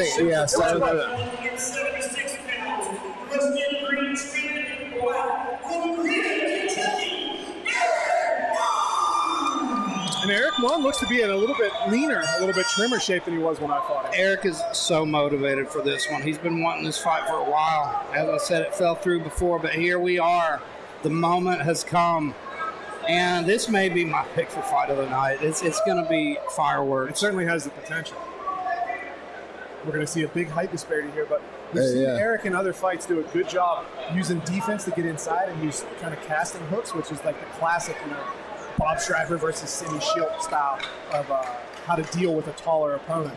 I'll be honest, Eric gave me a little bit of trouble with that in a few instances. And he's got really deceptive head movement as well. He's hard to hit.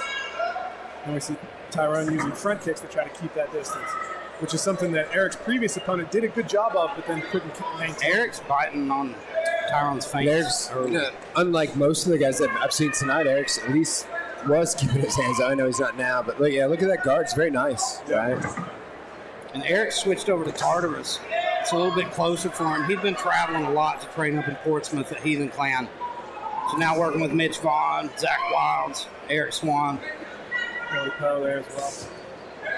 How's Billy been doing? I haven't seen him in a while. I believe he had knee surgery not too long ago. Beautiful. I believe he's back in the gym now, they said. I talked to him a little bit at that. I talked to Eric about that a little bit at the And Eric's slipping a lot. That's dangerous when you've got kicks. Billy's another legend, right? He's been around for a long time and done a lot of things from grappling to MMA to kickboxing, everywhere. Ooh. Eric ducks under the high kick, but he needs to let his hands go. He's not being too busy right now. You see a little 1-2-3 there from Eric. Kind of thrown at the shoulders of Tyrone Kitchen. Nice leg kick, yeah. Tyrone doing a good job staying on his bike, keeping him on the outside, which is exactly what he needs to do. Nice jabs there from Tyrone. And Tyrone's always been a class act. He's such a good guy as well as a good fighter. Oh, Ooh, nice good jab. there. Excellent right hand from Tyrone to follow it, though.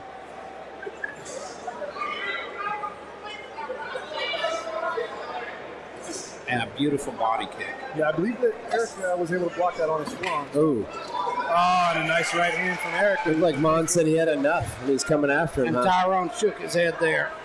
Oh, and a nice outside leg kick by Eric Mon. Yeah, I think I would definitely say that Mon's leg kicks have done some damage, but they're more effective out of anybody so far. Yeah, and I'll be honest, during the fight, I didn't feel his leg kicks. I think he only landed 1 or 2 of them on me, but the next day, actually that night, whenever I got up to go back to the hotel, I was like, oh, that leg A little kick hurt. deceptive, yeah. I think Eric is at his best, though, when he's throwing combinations. He really needs to get his hands busier. Like we saw him in that last fight with Emmett Ruggles, where he was able to get inside and open up a little bit more. But Tyrone Kitchens seems to be a little notch above Eric's previous opponent. He's doing the same thing of using that front kick to maintain distance, but he's not dropping his hands on the end of it to eat counter shots, and he's also using his jab a little bit more effectively. So close first round, but that's a very difficult round to score, to be honest. You know, I think Kitchen might have edged it, but it's very close. Big shout out, by the way, to Keith No. He was able to find that ring card girl outside of 7-Eleven before this event, already wearing that outfit. I don't even know what to say. So we'll just leave it at that. Does she have an NLC trading card? Because I would like to have the one of one. We got to get her to sign it before she leaves. I will say that Kitchen's like very confident, right? Like he's just like as you said, Colin. He's very nonchalant, kind of like he just seems like he's under control. He feels confident. It doesn't mean that he's going to win, but he just seems like he's got that attitude. Yep.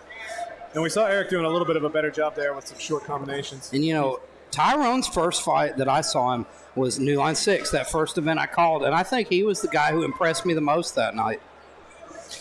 And he did great. Last time I saw him fight, he did great. It was a card actually here. The last time I saw him, he was awesome. And he fought a guy with a super strange style. Yeah. Nice right hand just missed from Eric Mon there. Ooh. Beautiful right hand. Yeah, good one, too. He just looks solid. Those are nice jabs. Very active, right? I mean, it looks good, man. That's what we need to see from Eric. Marching for it. But beautiful job by Tyrone to cut an angle and get out of there.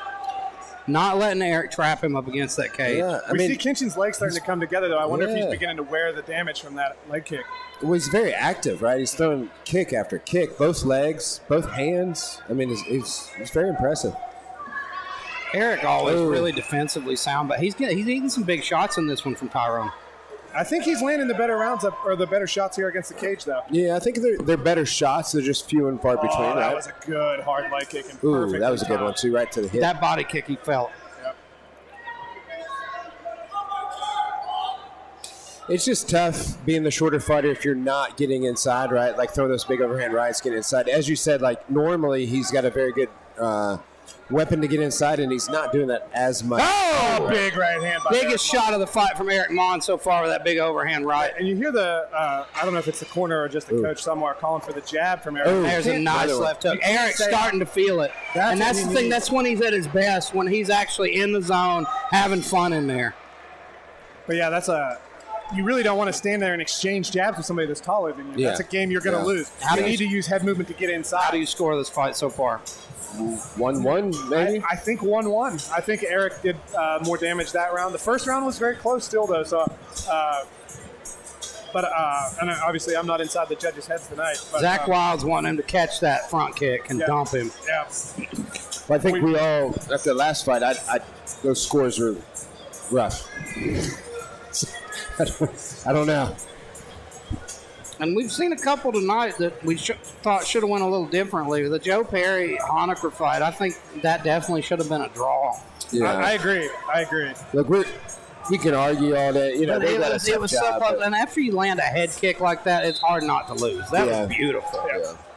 And they've had a good night. This camp, you know, the three amigos, I call them, Tyrone Kinchin, William Honecker, and their manager there, Tyler Aarons, who I'm supposed to fight in February. Why does everybody want to fight you? I don't know. I think it's my face. I'd grapple you. I don't know if I'd want to fight you. What's that? My face Step Brothers? angers It's just like seeing it, it's like, pow! it's your face. Like, I don't know. There you go. Eric almost dumps in there. Tyron keeps his feet. Good work. But he definitely ate that dump on the calf. That attempt at that little, like, Ouchi kind of off balance from Eric. Oh, and a nice head kick. That was a good head kick. Yeah. And it was a good ref, right? punches He sat back there. It was very good. All the way around. There you go, Eric. Eric Mon listening. Again, I'm not rooting for anybody, but I like to see him come in the side. Tyron's looking good. That's one of those things I love both guys. Big left hook by Eric Mon. Good head movement, man. Just right out of the way of both of those punches. Eric's starting to time those rear leg kicks, right? I've never been a huge fan of rear leg, or not. They're never like rear push kicks, but yeah. I mean, he's starting to catch all those kicks. That's where you start faking them to the body and go to the head. That's where you get in trouble. And you see, Tyrone's got the height to land to the head on Eric. Yeah. Oh, they're beautiful work. That's what we need from Eric Mon. More combinations, more. That could win him the round. Just being impressive right there. I mean, another close round, but those punches are very nice. It goes down to this. Like, if you're not a right hand sets Kinchin back to the cage. If you're not a judge that refs combat sports, often, I don't think they score leg kicks very well, right? Even though Tyron's landing a bunch and he's landing a lot of good kicks, unfortunately, a lot of times you have boxing judges that have no idea what a leg kick or a body kick does. Eric just not able to find his range with his own low kicks. Yeah. And he's not setting them up with his punches. That's the problem. But at least he's coming at it, they're fighting. Excellent work from both men. This is one that's going to be tough to score. I think Tyrone may have edged it. I actually would go the other way. Obviously, I'm not scoring the fight. I'm commentating it. But I thought Eric won rounds 2 and 3. I thought one was kind of a toss-up. Eric But Tyrone Kinchin did damage in both rounds 2 and 3. I just thought the bigger moments were Eric Mon's. I'm excited to see the result of this one. Both men I'm a big fan of. Eric Mon, big personal friend. Can't help but yell at him a little bit during his fights. Yeah, I think everybody likes Eric. He's a good guy. Let's go see who won. Tyron, too. He's a good guy. Tyron looks confident. Yeah.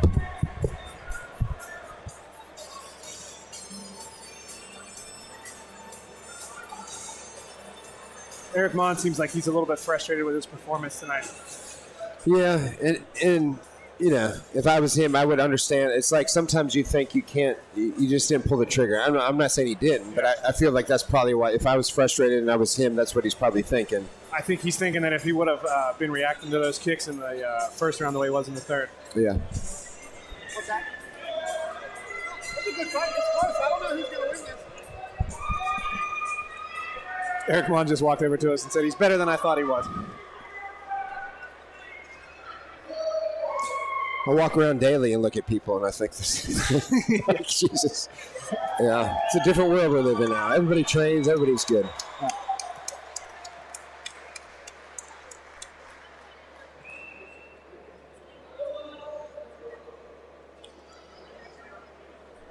Judges are taking their time rendering this decision. So following up on Elisha's 7-11 comment, do they only have one ring girl? Random comment, I'm sorry. I think tonight they do, yeah. Yeah, it's fine. Yeah, there's usually there's one that normally works, but yeah, I haven't seen her at all here tonight. Me neither. It's very strange. I thought, I think we might have picked up a late replacement, but yeah. Well, props to her for coming in and helping out. Yeah, helping out the show. You and I have been Yeah, around West Virginia long enough to know that sometimes the late replacement ring girls that come in for some of these events are. Yeah, and again, not saying anything about it. She's doing a great job, but yes, yeah. That's all I can say. yeah, that's all you can say, right? Yeah, I've been actually in Ohio one time. It was rough. Yeah. It would have been the opposite of what you think. You should be West Virginia, but it was rough. Yeah. Basically, what I'm saying is it would be like I was a ring card girl. You know? Just throw it out there. We should have thrown in our applications for tonight. Yes. If you like muffin tops, I'm your guy. There you go. Judge number 2 scores about 30-27. Blue. Wow, 30-27. Judge number 3 scores about 29-28. For your winner by split decision. Tyrone Kinchin does win the fight. Did you look at Eric, as he said, he's better than he thought he would. He didn't look super surprised. They could have went either way, but the 30-27, I don't know if he won every round right. I mean, Give it up for Tyrone Kinchin! congrats, Tyrone. Great fight. Eric, great fight. My friend, that was a beautiful performance. I think that's the best we've ever seen your striking line. Talk me through it.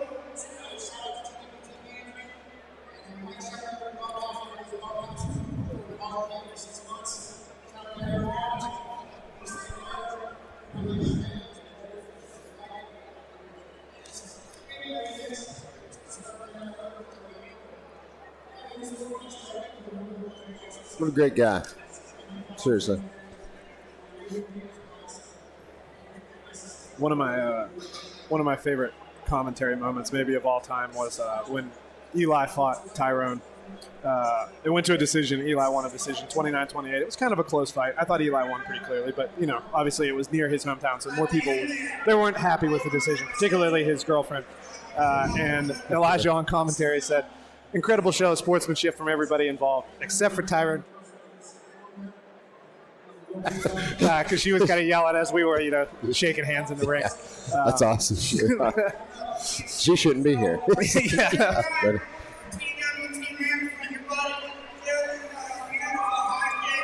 I feel like is Elijah go with the skinny jeans? What's going on tonight? I don't know if those were normal jeans at one point and then they just became skinny jeans, but maybe he's more stylish than us. Yeah, I don't know. I'm wearing mesh shorts. I wore gi pants this morning, so I mean, if I say something about it, I also have to say, just look at me in general. You're dressed like 1/10 of the way you normally dress. I know. You're still by far the best. Right, because I didn't know. If I would have known, I'd wear some really, It's funny. Everybody knew you were commentating except for you.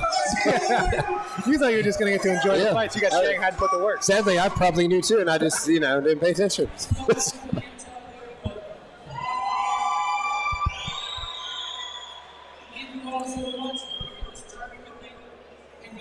He's not retiring, is he? I believe he is.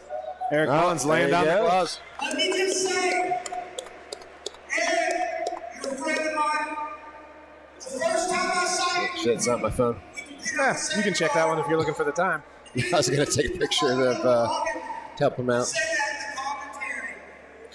Missed You it. could not prove me more wrong. This streak you went on competing for the title. It's so inspiring. There is absolutely no doubt that you're a fighter. I love you, buddy. I'm proud of you. It's been a hell of a journey. Give it up for Eric Bourne! One of the legends of the game, Eric Mon. I'll be honest, I fought a lot of people who were much more on paper, better than Eric. That's not English, but you know what I mean. Yeah, I understand. Yeah. Much more credentialed people with, belts who had trained at bigger gyms for longer periods of time and those kind of things. One of the toughest fights I ever had was Eric. Eric just had no quit in him. He truly is a fighter. I mean, and it's been incredible. I don't know if you got to see his first fight. Eric's first fight, he didn't look good. He came out and he got smoked in less than a minute, and Elijah, even on commentary, was like, you know what, maybe fighting's not for him. But in the period of 3 years, he's turned into a guy that is a seasoned veteran, seasoned competitor, won some fights, he's lost some fights, but you can't ever say that Eric Mon is not a fighter. Eric is a fighter. No, it's a solid point. I don't know if anybody's listened to the recent interview of Tank Abbott on Joe Rogan, but that's what that reminds me of. He might not be the most technical guy, but you knew there was going to be a fight. And he was a fan favorite because of that, and that's a lot like Eric right there. He's a legend of the game. I think we all have respect for him, and it was an honor to see him fight. And I tell you what, as like a white and blue belt type kid, I wouldn't have had a ton of respect for Eric Mon. But knowing the intangibles that it takes to perform like that in the cage, and you know, they say that it takes a lot of guts to get in the cage. It doesn't take guts to get in the cage. It takes guts to get in the cage, lose, and then go fix the problems and come back better. Yeah. Right? I've seen a lot of people who had no business in a ring or cage, but have the guts to make the walk. But to do what Eric has done takes remarkable heart. And I think we saw a little bit of a stylistic difference there. I think Eric had a few more offensive opportunities in the fight that I had with him because I am also kind of slow. And I didn't play on my bicycle. I met him in the center of the ring and tried to make it a dirty fight. I wanted to wear him down. I thought I was just going to be more technical, tougher, and the more exchanges I created, eventually being better and stronger than him would carry me. And luckily it did, but barely. I mean, that was a tough fight. Yeah, and the height difference in this one seemed like it affected a little bit, right? Because the times that he was able to kind of stalk him down, once they stopped it, that's the only moment of glory he had, right? So, but listen, man, he did a great job. For his last fight, he did a great job. And Tyrone Kinchin fought a very smart fight. Did. That's how you have to fight, Eric. Exactly. If Not you don't want to have your liver hurt for 2 weeks like I did. Well, and that's what I'm saying. Like, I don't want to take anything away from Tyrone. Like, right? He did amazing, right? Like, so let's not overshadow him. His game plan was on point. He looked the way he mixed his kicks and punches together were fantastic tonight. He looked amazing. And now we've got Roman Belcher versus Shahid Hayward in a lightweight kickboxing bout. Look at that smile. Shahid is a kid that was a tough wrestler in high school who's been training with Josh and those guys over at Blackout. I talked to Danger about him it's maybe been 6 months ago now, but he told me that kid is going to be somebody, keep an eye out for him. Interesting, yeah. I don't know if you guys know Danger. Danger's the guy that used to train at Ground Zero. Now he's at Black Hat. And he's been training for 20 plus years. Literally lived in Millennium MMA, slept on the mats. Really? If he says somebody, watch that guy, he's going to be somebody, that's somebody I listen to. Wow, that's awesome. But Roman Belcher has already shown us that he has talent potential. So this is a spectacular matchup. I say Hayward looks confident. Look at that. Look at that smile. Look at his swagger. I would agree. Yeah. Just the way look at the way he moves. Like he looks ready.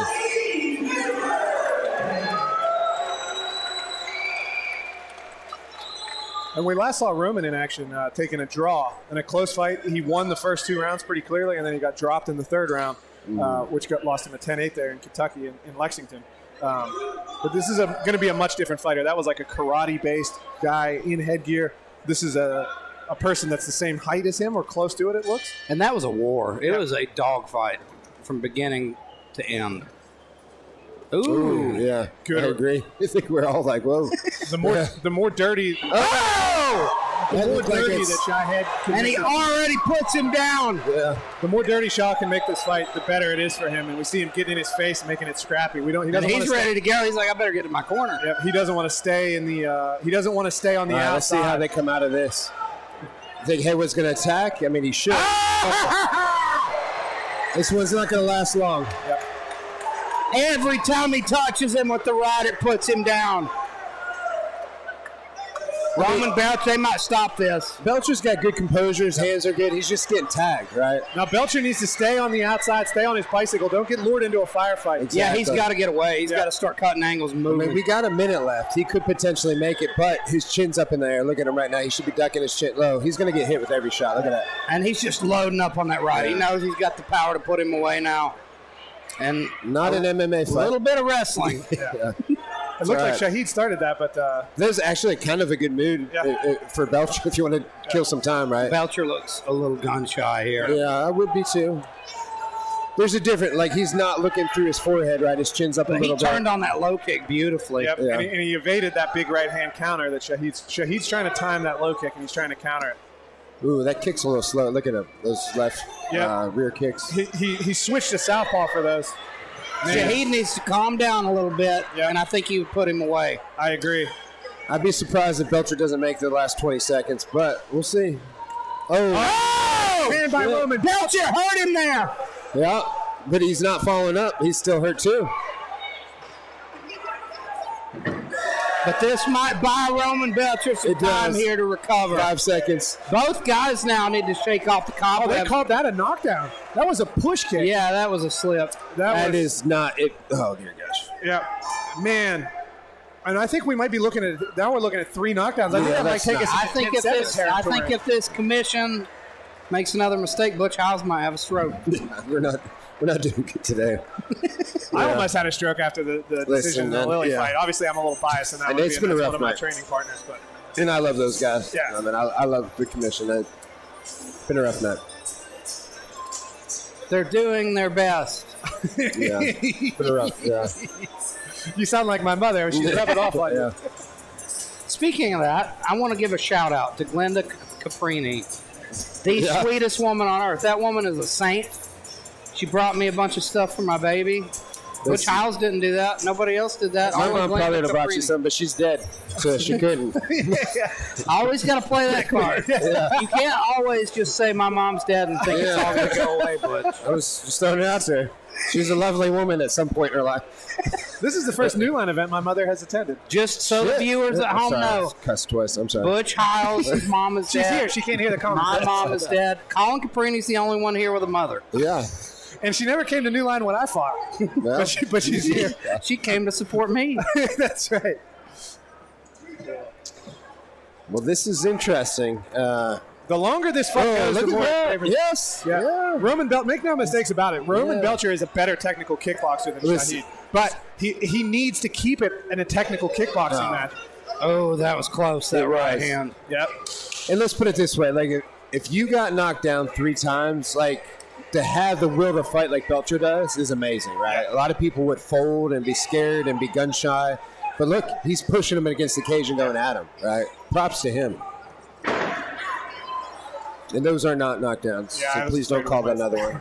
Yeah. That was a good short left hook. yes. He caught Shaw with on the way in. Like, if Belcher makes a And again- comeback here, this will be very impressive. Like, even winning this round is reminiscent of Tyson Fury, Deontay Wilder, right? Getting knocked down, coming back. And he's winning this round. Oh, man, he hurt him. Yes. Oh, kick. Oh, my God, another kick. And another.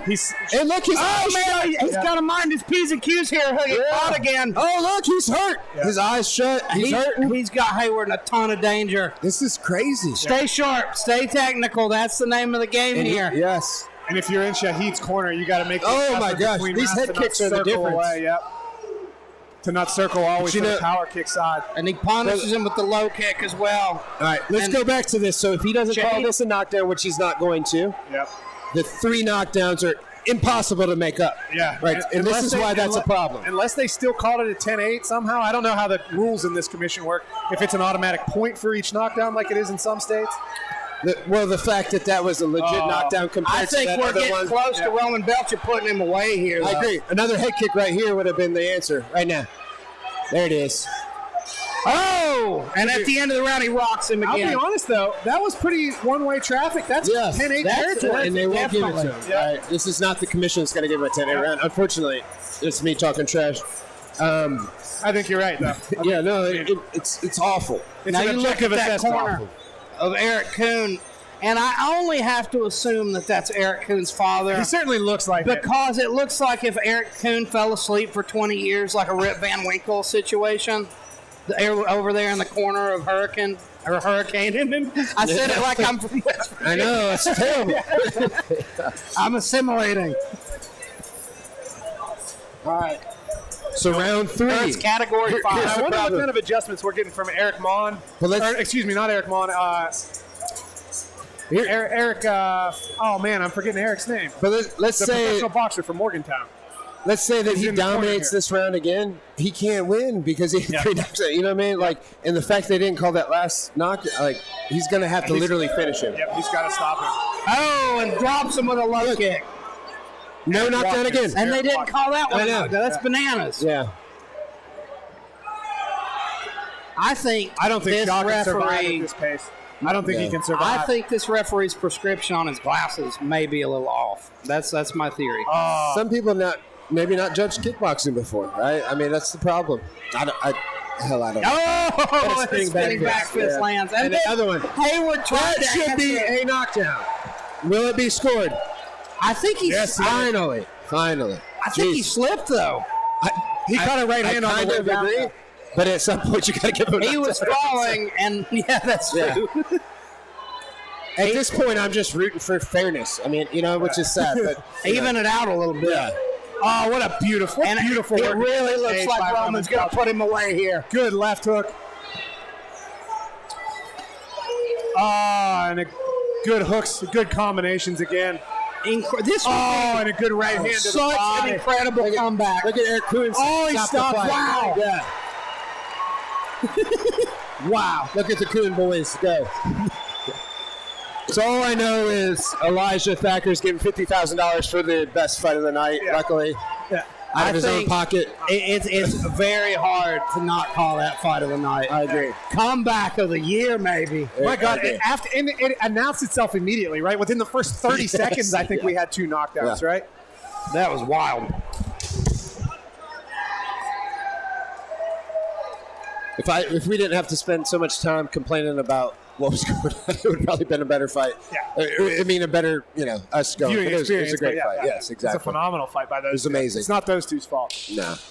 And that's the first time I've seen that particular referee. I'm not familiar with him. I don't know if that's. Yeah, and I don't want to be an asshole, which I probably am. He's doing fine. Where's Matt Jones when you need him? Yeah. He's doing it. He did a good job. He did fine. Kind of. Whatever. He certainly got the most vascularity in his biceps. I was thinking the same thing. Yeah. He's definitely ripped. He did I might fine. trade my knowledge of fighting for his biceps. So. Yeah, I agree. The universe is in balance, maybe. Yeah. Although Butch is also jacked and knows more about fighting. I'm just old. If your skin gets brittle enough, you start looking jacked. Yeah, it's translucent. Exactly. It's not really vascular. Yeah, he and I might be in the same boat at this point. I don't know what he's doing. He's peeing. That guy. I couldn't tell what that was. That's rough. There's a lot going on in the crowd if you didn't see. What's his name? Which, by the way, was a specific thing that the athletic commission told them not to do. Oh, really? Yeah. I believe the suck it gesture and those were specifically brought up by the athletic commission. So he may be facing an indefinite suspension, according to the lady at the pre-fight rules meeting. So somebody doing the second thing a lot, the DX? Apparently. I've personally never noticed it, but beautiful. I know we're having a lot of fun, but can you imagine getting knocked down 3 times in the first round and winning the fight? Knocked down hard, too. Those are clean knockdowns. Yeah. One thing you can't teach is heart. Oh, we got to keep an eye on those, too. The corner seemed to have some harsh words when Shahid didn't want to touch gloves with him. No. It is what it is. Uh-oh. They'll be fine. Listen, if your corners, whatever, they'll be fine. I don't know. I need to just be quiet. They're fine. Everybody needs to be happy. Listen, we're all fighters and we get crazy. So Which I'm I one will of them. say, as a fellow guy who corners and coaches and has been around longer than I have, I can say personally that if one of my guys made a gesture like that at the crowd, they'd probably be more worried about what I was going to do on Monday morning than what the commission was going to do. I agree. I agree. He should probably take his mouthpiece out. I don't know what he's saying. Yeah. George did the same thing earlier. Usually Elijah does a good job of just picking him out for it, but maybe he's worried about catching some kind of disease that's getting in these boys' mouths. He should be happy, though, man. He did a great job, man. That was a beautiful fight. It was. Belcher. Absolutely phenomenal. And I can't wait to watch Elijah give him his 50,000. And like I said, I've gotten to see him spar and train and fight before. He's very, very technical. The more technical he made that fight, the better it was going to be for him. That was amazing. And look at the fighters. For people that can't see, we don't have cameras on them. They're talking to each other. Sportsmanship between the fighters themselves. So. Yeah. Yeah. And as they should. They should both have respect. One guy got the crap kicked out of him, no joke, while another guy stood over him and made fun of him. And the other guy came back and knocked the other guy out. You know what I'm saying? They should have the utmost respect for each other because they beat the crap out of each other. It sounds, like an old trope and kind of trite to say, but you really do build a connection with somebody when you share that kind of fight with them. It's amazing. rejoining us now, Elijah Thacker. What's up? I said you're rejoining us. Yep, I'm back again. You know, you got to have a lot of skill to be that confident. Yeah. Roman Belcher's so confident. I don't know if you heard him. We couldn't get a After the mouthpiece fight, in. he's, I own this fucking cage. Yeah, we This couldn't. is my cage. Well, good for him. Good for him. Keith now might have something to say about it. Yeah. He's like, I paid a lot of money for that cage. I know. He's probably like, you want to take over payments? It's yours, bro. And here we go. Next up, Hunter Plew versus Chris Percival. These are two guys with a lot of experience. Hunter coming in at 3-0. Chris coming in at 7-1. I mean, I'd give him $20 if they came by for a Friday night. That's all I got. I think Keith gives him like a mason jar or something. I got one of those one time. Did you? All right. I'll set it out. If they just happen to walk by, I'll just... There we go. Well, Keith told me, he's like, you guys pick fight of the night before main event. And then he It's said, over. oh, crap. I don't have awards. Let's wait till after. Now, these are two gentlemen, both have winning records, very high on the winning side. Chris Percival, 7-1, Hunter Plew, 3-0. Yeah, these are two very experienced boxers we've got.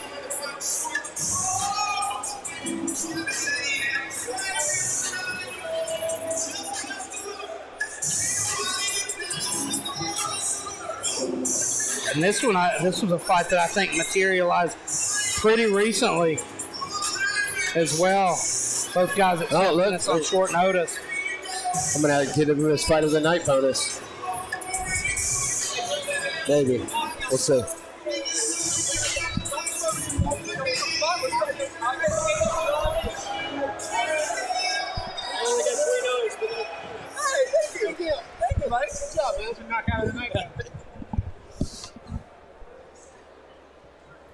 Ladies and gentlemen, this is a boxing match. Scheduled for 3 2-minute rounds with your referee, Tony Sigmund. This is in the middleweight division, fighting for South Blue Corner, representing Team Vansickle, with an undefeated record of 3 wins and 0 losses. I'm a big fan of people who like to wear their shorts next to their nipples. Yeah, the old boxing style of like, Yeah, I do the same thing. below the belt, anything in my body is below the belt. Exactly. I love it. Something I do it to hide my gut. I don't even do it. Got it going on right now, see? Butch Yeah. Hyle's wearing like a girdle. Yes. It's how- it's We like- all thought he was in great shape. It's like to wear my underwear very high. It's that gut-retaining girdle he wears everywhere. We're like brothers. He didn't even know. We just became best friends. We're the same. Yeah. Butch is Basically. fat. Yeah. You knew.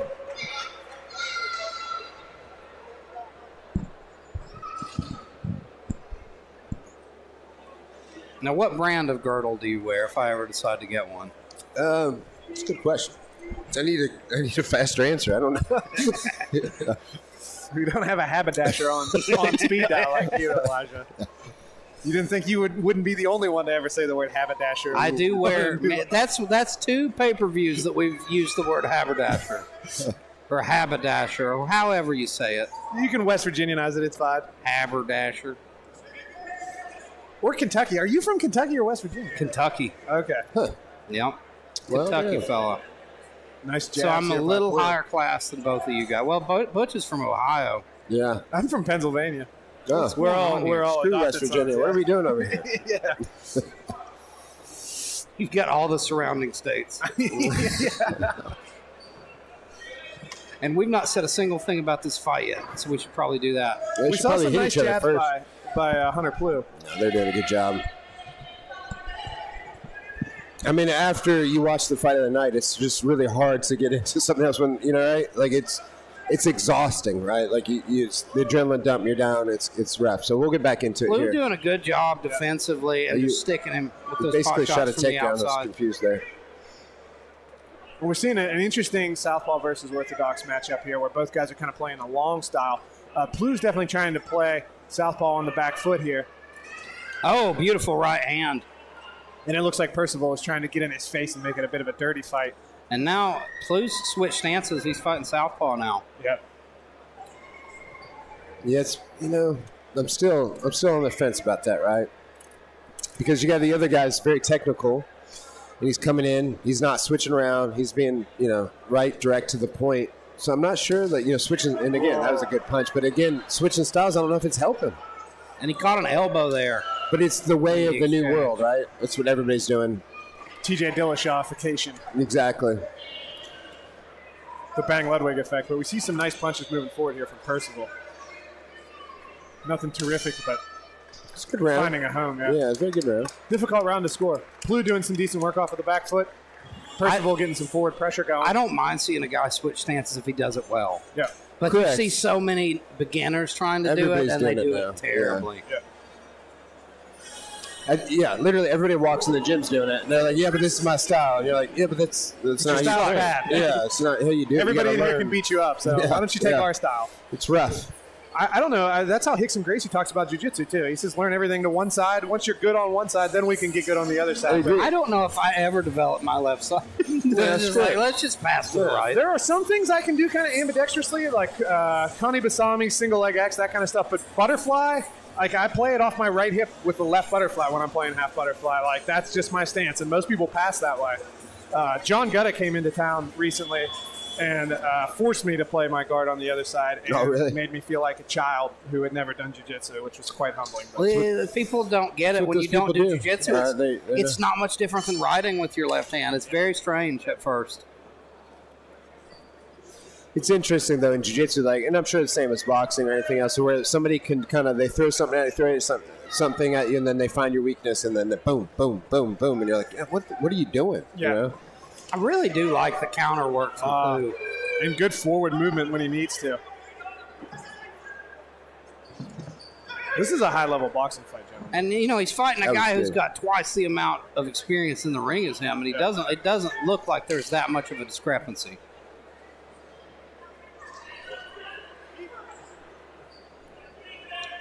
Great stylistic clash. Yep. Now Percival's kind of dancing into a corner. Let's see if he can make something out of it.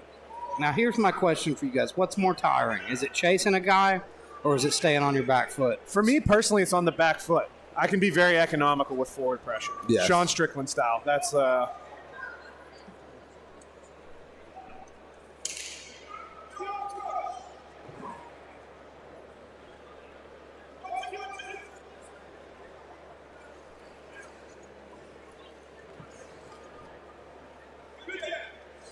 honestly, I wonder, Plu's playing more orthodox now. I wonder if that was an adjustment he made on purpose or if that was him kind of trying to lull Percival into getting used to one style and then giving him a completely different read. Because after he's made this switch to orthodox, he's really been doing a lot more damage, it seems like. Well, it's rough. It seems like they can't find their range, right? They're doing a good job. I mean, they're pulling out, but this is a round where these 2-minute rounds, or this is a fight where these 2-minute rounds are just not really great for these guys, right? By the time they figure it out, the round's over. Yeah, I agree. It's that's one of the most frustrating things about all amateur fighting for me is short and not very many rounds. Yeah. Both men having a tough time putting combinations together, though. Because I understand that there are safety concerns, and that's why the commission wants that. But really and truly, the better guy always has a better chance of winning as the fight goes on. Yeah, right? yeah. That's why, the on one far end of the spectrum, we have tough man rules, right? Where it's it's almost hard to be a good boxer in tough man because people are going to run at you, throw a billion punches. Yeah. You might land one or two clean, but as opposed to if that's a 10-minute round, then it's death for the guy who comes out and throws a bunch of garbage. The other guy's going to take over, but it's going to take some time. Absolutely. Honestly, it's the same kind of in jiu-jitsu. We see a lot of rule sets are going to, some places are even going to the no time limit sub-only tournaments, right? I've actually gotten to compete at some of those for you, Butch. It always favors the better person, in my opinion, unless, the better person just gasses themselves somehow earlier. But, the more time you have to let the story develop, right? That's why pro boxing fights are so many rounds. I mean, you're telling a story with a style. Yes, yeah. We can think about it even in that last, if we had 1-minute rounds in Belcher and Shahid, yeah, we would have then seen it's that. Yeah. Totally different It's fight. a completely different fight. So I'm always a fan of more time, but I understand the commission has their reasons for keeping it this way.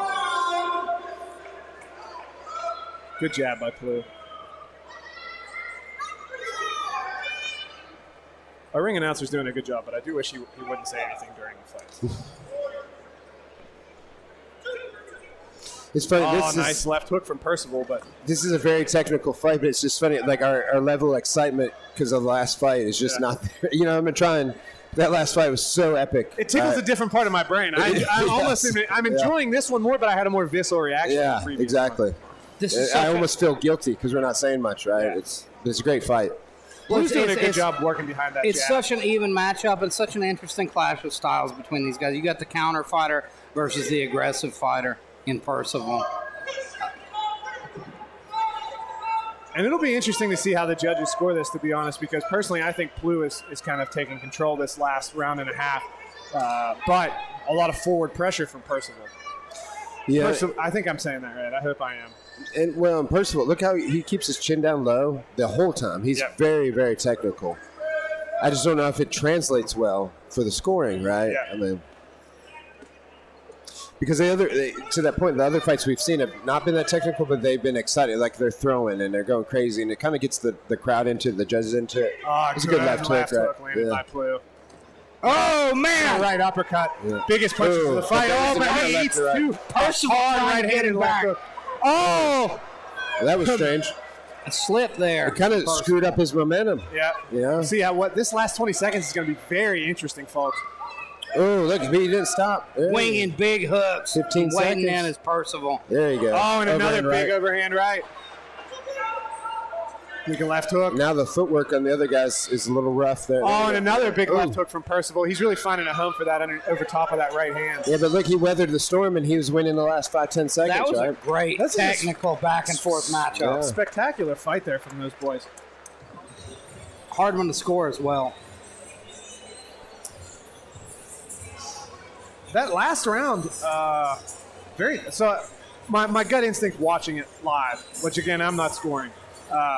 Well, at least I'm scoring, but it doesn't matter what my score is.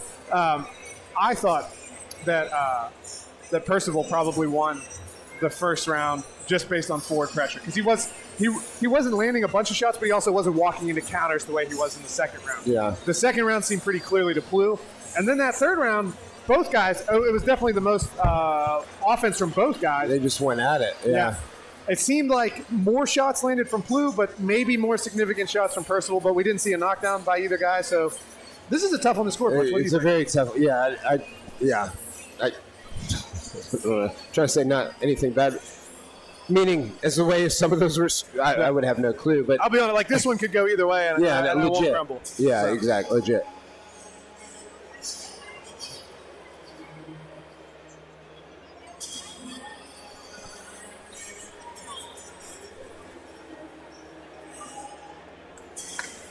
Like Percival's very patient over there, staring at his corner. Get those damn gloves off so we can shake hands. Let's go. After a fight like that, there's nothing more that you want than just get the damn gloves off. Yeah, exactly. Just relax and just get it done. Some of these commissions too, when they put the duct tape on, they like try to hide the ends like it's an accordion knot. Like, it's great fight, though, man. It's another great fight put together. Matchmaking's been great.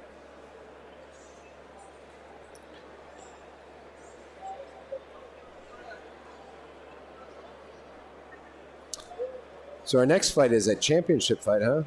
Middleweight boxing championship. yes, it is. It's gonna be interesting. Dylan Murphy and Rob Marinick. Rob Marinick, a very solid boxer out of Ryoma. Oh, Ryoma's always got great fighters, don't they? Very solid. Yeah. Do they still have a champ? Is this their champ, Chase Thompson, later? Yep. Or Thomas, I mean? Yep. Chase Thomas is fighting one of my prized pupils, Griffin Liam Bruno. Okay. So that's going to be a spectacular. Nice.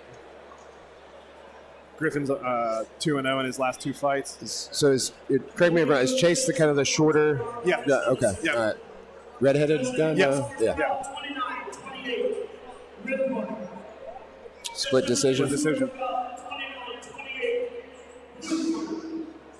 Judge number 3 scores about 29-28 for your winner by split decision. Cheers to the Elijah Thacker's going to talk to the winner. Yeah, could have went either way. Good. Yeah. Good. I mean, I can't complain either way. Yeah. Very good fight. And display of heart to steal that last round in the last 30 seconds. Absolutely.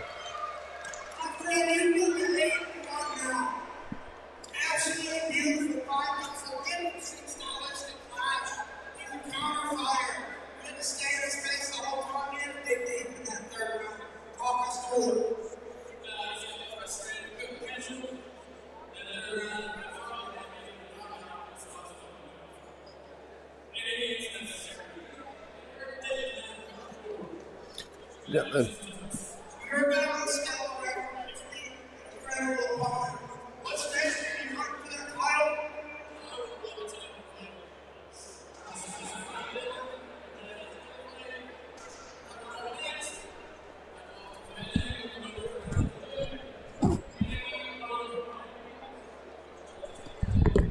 Ladies and gentlemen, give it up for Helen Monster, one more time for Mr. Marshall.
We see Brent Walter from There Ryan we go. applying the grease to Rob Marinick. Rob looks good.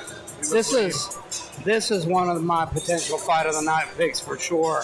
These guys are interestingly similar in their styles. Like when I saw that Keith had booked this one, I got really excited about it. Dylan Murphy.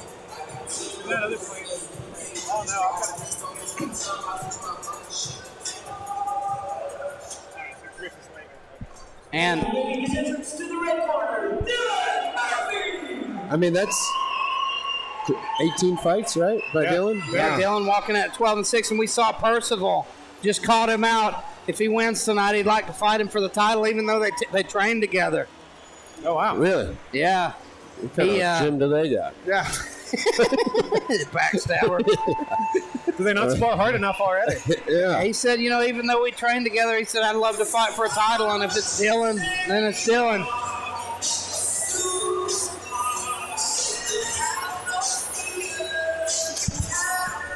Some more people out at Tim Wheeler's place. And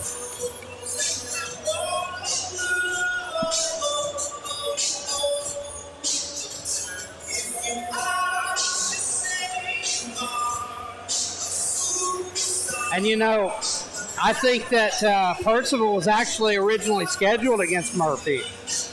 Rob Marinick's opponent pulled out, and they changed some things around, made this fight for the title, Dylan Murphy versus Rob Marinick. I actually think I might like it more than the original fight. I agree.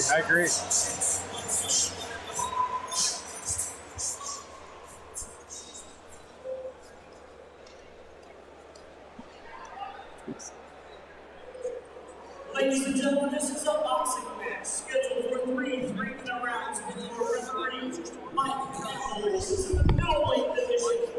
Fighting first out blue corner, representing Line Academy with a record of 4 wins and 4 losses. Weighing in 165 pounds, representing White from Milford, Pennsylvania.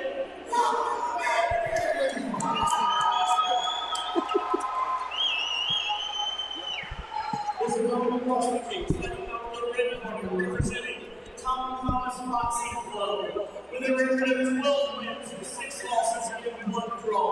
Weighing in 163 pounds even, dressed in white, trending in gold, from Clarksburg, West Virginia, Dylan Murphy!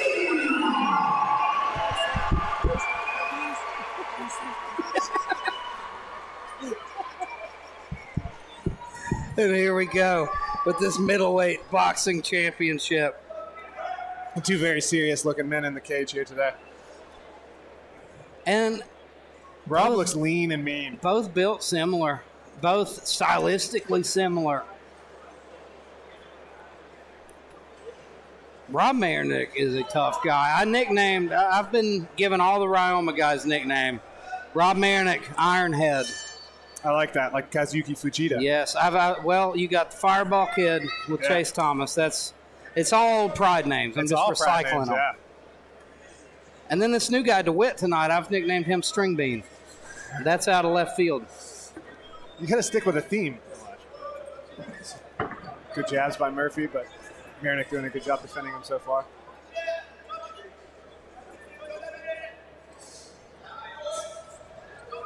Murphy playing with a head forward, paws up style. Good high guards by both guys, though. It's interesting. I like, when we see people that have a little bit more experience, it's nice to see the more technical stuff. And you're not going to see any slop in this fight. Both these guys have been there and done that, and they are true boxers. They look good. Which is why this is a championship, right? Yeah.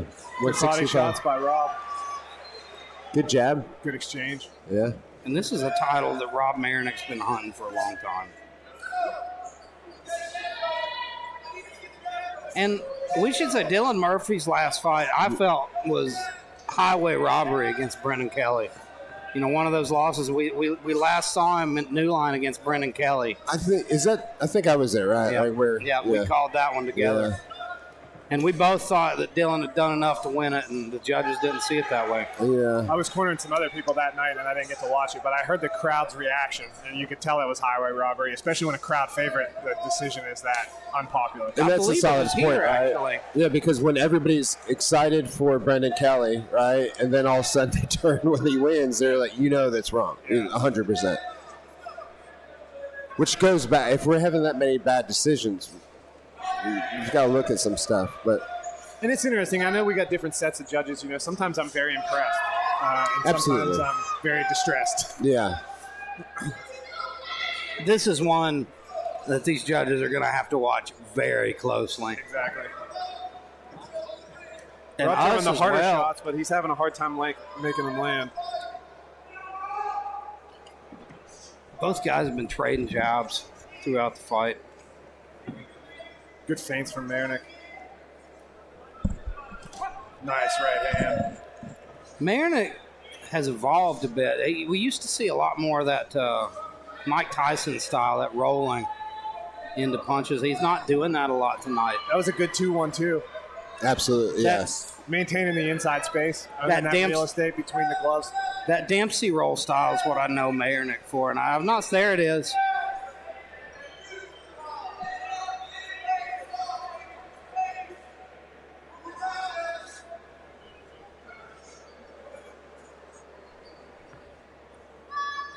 And Rob himself, he's had some decisions that I didn't agree with. His fight with Armani Bellman for the title, I really thought should have went the other way. Really? Absolutely. Armani looked very strong in the first round and then gassed. And Rob, he was literally running from Rob in the third. That's a good round. I think I would favor slightly Rob Marinick. Certainly not one-way traffic by either gentleman, though. This is one when Keith matched up. I talked to him about it. I called him. I was like, that's a really good fight. And he said he thought Rob might have the edge, even though that Dylan's got a lot more experience. This is a pick-em fight. Even going into the second and third round, it's a pick-em fight.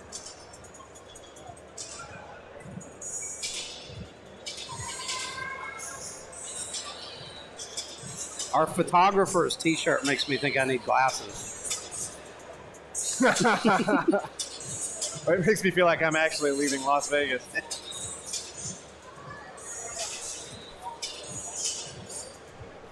What's bizarre is when it's on camera, it's actually clearer than it is in real life. There must be some kind of upscaling happening. So it's filters, It's Instagram filters. That's why I always look so heavy. It adds like 10, 15, 30, 40 kilos. Pounds. This is America. We don't talk about kilos here. It's communism. I had to learn kilos when Butch was doing the ADCC rules tournament. Yeah, that was rough. Yeah. I don't even know what this means. Yeah. Beautiful uppercut from Marinick. Rob Marinick. I think that might be the most significant shot of the fight so far. I would agree, and he's trying to capitalize on it. He lands a nice right hand to the body behind it. Dylan Murphy dances away. Murphy was a nice 2 there. And a nice parry and simultaneous 1. That was beautiful by Murphy. These are 2 guys that if you're a beginner boxer, you need to watch these guys. You can learn how to box from these 2. Yeah, I mean, for real, their chins are low, hands are high. They look good, good pace, good footwork. Both working behind good jabs, not overcommitting, long, ugly combinations. Nice 2. When you're not fighting off, when you throw those heavy shots that we all love to see, you get heavy on that front foot, that's how you get knocked out, right? They're not doing that, which is, again, people like the other style, but this is how you're supposed to fight, right? That was a nice red hook. Those jabs are solid right there, too. Yeah. One thing you'll really notice is the difference between the good guys at the very early stages of amateur often have the best offense. The good guys at the later stages of amateur and pro often have the best defense, right? Yeah. Defense is where it at. If you're not getting hit, you're going to have a much longer career. Sounded like a head clash there. Yeah. Ooh, good jab by Marinick. Splits the guard of Dylan Murphy. Ooh.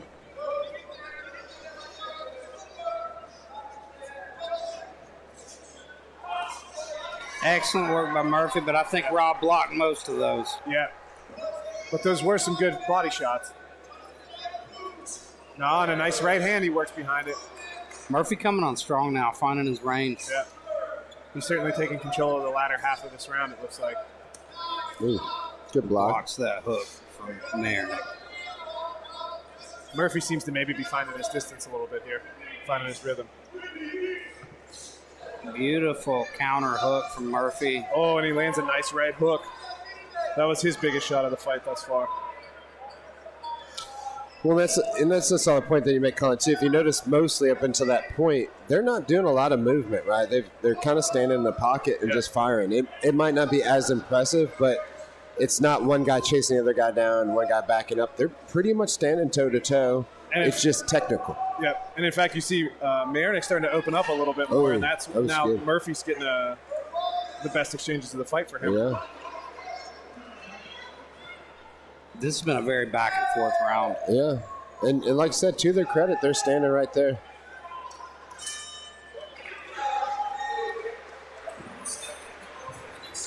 Now we're in an interesting place because, honestly, I thought Marinick won the first round. And that second round, I think Murphy may have edged it. I think he won the second half decisively enough to have won it. Now, I think Marinick... Now, there's an implicit recency bias there, right?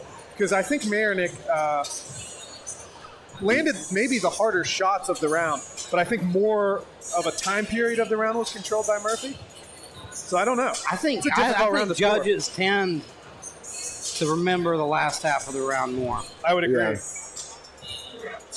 That's the Diaz brothers rule, right? If one guy's whooping on another guy for 20 minutes, but then the teachers come break it up when the other guy's winning, who won the fight? Which is what you got to tell yourself when you lose to George St. Pierre, and you won't accept it. I love the Diaz brothers. I don't think the Diaz brothers ever accepted a loss. Nah. There was Stockton always was, yeah. something that caused it.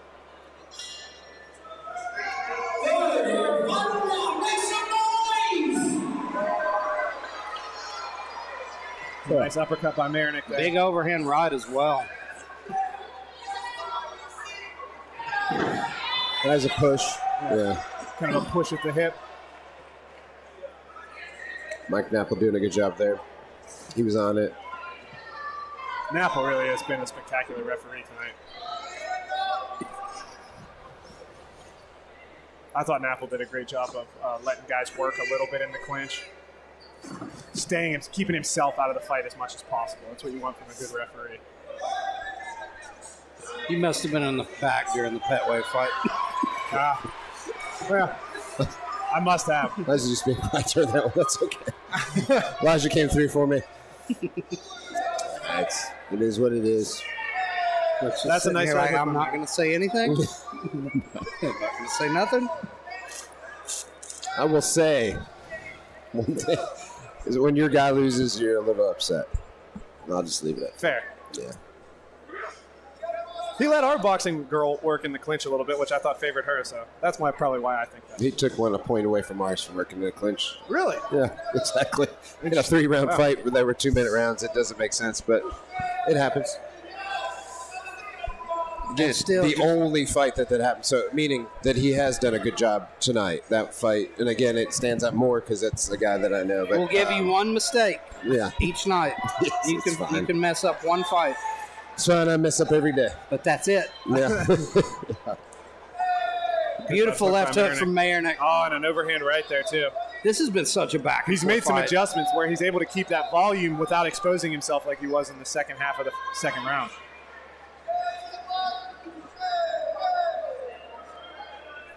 Rob's having a lot of success this round with that left hook. And he's kind of moved away from the right hook and moved it towards an overhand right. And that's the mark of a veteran as well. You see these guys make adjustments mid-fight. And Murphy's having trouble finding Rob now. Those are all good jabs there, huh? Oh, and a nice right. Yeah, it's pretty. Rob Mayernick taking over in this third round. Yeah. Good right hand, though. Short right hand from Dylan Murphy. Mayernick pushes him away.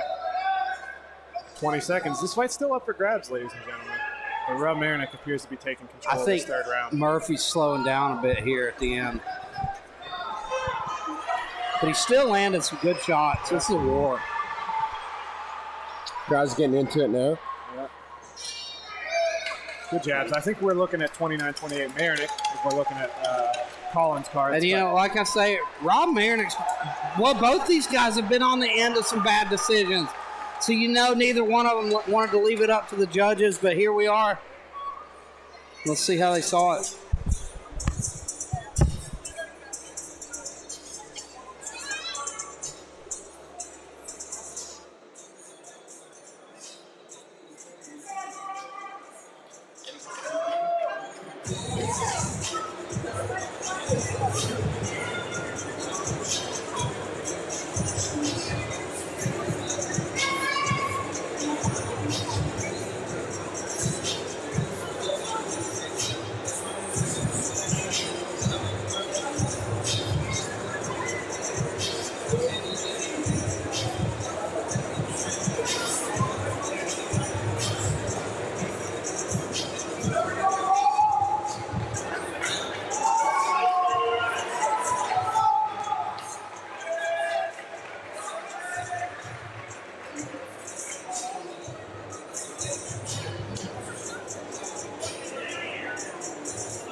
Again, we go to the judges' scoreboards for your decision.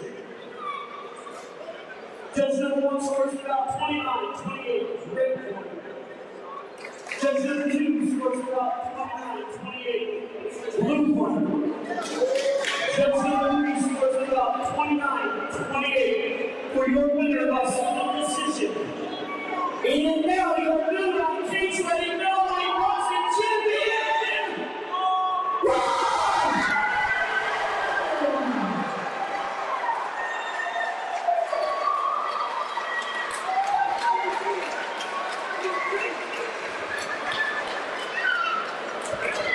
ladies and gentlemen, give it up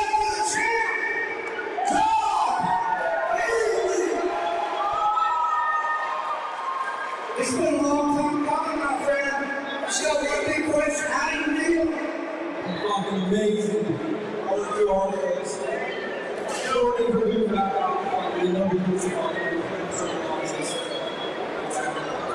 know, you get on the wrong honestly bad decisions. Last time fight I had here was, I think, one of the worst robberies we've had. Like I said, you've been waiting for this belt for a long time. Finally come to fruition. Call me through the fight.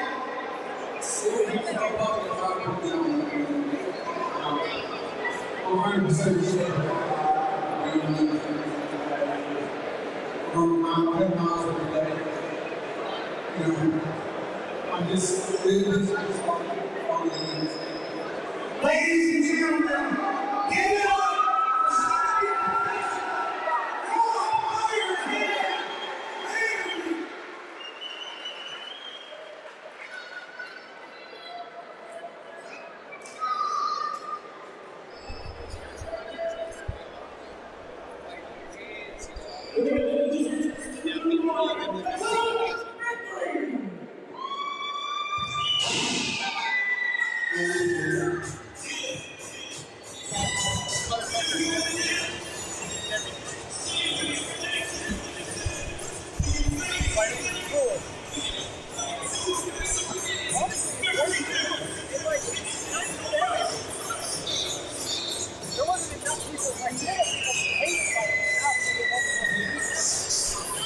Ladies and gentlemen, coming to the cage now is a big, big man.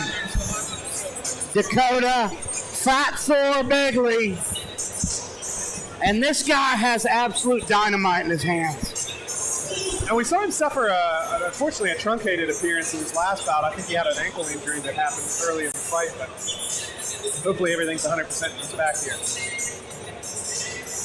And he's up against a tough guy in Jonah Adkins. Jonah Adkins is a guy I really enjoy watching compete because he's a smart fighter. It's something we don't get to see enough of, a really, truly intelligent fighter. Jonah's fought guys that were absolute monsters. His last one was against Earl Collins. And Earl is an absolute dog. He just turned pro after the fight with Jonah. Jonah hung 3 rounds with the guy who's been stopping everybody. So I'm sure he's not worried about the power of Fat Thor. But Fat Thor's coming in here looking to put him away.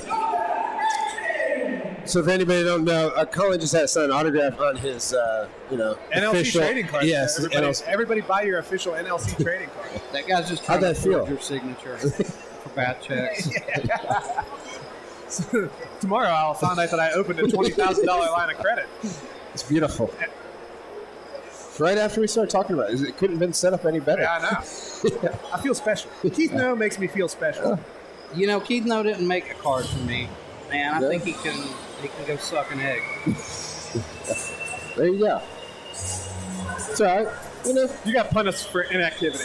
You just haven't fought too long. Keith No's jealous of me. That's something I want to put live on the air. That's the problem. He doesn't want me in the spotlight because he knows I'm taking it away from him. Yeah. I've known this for a long time. He wants all the spotlight shining off of his head. Yeah. He does have a shiny head. Yeah. It's strange. The guys at this table next to us look like 3 different avatars of Keith No. Yeah. And Jaden Kisner, who fought earlier, who fought George Watson, looks like Keith No, too. So we got a lot of Keith No lookalikes. The other bald guy, somebody told me it was Tom Segura's lookalike way over there. It is strange. Since I've started working with Keith, anytime I see a bald man with glasses, I'm like, hey, it's Keith No. Yeah. And then you're always a little disappointed when it's not. Now, this is interesting. Jonah Adkins, I wonder if he's dealing with an injury. We see a lot of those cupping marks on the shoulder. A lot of hickeys. Normally what you're doing there is you're trying to get blood flow to an injury. Yeah. And when they're dark like that, it's generally a bad sign. That's generally a sign that there is an injury there. You got a lot of blood pulled up underneath. And Jonah trains with Chad Van Sickle. Chad's a guy who's an incredible boxer, got a great pedigree, and a great coach as well. I've really enjoyed seeing his guys compete here. So have you guys done cupping at all? I have, actually. Yeah. Is it? Yeah. Bobby Johnson is a cupping fan of NLC renown. I wear a cup sometimes when I fight, but I don't like to. So it's pretty interesting. So the sensation is it kind of like pulls the muscle from above, like kind of separates from the bone. And I mean, there's a lot of voodoo that people think it does, but really, I think all it's doing is it's getting a lot of blood flow to the injury, right? But yeah, I've used it a handful of times, and I even have like a little one that I keep at home when my neck and my shoulders are getting bad. It seems to make a difference. And you know, I'm going to say that Jonah Atkins already looks tired. But I don't mean that disrespectfully because I'm also tired. But Jonah Atkins, that's always been his Achilles heel. He's an incredibly technical boxer, but his gas tanks failed him in the past. The last few, though, he's went the distance, and he's looked fine. Really, I expect this to be a match between a power fighter, a guy who's looking for that knockout, and a more finesse fighter out of Jonah. Jonah's very technical. He's deceptive. Man, they're coming out like gangbusters, huh? Oh, good rights. And he's trying to get the respect of Thor right away. Jonah utilizes his clinch a lot, and that's what it helped him in his fight against Earl Collins, and then his fight before that, he fought a heathen clan guy that was 4-0. Oh, good right, yeah.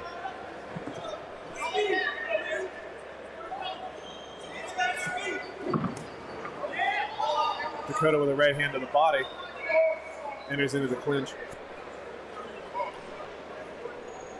Now, I know a few guys that train with Dakota Begley, and I know a few guys who have fought him. They say he has absolutely freakish knockout power. Yeah. You see, he's as wide as a house. Yeah. How broad his shoulders are. Oh, and he just barely slides behind the ear. That's the thing. Look at that. Jonah Atkins has fought some of the biggest punchers we've seen at New Line. 2 to the body, 3 upstairs.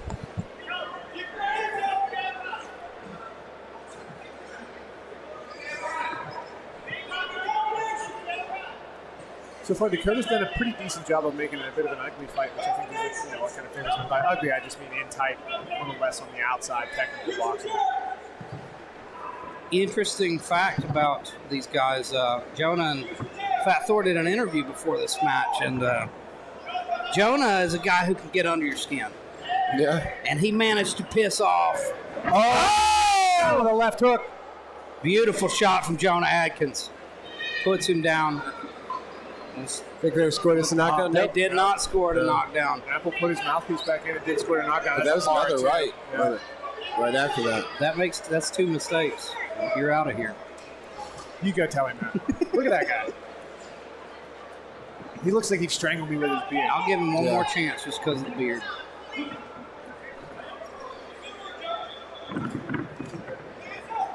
Anyway, though, as I was saying, during that interview, Jonah, I don't know what happened, but he managed to piss off Denzel Chapman. Denzel Chapman absolutely hates Jonah. Really? We're going to see with a passion. But the thing is about Jonah, you ask Jonah about somebody, he'll say something just to piss you off. He'll be, hey, you know Denzel Chapman? Oh, yeah, he sucks. That's the kind of guy Jonah is. He's working him with jabs. Ooh. Dakota trying to come forward with that big right hand. There goes. No! Listen, your mouthpiece. Protect yourself at all times. Stop. Time. You can't tell me when. That's twice. I know the first time. Yeah, it is twice. The first one, it looked like it got punched out of his mouth. Yeah. Big deep breath there as he backs away. One thing that always fascinates me is these guys fight. He's on his 8th fight, 9th fight, and you don't have a custom fitted mouthpiece. You're still rocking the Dunham's Boil and Bite, and it's like. I know it's a bit more of an initial investment, but I have the same. We're not Gladiator. all rich, Colin, like you are. I used my student loan refund to buy my first one, my first semester of college, and I've had it for 7 years. You know what? And it looks like Denzel Chapman's teeth. And it used to be white, now it's like some kind of a putrid brown color. Everybody's just pouring on the hate for Denzel just because of me. I feel like I started something beautiful. I know there was a picture of me commentating with his wife, and my wife was like, that girl looks like she hates you. I was like, probably. I don't, it happens. That's better than your wife saying that girl looks like she likes you. That's true. Yeah. Interchangeable. When are we going to get Lisa on paper? Lisa hates me, so I don't know. She's already at home, I think. You know? It is what it is. And here we go, round 2. That first round you got to give to Jonah. I agree.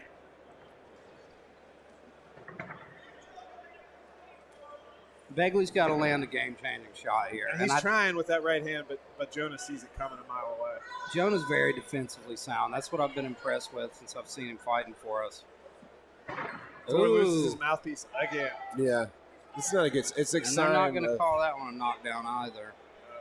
And I don't think that one I don't think should have been, but no, it's strange though. It's collapsing. I just don't know.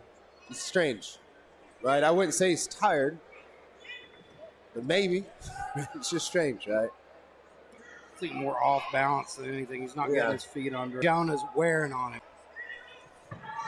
Yeah, see that. Yeah, see that. And he throws a hard right hand and he just kind of falls down. Yeah, something's just not right here. I think this is the end.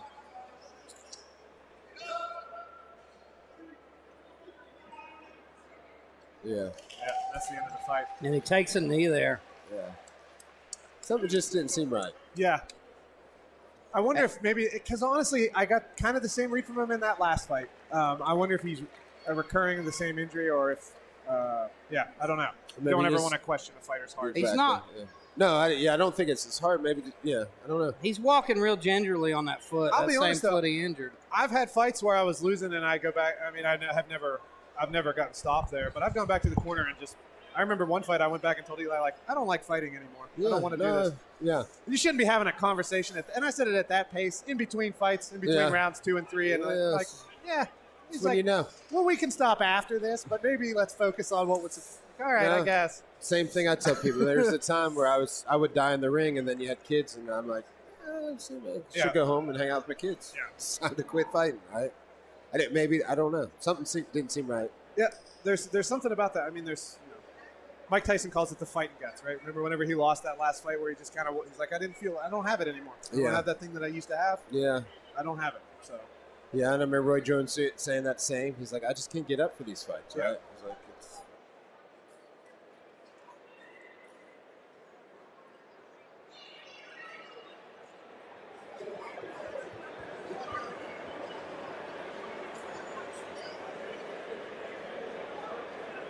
Ladies and gentlemen, 1 minute 40 seconds in the second round, with the fighter reaching a count of 10, your referee Michael Apple calls a stop to the action.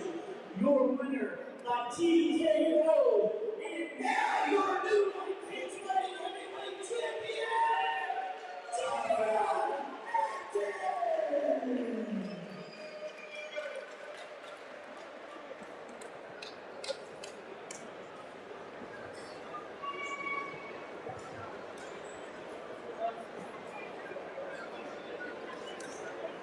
Everybody give it up for your new champion, Jonah.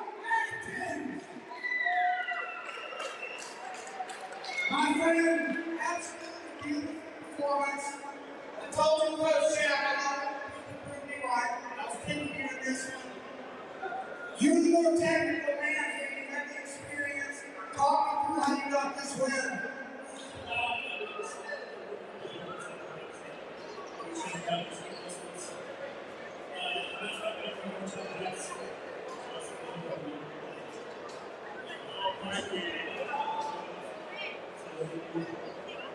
You're a guy, you've had ups and downs in your amateur career. You fought the absolute scariest and toughest guys in the division. What's it take to keep going and make it to this title?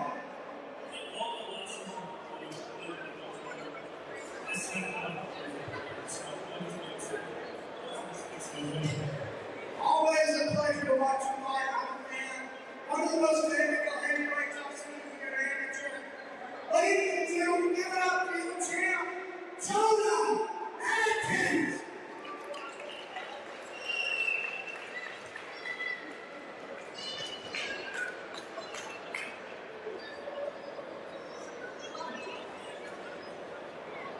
Here we go, winner for the next bout of the evening, making his entrance to the blue corner, John.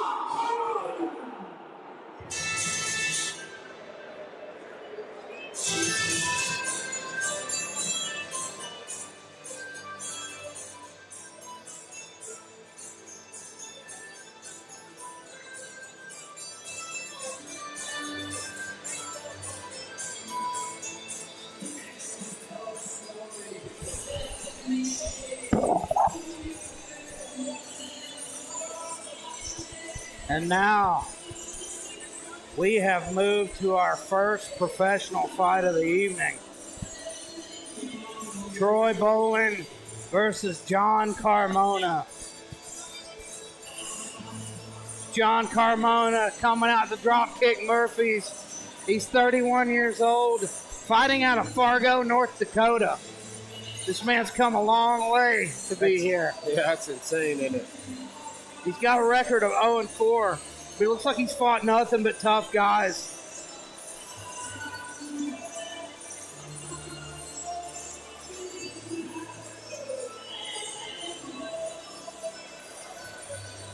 And one thing I noticed, these guys at weigh-ins seem super friendly to each other. Really good sportsmanship between them.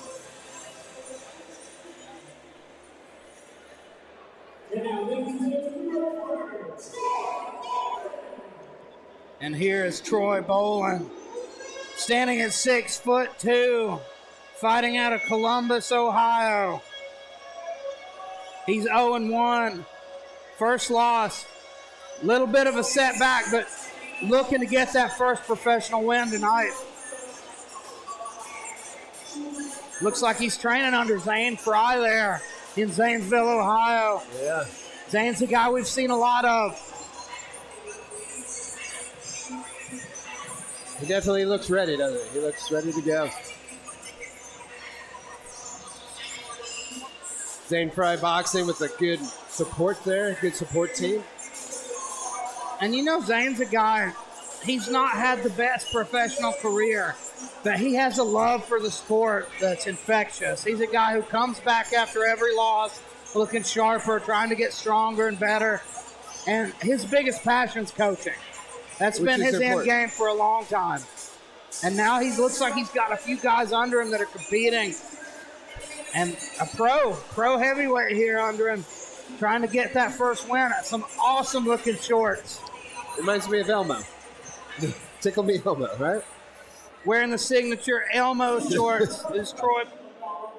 This is a boxing match scheduled for 4 3-minute rounds with your referee, Tony Sigmund. By first, our lead corner is independent fighter with a record of 0 wins and 4 losses, weighing in at 320 pounds. With knock jump stricken ring from Fargo, North Dakota, John Carmona.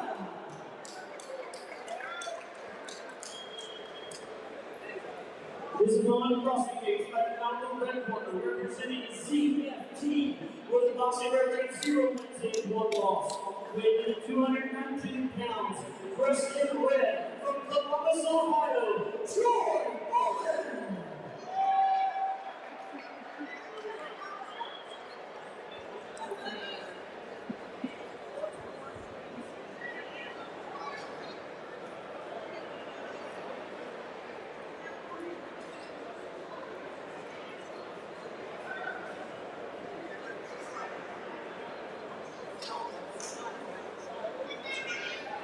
So much space there to hit him in the body, you got to limit it. Yeah.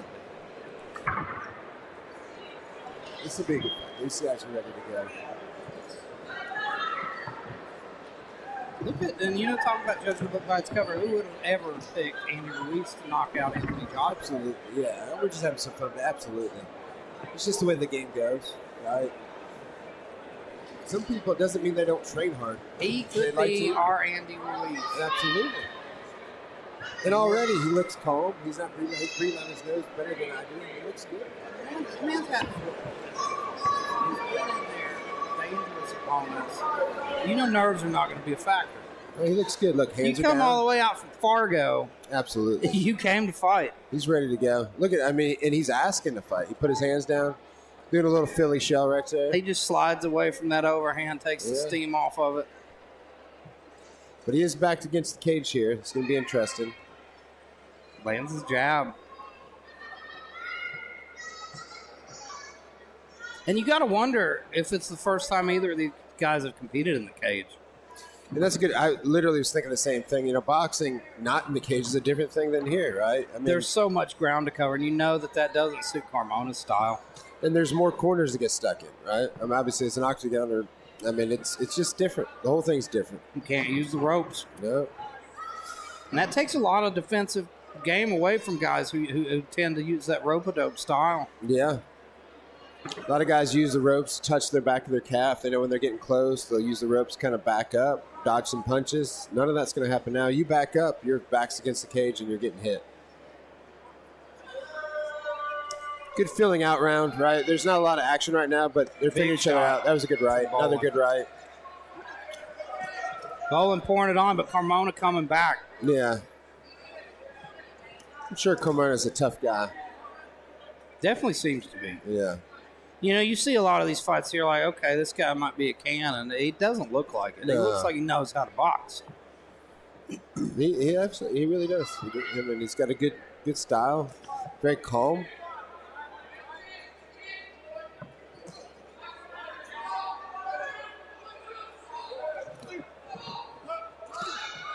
It was right on the temple right there. Short right.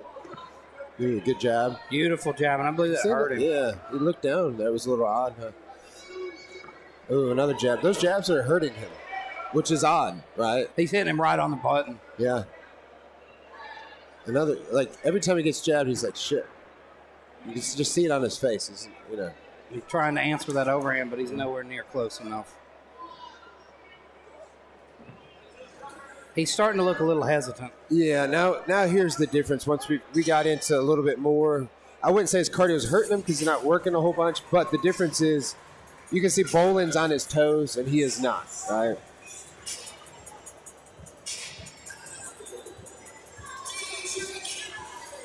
And another one. You see a guy like Carmona. I see Tyrone Kenshin and Tyler Aarons in the corner there. And then what that tells me is he probably didn't have anybody come with him. That takes a lot of guts in itself. And that's what I was thinking. So he came here from North Carolina or North Dakota without a corner. And again, that's rough, right? I mean, imagine coming by yourself, nobody to trust, nobody to help you. It takes a lot of balls or it takes a lot of whatever.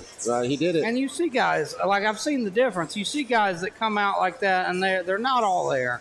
Yeah. They'll just come in and take a loss. This guy's not doing that. No. He's not giving up. He's trying to make this a fight. Yeah. You know, you see a difference when a guy's coming into a fight for a paycheck. Absolutely. And you can he tell could have already wants took out. a knee. He didn't. Right. He's doing a good job.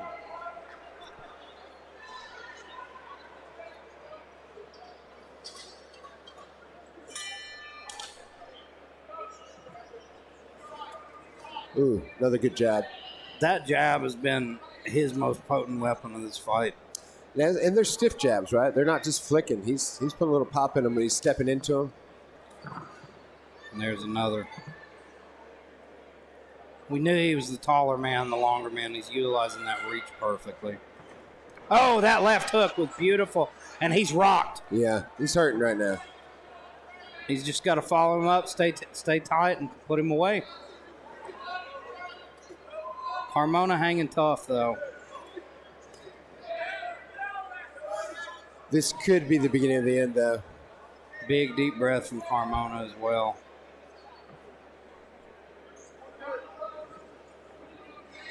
There's just no pop right now in a Carmona, is there?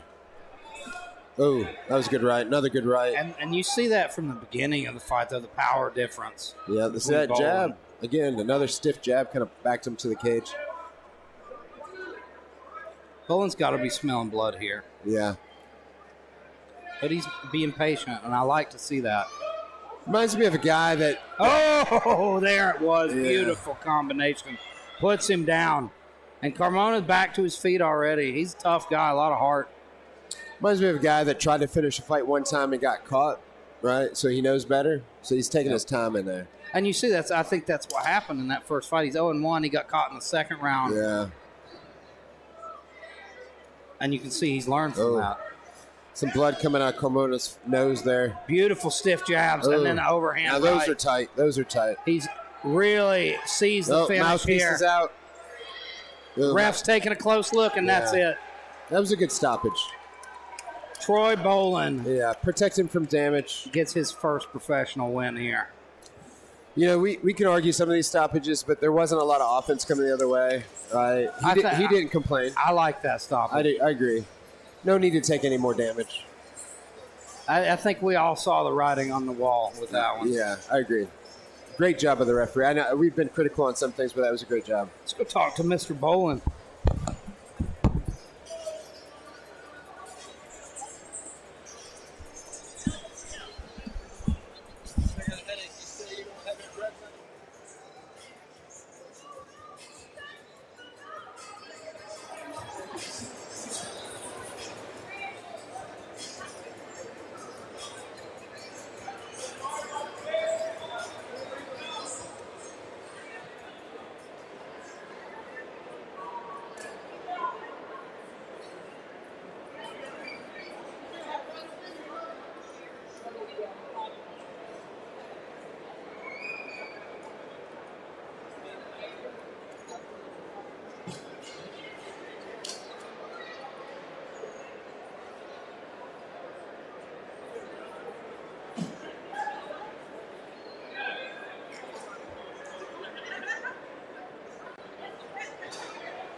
Well, ladies and gentlemen, now 1 minute 48 seconds in the second round. Your referee, Tony Sigmund, closes stop to the action. Your winner by TKO, Troy Bolin!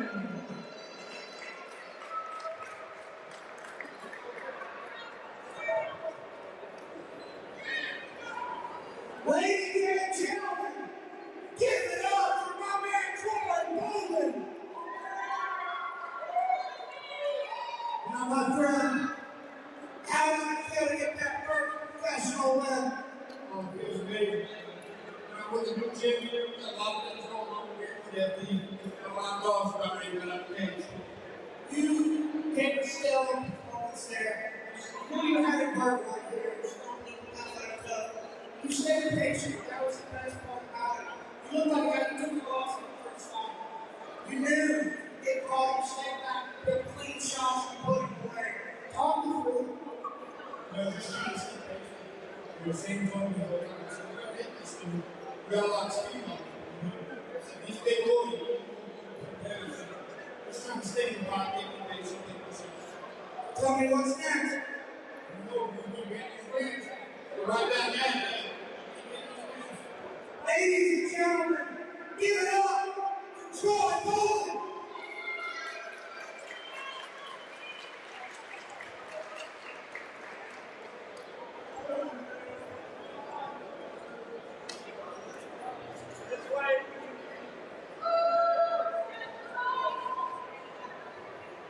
Here we go, moving right along. Making his entrance to the blue corner, Griffin Lindbruno!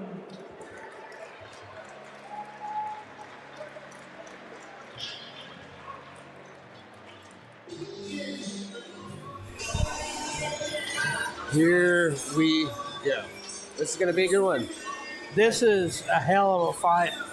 Griffin is the only guy from Ground Zero I don't think I've had a chance to call any of his fights. He's the guy they've been hiding from us. Yeah. And now here he is getting ready to compete for the title against a crowd favorite, Chase Thomas.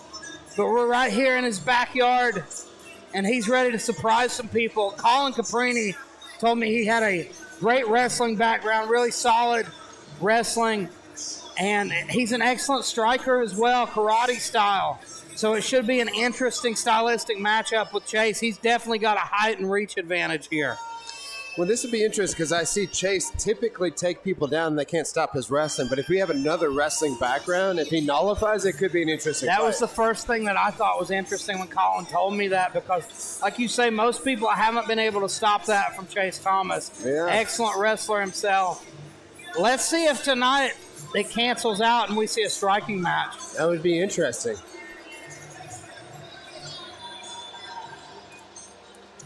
Going with the pink cheetah. Now making his way to the midcorner, Chase Thomas!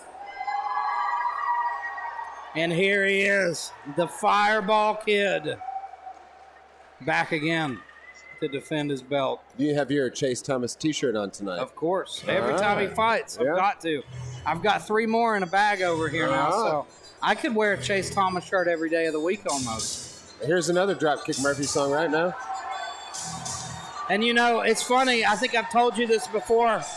This song was always taboo at my gym because everybody I ever saw or everybody we saw walk out to it lost. Chase Thomas broke the curse, ladies and gentlemen. He always walks out to shipping up to Boston. I mean, look at him. He's redheaded. He's obviously Irish. Probably has the ability to put down quite a few beers. He's got a killer mullet. He told me he thought about cutting it into the Hulk Hogan. The skullet? Yeah, the skullet. But he said he thought better of it. And I told him I think he made the right choice. I think so, too. There's only one Hulk Hogan. There aren't many men that can pull that off. And he's too pale. He's not got that hot dog skin that Hulk Hogan has. Or the 24-inch pythons. What you gonna do, brother? He's having a rough day. Chase Thomas was mad at me for his last fight against Sheldon Starcher. I said it was a bit premature of a stoppage. But, you know, I just want to see him compete longer. That's the only reason. All right, John Jones, let's go. This is a super interesting matchup.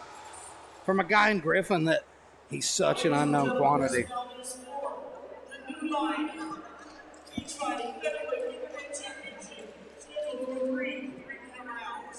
Fighting first out in the corner, representing Ground Zero Fighting Systems, with a record of 2 wins and 1 loss.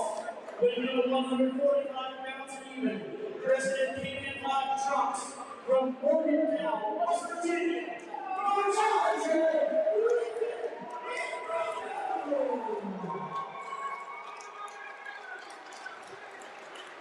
Across the cage, fighting out of the right corner, representing Riona Cobb, with a record of 4 wins and 1 loss, weighing in at 145 pounds even, dressed in peacock trunks from Lawrence, Maryland. Halloween, UN Championship, Championship Songs,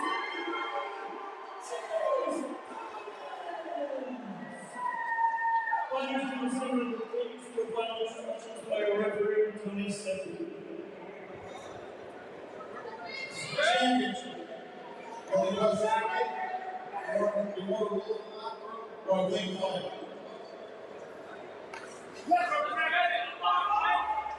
And Chase Thomas looking to defend his title for the second time. You know, it's funny. It reminds me a lot of that UFC heavyweight belt. These new line belts are hard to hang on to, and it shows the level of competition in the area is growing. Well, and that's the thing about MMA is you can't hide in MMA. There's going to be nobody that's 20-0 against another guy that's 20-0. Like, if you're good, you're going to fight the good guys.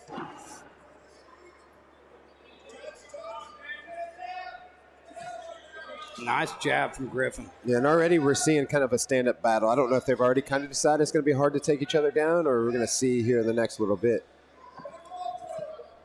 Chase Thomas likes to chain his takedowns off heavy shots. Usually, his power surprises guys at this weight class. And once he can get his hands on you, then he'll take you down.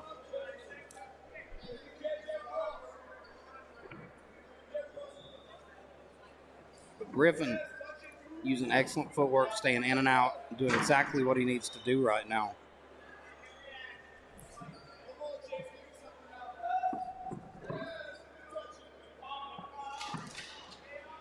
Nice low kick from Griffin.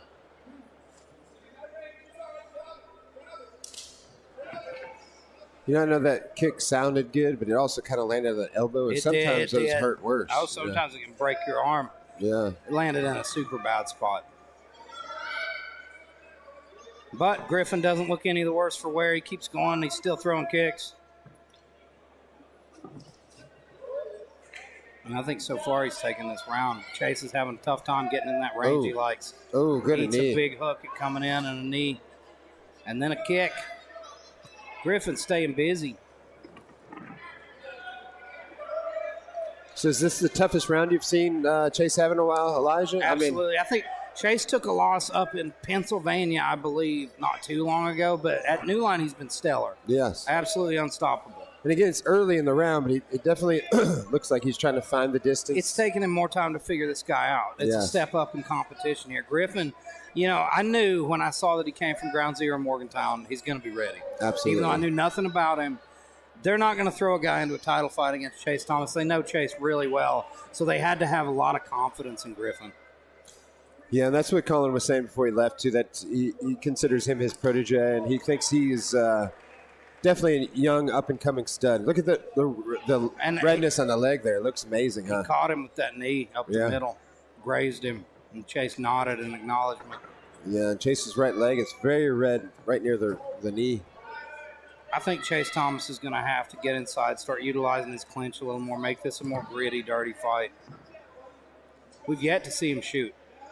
Yeah, and that's the most interesting part to me is no attempt, right? So, I mean, again, it could be the game plan, maybe to tire him out, then shoot, but yeah.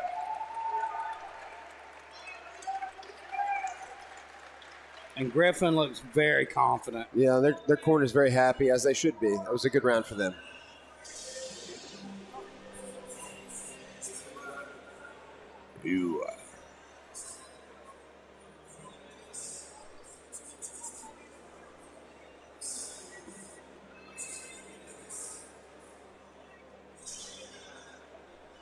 So if you're in Chase Thomas's corner, what adjustments do you tell him to make? It's interesting. He's been getting hit with the leg kicks a lot, right? But I think he needs to use his punches to shoot up a takedown, or use it to set up a takedown rather, because we know that's his game. So he's going away from the game that we know, that we've seen, and what's made him the champion. And again, it may be because they know he's a good wrestler, but we haven't seen this game out of him before. Well, that's the thing too. I think almost every takedown I remember Chase landing though came off a hard combination from the feet. He tends to crack you on the feet. It's that GSP style. He gets you in striking mode and then takes you down. And that looked like he was going to do something, right? The way he came out. His corner, I believe, is called for more wrestling. Yeah, and you can see now he's fainting the takedowns now. Excellent work from Ryoma. As always. Again, Griffin hitting that leg. Again, that leg's red. Front snap kick.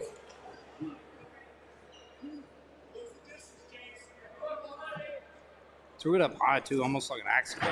Yeah. And he ends up on top here and chases back to his feet.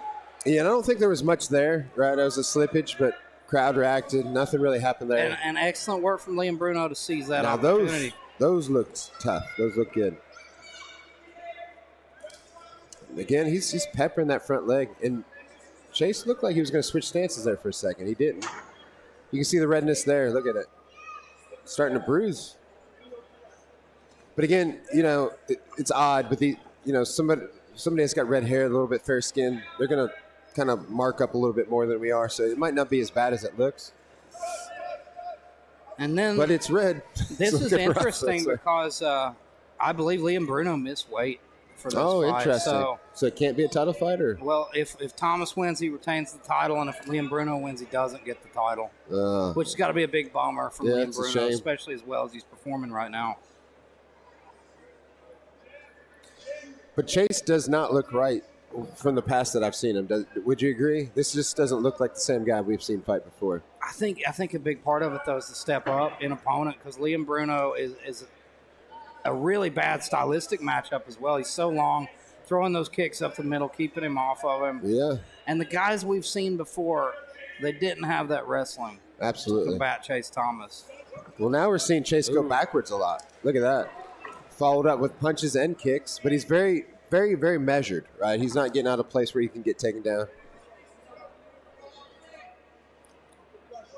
And it's really admirable to see the patience that Liam Bruno has for a young fighter.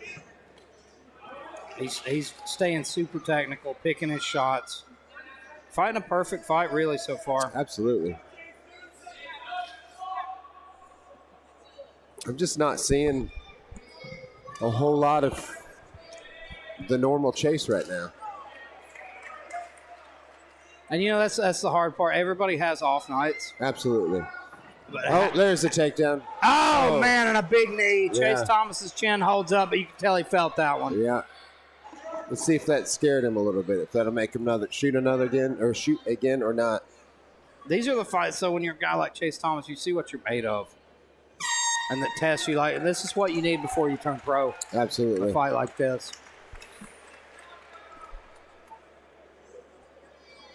Liam Bruno got to be up to 2 rounds now. Yes, I agree. If you're Chase Thomas, you need to finish here.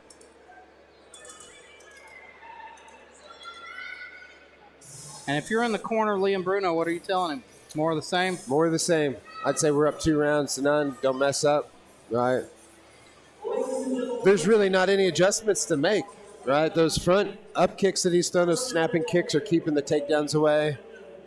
It's very measured. He's not getting overextended. He's not charging, which leaves him open for a takedown. It's a perfect fight for a guy with 3 fights. He really looks very experienced. He looks like a professional, right? I mean, this is a very technically sound, solid fight. He's not getting out of character.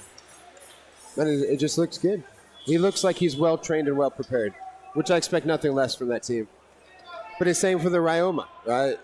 And to your point, Elijah, everybody has an off night. I just don't feel this is the normal Chase that we see. There's something off, and it could be Griffin that did it, right? But something just doesn't seem right. Ooh. I just think it's a perfect game plan. The way he's fighting Chase Thomas is the way you need to fight Chase Thomas. Yes.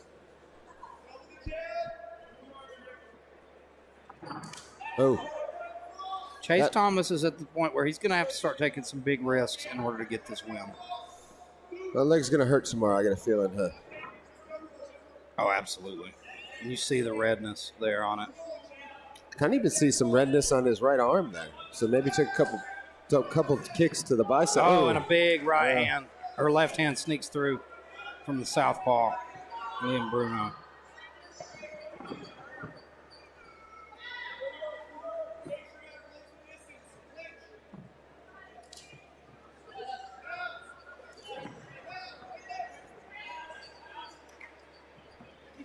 Two minutes left in this title fight.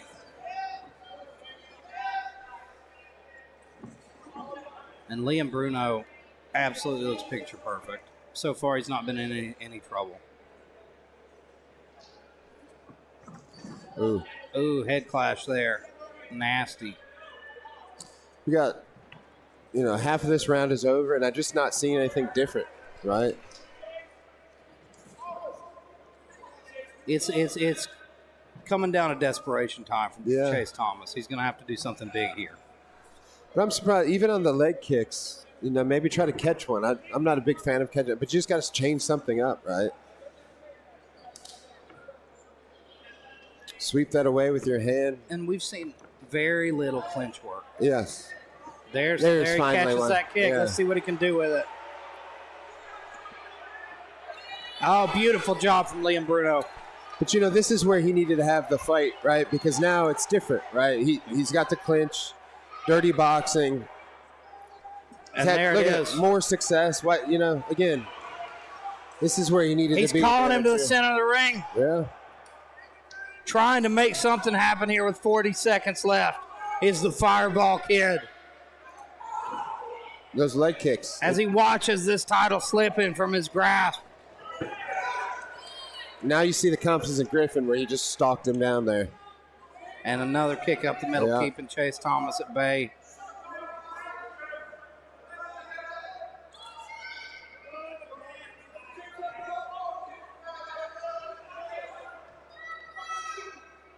Chase Thomas has had a lot more success in this round, but it's too little too late, I think. 5 seconds left. And there's the bell in an excellent title fight. Just a picture-perfect performance, though, from the newcomer, Griffin Liam Bruno. Yeah, it's a great fight. The hype is real. It is. It is. And that's another impressive thing. It doesn't always work out that way, right? You hear the hype, and then you see the fight, and you're like, yeah, he just wasn't ready. But he is ready. He defeated it's a little too early to say, but I think he may have just defeated one of our toughest champions. Yeah. A guy who, like you say, I don't think he'd lost a round yet. I don't think so, yeah.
Ladies and gentlemen, with the championship bout going the distance, and then we go to judges' scorecards for your official decision.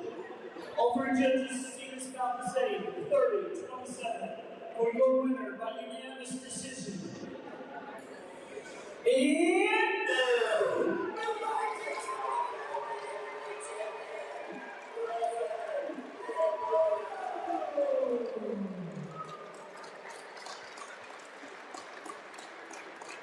Ladies and gentlemen, give it up for your new champion, Griffin Leopoldo. My friend, right here in your backyard, you just defeated one of our toughest champions, and he just got some purple belt. Congratulations, how do you feel? thank you. Well, time. There's a forward. I'm making it to the other one. I feel good though. Obviously, I'm the best in the world. You know, I was fighting Chase. He's a good fighter, great team, great guys.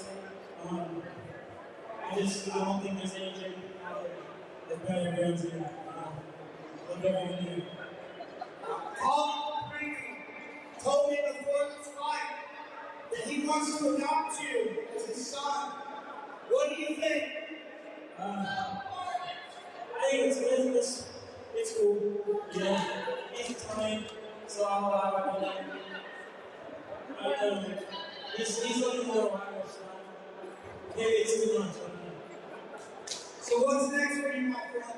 I don't know. The cut here kind of sucked. What's his phone? Saying what's next. I don't know. I respect him. He was Virginia wrestling, but yeah, I think he's pretty shit today. I got that. Or 155, the Tsar doesn't have to go. Which he can go out and win it easily. I don't know. Doesn't seem like that. So you're thinking about becoming double champ? I don't know. It's amateur. It doesn't count. Say, get out of the way of our parents. No. I didn't say that, so I said, ladies and gentlemen, give it up for your new champion. Beautiful picture perfect. It's Leopoldo.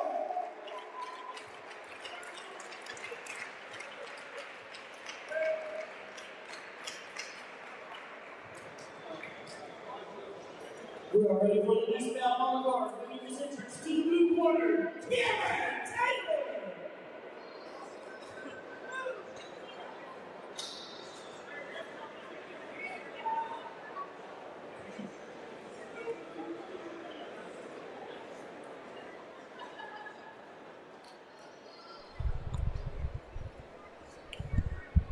I just told Czar Parrish, cage side, that his time's over now. That's fired. Czar's so quiet, he just probably was like, Okay. yeah. Just gave you the Fedor stare.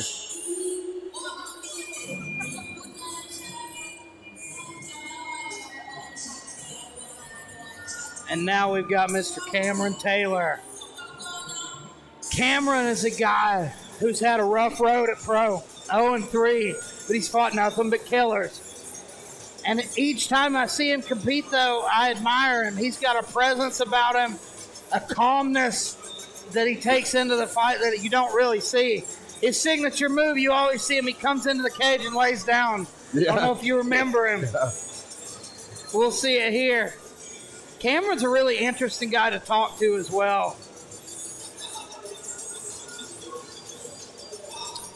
So is he training with the Tataris guys, or just Eric walked him down? Or Eric just walked him out. He used to train with Four Seasons.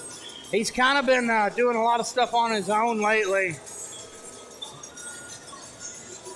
But Cameron's a guy, he's still hunting that first win at pro. And he's had a lot of bad breaks. Tonight he's facing Anthony Hochbeck, who's making his pro debut. And Anthony is a very tough guy. We've seen him at amateur. Anthony Hochbeck's amateur career, he went 5-3. Last win was over Samuel Kinker, by guillotine choke in the first round.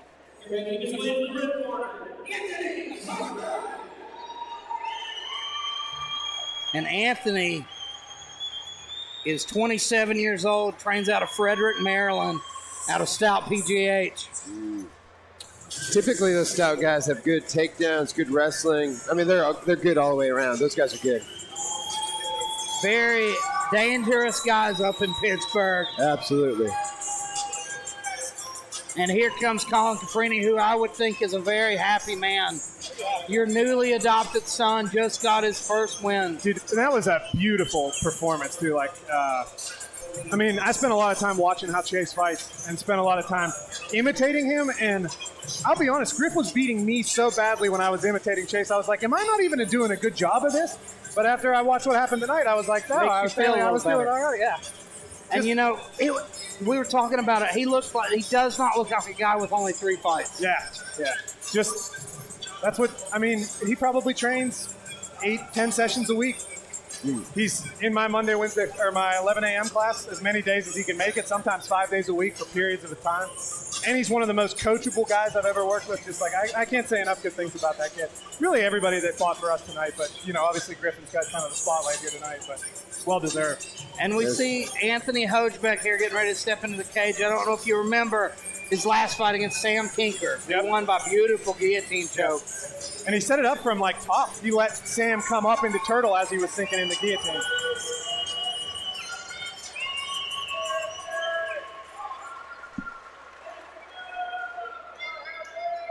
Those leg kicks look like they hurt Chase as well. Yeah.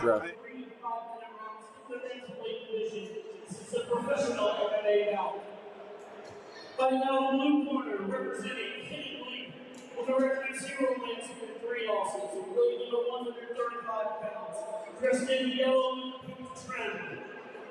Fighting out of Portsmouth, Virginia, out of Lexington, Kentucky, Cameron Taylor.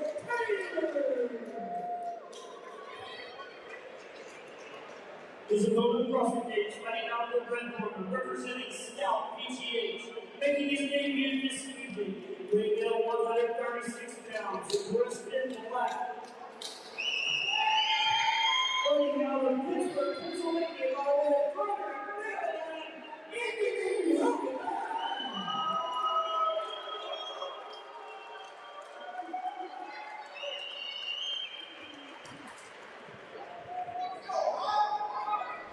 Griffin's jiu-jitsu is very good. We were looking at it going into the third like he needed a finish. What would the plan be? Elijah saying he didn't make weight. Is that correct, Griffin? Or No, Griffin made weight, 145. Well, I was wrong.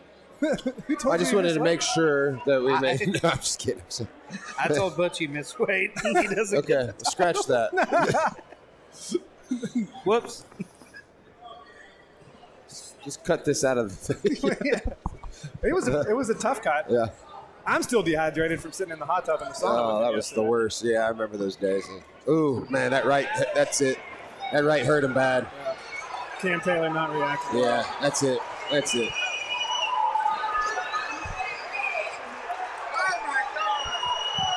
believe that was a good performance.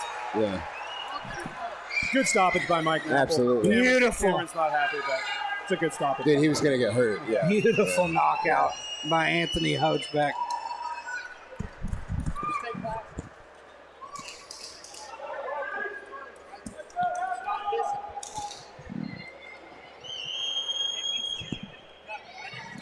Replay? Is that what you said? Yeah. It was a good right hand, and then he just cut loose. Right? Yeah. That was vicious at the end. He hurt him badly. Cameron didn't react well to being hurt badly. And that's kind of the things that you're looking for when you see a debut fighter. Yeah. You know, pro debut. I mean, there we go. Ooh, that was like another kind of short knee, but look at that. Yeah. To be honest, was that knee when he was down? I don't think so. It was close. Yeah, no, it was close, wasn't it? Because it looked like he was kind of laying on the side. A little bit sketchy, but yeah. Yeah.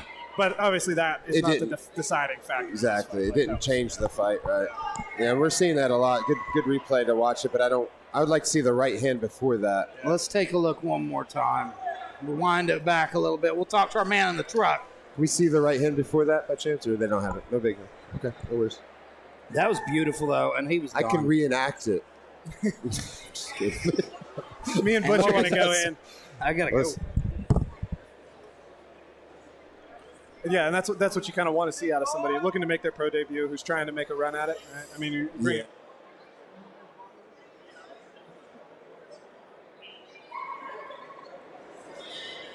Ladies and gentlemen, 30 seconds in the first round, your referee calls a stop to the action due to strikes. Your winner, Anthony!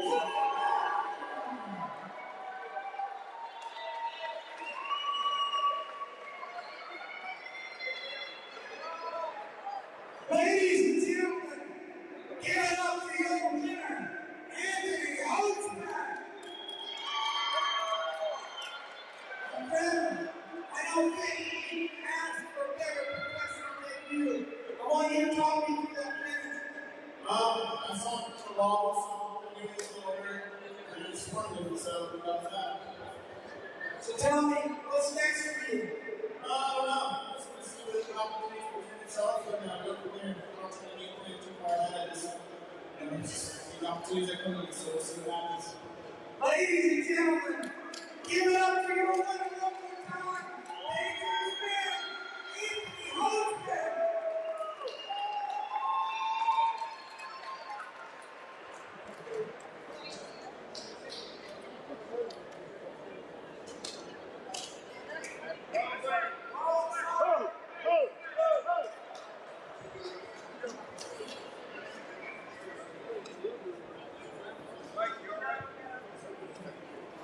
Here we go, making his entrance to the blue corner, Joshua Gillian. We've got professional welterweight action here. Joshua Hewlett coming in at 0-1. Illinois MMA in Johnson City, Illinois.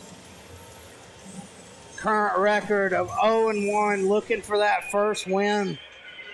Lost his first fight by armbar.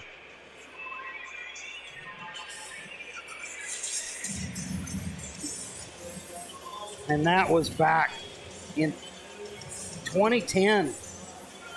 Yeah, so we haven't seen him compete since 2010. Long time off there. And he won amateur MMA fight. He's 1-0 as an amateur in 2020 as well. So interesting to see. That's oftentimes that's a sign of somebody who took some time off, decided, got their sort of their life in order a bit, and decided, you know what, I want to come back. I want to revisit this now that I have some things together. Maybe he's made some adjustments to his training and things since that first loss. And that's a lot of experience. That guy's been training for well over a decade. And the gentleman that he lost to has a loss on his record to Jake Shields. So, Wow. As well as Efrain Escudero. So on the Ultimate Fighter. So pretty good, man. Has to be very legitimate opponent there then. Yeah, that 0-1 is perhaps a little bit deceiving. And then we have Thomas Gant. Thomas is 31 years old. Fighting out of North Carolina, Raleigh, North Carolina. Attended North Carolina State University. And he's got a record of 1-1 at pro. Won his last fight by guillotine choke against Paul Teague. That was at Showcase MMA 37 back in April. I saw this gentleman cutting weight in the sauna yesterday while Griffin and I were in there. Very professional team around him. They even had one of the officially calibrated scales with the with the numbers separate from the scale itself. It's probably a lot better than the one the commission has. Normally the commission brings the heat, but this time we did have a Taylor bathroom scale. Usually I see like a $20 scale from the dollar store. Every now and then it might be 4 pounds over. You never know. That's just what makes it interesting. And he actually, Thomas Gant is actually 1-0. He has a loss, but it's in wrestling, that also on his Tapology. So he's 1-0 with a win over Paul Teague. And an amateur record of 5-0. Wow. So all in a span from May of 2023. So this guy's been staying active. This is going to be a banger, huh? Yeah. I got a feeling we're going to see a high-level fight here. Yep. I mean, 6 fights in a year and a year and a month. I mean, that's an impressive pace.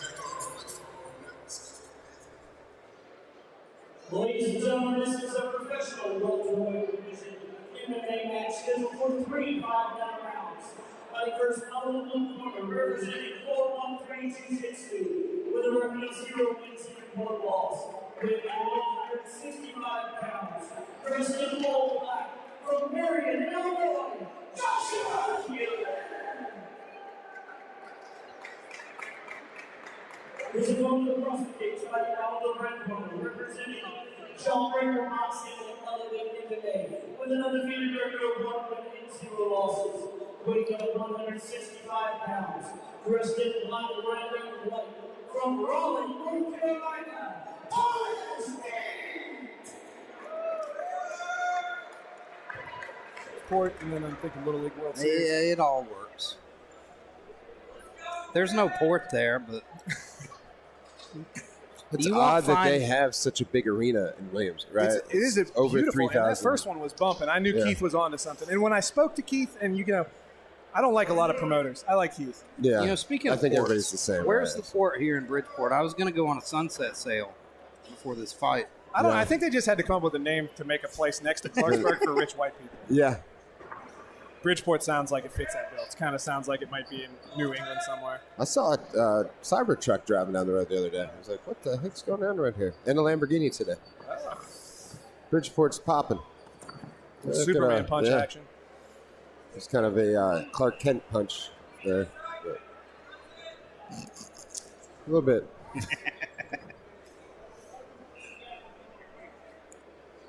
He hadn't gotten to the phone booth yet and stripped off the normal clothes. He's doing a good job so far of mitigating the range that Gant has on him. Interesting guard as well. Yeah. Hands out wide. But it makes your punches Uses come from stepping in unique left angles. hook. Oh, yeah. Those were Oh, elbows. good clean elbow. We haven't seen any good elbows all night. beautiful knee huh? as well before that. Oh. Seemed like I bothered him because he just came in shooting with his head straight down, which was odd. Yeah. But Yeah. I think he was trying to get out of that plum clinch. And as he Beautiful. goes out, look at Straight that. right Yeah. from Gant. nice measure. Yeah, Gant appears to have. Oh, that's a beautiful leg. Very confident stand up. That measure punch. You don't see that a lot. He's It's using nice. his reach perfectly Yeah. as well. He's putting everything on the end of his punches. You're seeing a good mix of the Dutch and the classic Thai styles, too. Yeah, The way it's he's fighting in the clinch is very Thai style, and the way he's moving on the outside is a little bit on the Dutch kickboxing side. Beautiful. But Hewlett hasn't taken any damage yet.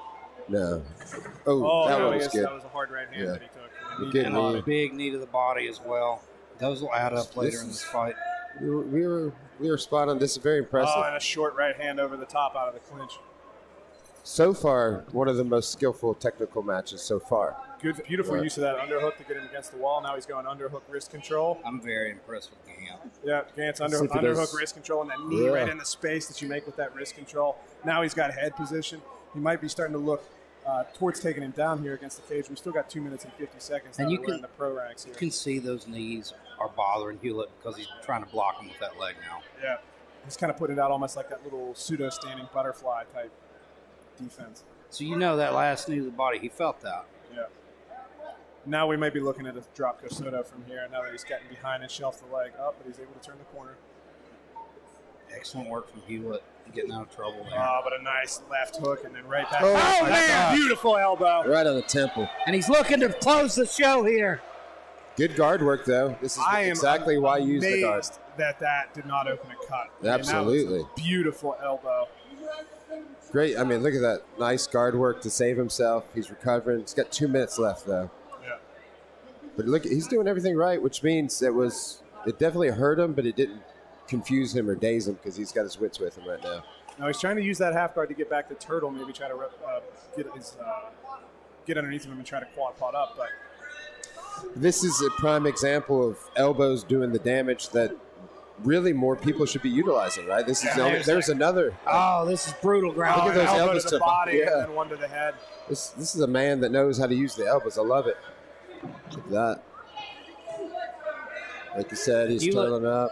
But I just Thought feel about like a leg lock there, but didn't have it. I wouldn't be surprised if he gets elbowed against. Yes, there they come.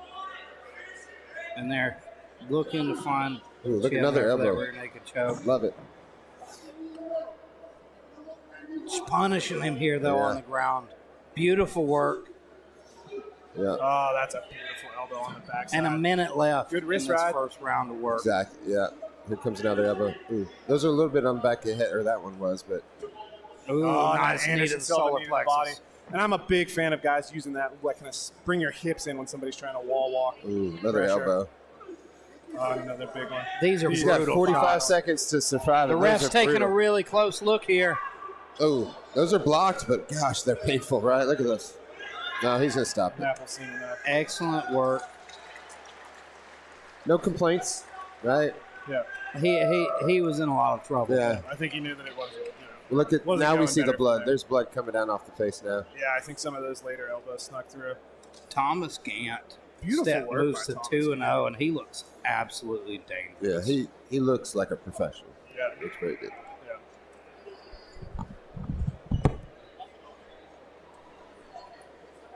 2-2.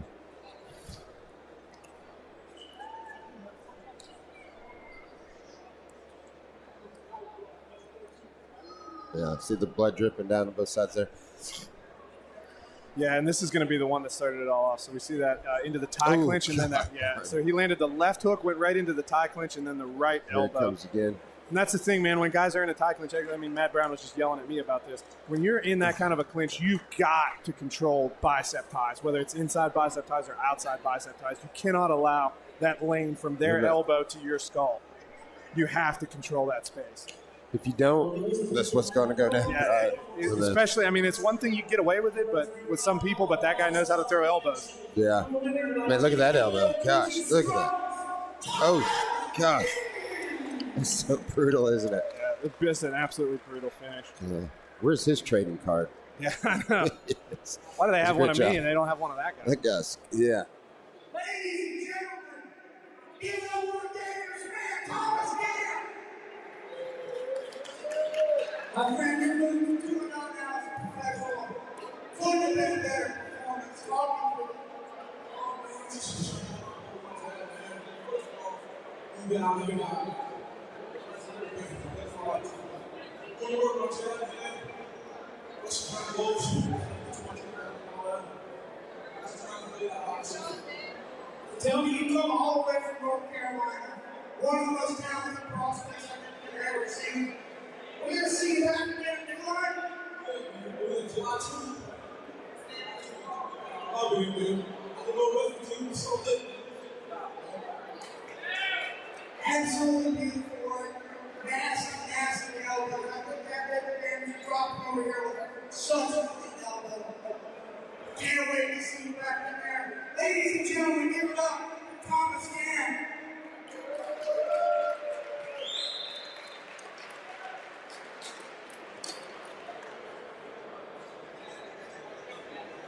Here we go, ladies and gentlemen, we are ready for the final bout of the evening. And he is introduced to the blue corner, Joe Thompson. Ad Bod Thompson making his entrance. Have you gotten to see this gentleman fight before, Butch? No. Well, maybe. First of all, Joe he's almost in too good a shape to go by Dad Bod anymore. Yeah. But Joe has a very non-traditional style. He started out his career, I believe, at 0-2, and he's worked his way, or excuse me, I think he started at 0-4. Now he's worked his way up to 2-4. He's on a 2-fight win streak, including a phenomenal performance against Zane Fry, who knocked him unconscious in one of those losses. And in the rematch, Joe Thompson stayed tight, stayed tough. He uses more of a brawler style. He plays a lot of the parry with his with his rear hand, and then answers with jabs back. But he really does have kind of a classic brawler style. The more you get in and make it a dirty fight with him, the worse it is for you. Like he's got kind of he's been stopped, but in the last several fights we've seen of him, Joe Thompson has demonstrated an iron chin and just an incredible amount of toughness. Like, what do you think the change has been over the last few fights? he said that he wasn't really training. I mean, which is crazy to be he turned pro and didn't have a gym. Really? Yeah. And now he's in the gym, he's sparring, he's training regularly, he's getting better. Incredible work. If you would have told me 2 years ago that Joe Thompson would be on a 2-fight win streak at pro, I wouldn't have believed you. Yeah. I was really impressed with his performance against Zane Fry. And then the last guy decided to go in and have an ugly brawl with him, which was a catastrophic mistake. That's he looked what like we he'd been saw. through a wood chipper by the end That's of the fight. exactly what Denzel can't do. Denzel Exactly. needs to be a technical fighter. He needs to stay on his bike. Denzel's one of the hardest guys to hit I've ever sparred with. And the interesting thing about Denzel is even when Denzel kind of gets sloppy, he doesn't get sloppy in tight normally. He uses like kind of a karate footwork. He uses a lot of Superman punches. He's going to stay on the outside and kind of dart in and out, right? That kind of almost like Lyoto Machida style, but southpaw. And Denzel has very, very, very hard strikes. Denzel definitely comes out, or definitely on his resume for job interviews, has moves well. Yeah. But he's got dynamite in his left hand. He does hit. He hits extremely hard with both hands. I mean, I've sparred with him quite a bit. I think he hits like a little girl. And the thing about that's I've interesting, sparred with him too. maybe Elijah's just way tougher. That's what we figured out right now. This is what it is. But the interesting thing is, can Dad Bod Thompson take those shots from Denzel and still be there? Because we've seen Denzel get tired in some of his previous fights. Like, I almost had a heart attack when I was cornering him when he fought Sam Tinker. Denzel walking out now with his son, Ronan. Yeah. Ronan's been training a lot with him. And you see Heidi there as well. Heidi was a damn good boxer in her own right. Good boxer herself. Boxed for WVU. Trained with us for a long time. It's a family affair with Denzel and Heidi and Ronan. I love seeing it. Couldn't be a better father. I like to joke around with him, but Denzel's one of the finest men I know. And it's a privilege to see him compete and to call his fights. Yeah. This will be, like I said, this is an interesting matchup. Because what he can't do is he can't fade like he did against Sam Kinker. I will say Denzel looks fat. I tell him that a lot. He's really fat. He's come a long way from fighting Skylar at 145, ain't it? He's come a long way around the buffet table. Once you gotta, sometimes you get it's a face only a mother could love. Denzel Chapman stepping into the cage. But man, the boy can fight.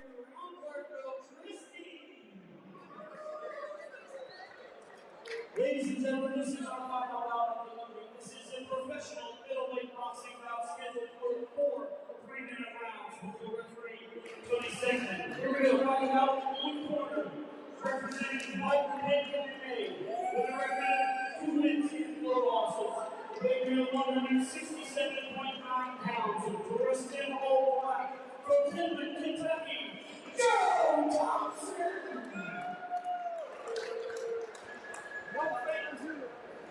His opponent across the cage, fighting out the red corner, representing Jimson Jim, the Line Cagefighting All-American, making his debut this evening, weighing in at 168 pounds even, dressed in camouflage trunks, from Delaware, West Virginia, Denzel.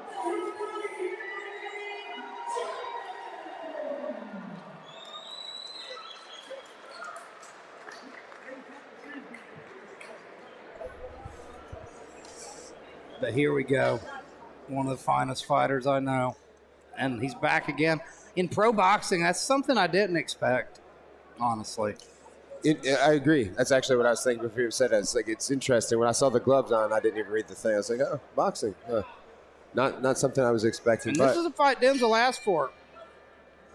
what's a guy that likes to fight? Period, I think Joe Thompson is one of those guys that you're going to ask for because he has fights. He appears hittable. And when you watch him fight other people, you think, I can hit him harder than that guy hit him. Well, you know you're going to have a tough fight and a war when you fight Joe Thompson. You know it's going to be an exciting matchup. Denzel's head movement is beautiful there. And he ate one right hand in that combination, but beautiful movement. Nice jab. You see what I mean with that kind of long in and out style. Joe's an interesting challenge, though, because his punches come from very strange angles. And Joe is not going to be afraid to put forward pressure on Denzel. He's not going to get to play too much in and out because he's going to be going out, and then trying to get in. You know what I mean? One thing I noticed right out of the gate, though, is Joe's making Denzel work hard. Yep. That's what I mean. Is that that's one of the questions: is can Denzel sustain this pace for 4 3-minute rounds? Beautiful jab. Good jab by Denzel. Denzel has a very unorthodox boxing style and super effective. Ooh, good body Body shots. shot from Joe Thompson. Denzel's coming a little wild coming in, right? But I know that's his style.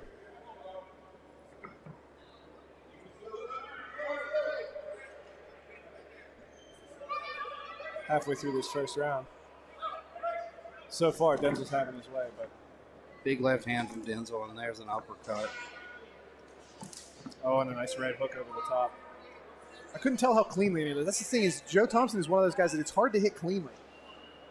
Because he plays that parry style, his arms are always kind of in the inside channels. It's very difficult to hit him cleanly. Where this fight's going to get really interesting is when it goes into deep water. Yeah, I agree.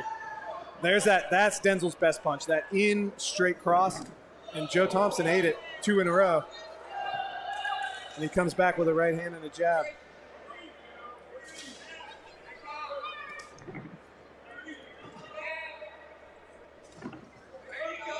Thompson lands a short right hook inside. Not much power on it, just enough to disrupt Denzel's offensive flow. Little right hand lands from Joe Thompson, then an uppercut on the exit. Oh, and a big left hand lands from Denzel to return.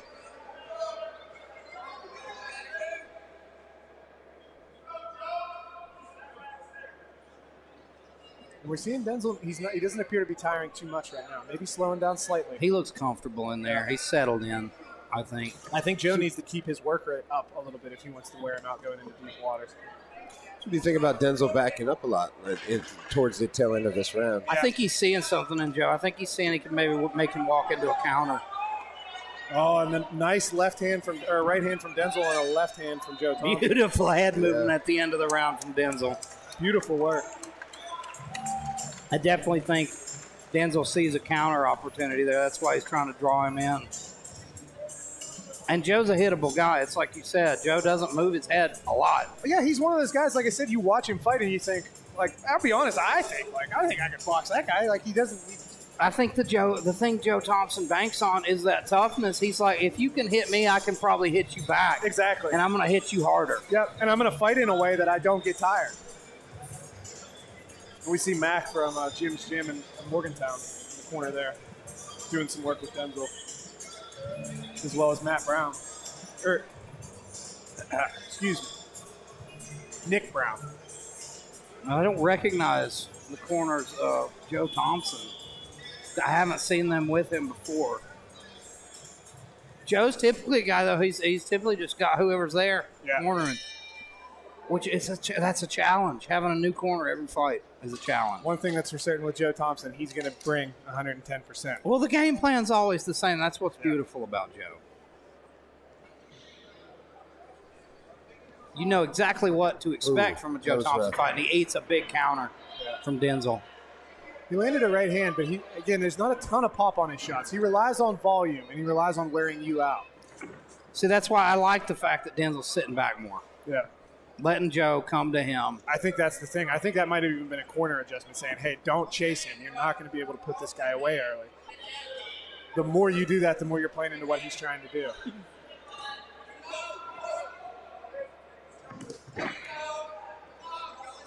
See, and the punches come from awkward angles, like that right hand as he's backing up. Oh, that was a good left. Good left hand by Denzel, though.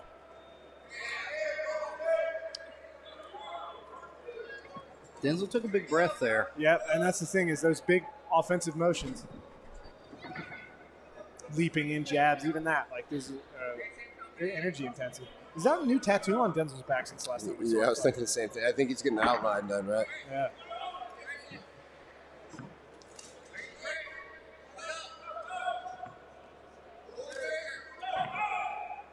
Joe's making him work a little bit more this second round. Joe's staying in his face. It's interesting because he's not letting Denzel wear himself out, but he's making Denzel work. Oh, my God. That overhand left landed flush, and Joe Thompson just keeps walking forward. That's just a very small, a very slight roll with it.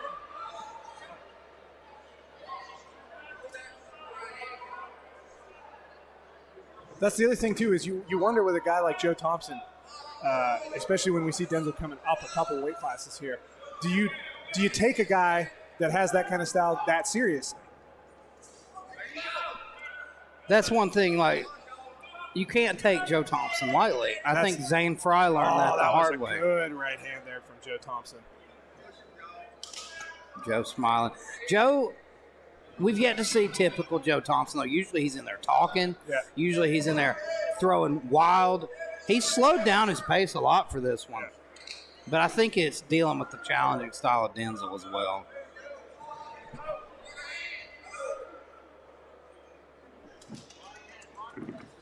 It's a nice little right uppercut that time. Now he's starting to time Denzel's offenses yet. We saw it again there with there we go. Oh! And he hurts Denzel Chapman. Oh, I thought that would be an Denzel said it was a slip. I don't think his knee touched the ground. His hand did, though. Yeah, but they still could call it. But yeah. Whatever it was, Joe Thompson won the round with it, I would say. Yeah. Because now he's Joe trying to pour it up. on, and Denzel. I think that did hurt Denzel. I think Denzel was starting to fade, and I think that hurt him. Yeah. Well, look at his eyes right there. I don't think he stays by any means, but I think he definitely is saying, let's watch him here. Yeah, you can just tell. But it's more like we talked about before this. I think it's a little fatigue. Can we see a replay of that knockdown? He looks like he might be getting ready to Listen, throw up. Elijah, nobody's listening to you. The truck is a food truck. Like, what do you think's going on around here? We see Denzel taking some deep breaths in the corner, looking very seriously at Matt. They're having a staff meeting over there. They're going on strike. They're tired of us talking shit. But yeah, we see there we go. A somber energy a little bit in the corner there of Denzel that we didn't see in between that first and second round. Which tells me that should have maybe. What kind of pressure does it add fighting in your hometown? Well, it's I don't know. not I his never home. got to fight in It's his adopted town.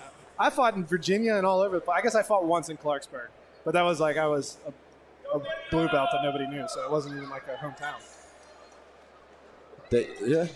Nathan Golf Arena or Armory. Yeah. In the square cage for Hard Knocks. Let's go, Denzel. Denzel's ready. Yeah, good 1-1-2 from Denzel. Excellent work from Joe Thompson that last round. And a nice big right hand. See what I mean? Those offensive bursts are starting to slow down from Denzel, and Joe's either getting a better read on him or there's just more time for him to counter. Because he doesn't throw hard shots. He's just putting something in your face to disrupt that offensive flow. Good return from Denzel. Good jab from Joe Thompson there, though. This has turned into a scrap, as we thought, as it gets later into these rounds. Right hand and a left hand, and then another right hand for Joe Thompson. Denzel answers back. Joe Thompson. Oh, Joe hurt him to the body, I do believe. Yes. Denzel, big, deep breath there. Big deep breaths and kind of off balance as well. Oh! Liver shot. And he drops him! That was straight in the front of the body or maybe even a little bit on the other side of the liver, but it was a good body shot. You're right. That was a right. Yeah! Denzel's got to dig deep. Oh, he's going right. He's digging the body. He's hunting it. Smart from Joe Thompson. He smells blood here. Let's see what he can do. A minute 40 to work and goes back to the body. We're not even halfway through this round, ladies and gentlemen.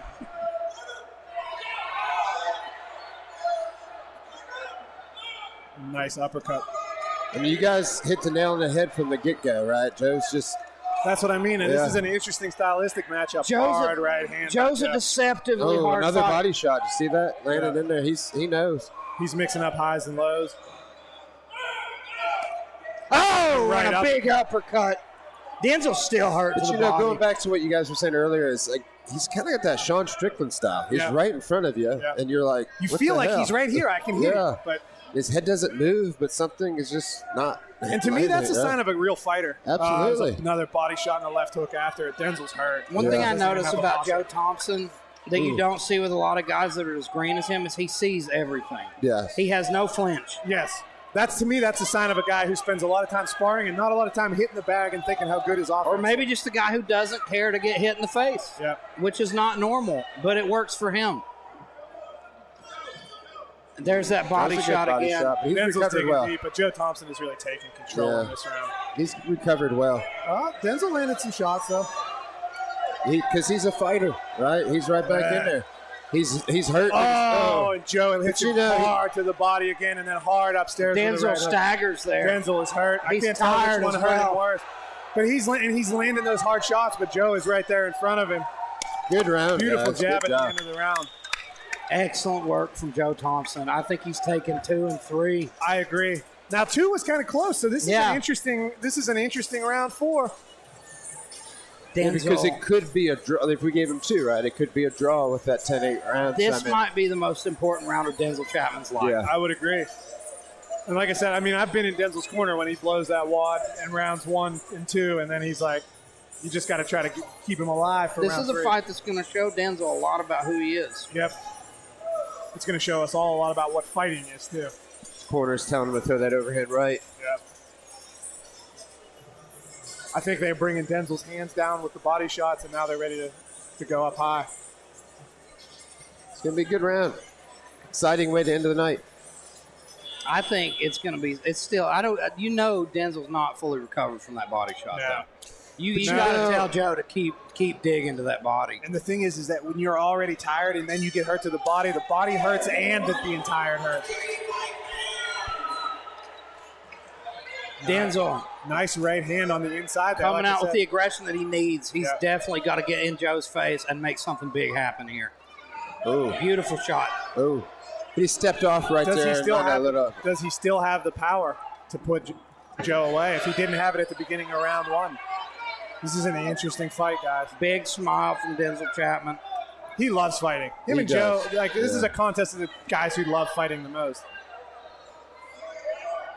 Or I should say, at least don't mind getting hurt the most. Yeah. But these big punches that are missing are wearing him out, right? You know, it's worse to miss a punch than land a punch half the time, right, for your cardio. Exactly. And 2 minutes left in this long round. And we see Denzel kind of just letting himself get walked back to the cage. He does fight back out to the center, though. Big, deep breaths from Denzel, mouth wide open. Joe Thompson, you're right. He's timing him coming in, too. Yeah, that's what I mean. He started to pick that up in the second round. And I don't know if it's Denzel's offensive burst slowing down or Joe just getting the timing of it. Probably a combination of It's both. strange. I feel like Joe Thompson has evolved more in the ring and in the cage than anywhere, though. Yep, He's I would learning agree. to fight through his professional job career. training. Like, it's very Yeah. strange. And having success against a very talented guy in Denzel Chapman, who's going to Loaded up have on to that body shot there, but it didn't affect him at all. Yep. I mean, he's fighting. You know, I would say Nice he's right winning hook. the first half of the round. Small right hook on the inside. Yeah, Again, I think so far Denzel's taking this. Oh, and a hard right hand to He's the body. got to That keep hurt up the Denzel. volume. Uh-oh. Denzel's hurt to the body. It was a hard right hand to the body. Here comes the volume. Yep. And Joe's pouring it on. That's really what he needs Denzel's to got to do. move. He's trying to play that like reverse Philly shell to protect his right side of his body, but Joe And- Thompson's just well, walking he's it down like a yeah. murderer. He's walking away, holding the body, or hiding the body. He's so tired. No, But Joe even that, Thompson's it got 1 minute to make this fight finish. It looked like he wanted to load up, and he just didn't have the energy to do so, right? You saw him kind of. See what I mean? Those like double jabs. He didn't even fully come back Yeah. after the first one. He's just got something in your face disrupting your flow of offense. That's why I was interested in the dynamics of this fight. Oh, And he mixes those up with the Denzel big is head. absolutely gassed. He's fighting on all heart right now. and he's got a lot of it, you know. Oh, look at that. But see, look, he's not a quitter. He's coming. Good left uppercut. Two there. warriors. He was looking to lure Joe in, playing that big left. Joe's wise to it, though. But again, Joe's he's not a fading dumb late. fighter. That's the thing with that defensive pressure style. Yeah, If you got somebody who will who they will lead the dance. right in front of us now. Let's go. Last 10 seconds. 5 seconds left. And there's the bell. Man, it's Man. going to be a good Beautiful job, work. guys. That's a close one. The last round was close, but It was. how do you score it? I think 3 rounds to 1, Joe Thompson. I think 2, 3, and 4. Although 2 was still a little bit up in the air. The tide was turning in round 2. It wasn't a knockdown. It wasn't scored a knockdown. We've got to remember that. Yeah. I think that was by far the most important moment of that round. But this is an interesting. We also might be seeing 2-2. We might be looking at a draw here. Very, yeah, I would not be surprised. Either way, I don't see a way on the scorecards, Denzel could have won that fight. I think 3 and 4 were decisive enough. But we see it. We got a replay in front of us here. We see that right hand to the body drops Denzel Chapman. And you know what? Round 3 and that's a 10-8 round. I think this is Joe Thompson's fight. I think so too. Yeah, I think even if you give Denzel round 2, you're looking at a 10-8 round 3. And honestly, you could even come close to calling round 4 a 10-8. Denzel did keep up enough offense, and he didn't get dropped. But I mean, the only problem is I've seen questionable calls all night, right? Yeah. Like, it's just hard. I mean, I'm and not sure that goes how many of these everything. guys can count it. Yeah. I mean, it's just the problem of taking it to the judges. We just don't know, right? But, Denzel's a fighter, man. If nothing else, Denzel Chapman came out of this fight with respect for Joe Thompson. Yeah, absolutely. And like you said, if the guy started 0-4, he doesn't look like an 0-4 fighter. Like, you know what I mean? Like, winning his next 2, he looks like a professional fighter now. Yep. Like, he's got, like, you can nitpick a lot of stuff, but he's got it together, man. And the other thing is if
Ladies and gentlemen, for the last ball, thank you. Go to the distance again. We go to the judges' scorecards for your official decision.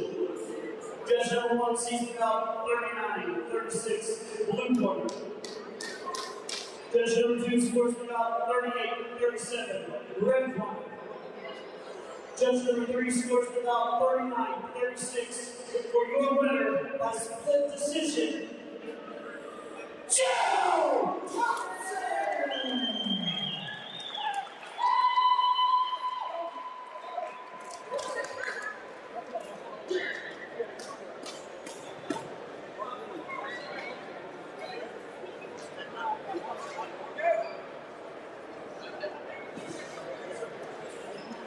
Ladies and gentlemen, give it up again and keep surprising everybody. Joe Thompson.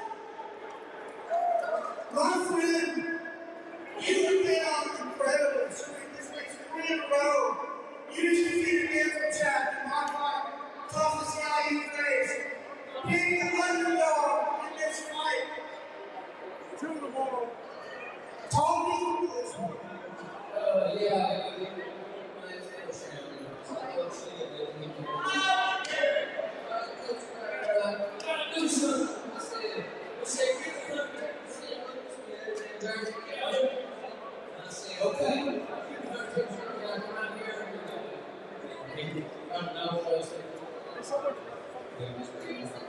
I gotta ask you something. You're probably the toughest guy in the house. You have no quitting, take one again and one. What's your mentality going into these matches? Hey, Tony, I got you Ladies and gentlemen, give it up for that ball and your winner, Joe Thompson!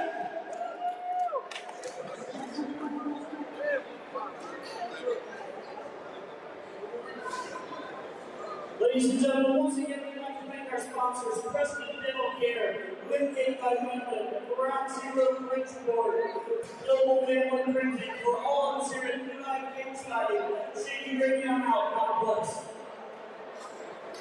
guy that you have, which, Denzel is probably one of the hardest hitting guys in the NLC, especially in the boxing rank. Absolutely. And they went to war right there. That was amazing. Yeah. What a spectacular fight. Denzel was landing hard left hands early. And here we are at the close of another fantastic event. Any last words before we are all gone forever? Dude, honestly, the Bridge is a spectacular venue. I'm so glad that I don't know what kind of deals they get to get here, but I mean, Keith is here. He's making money when he comes here. The Bridge is this phenomenal place to have.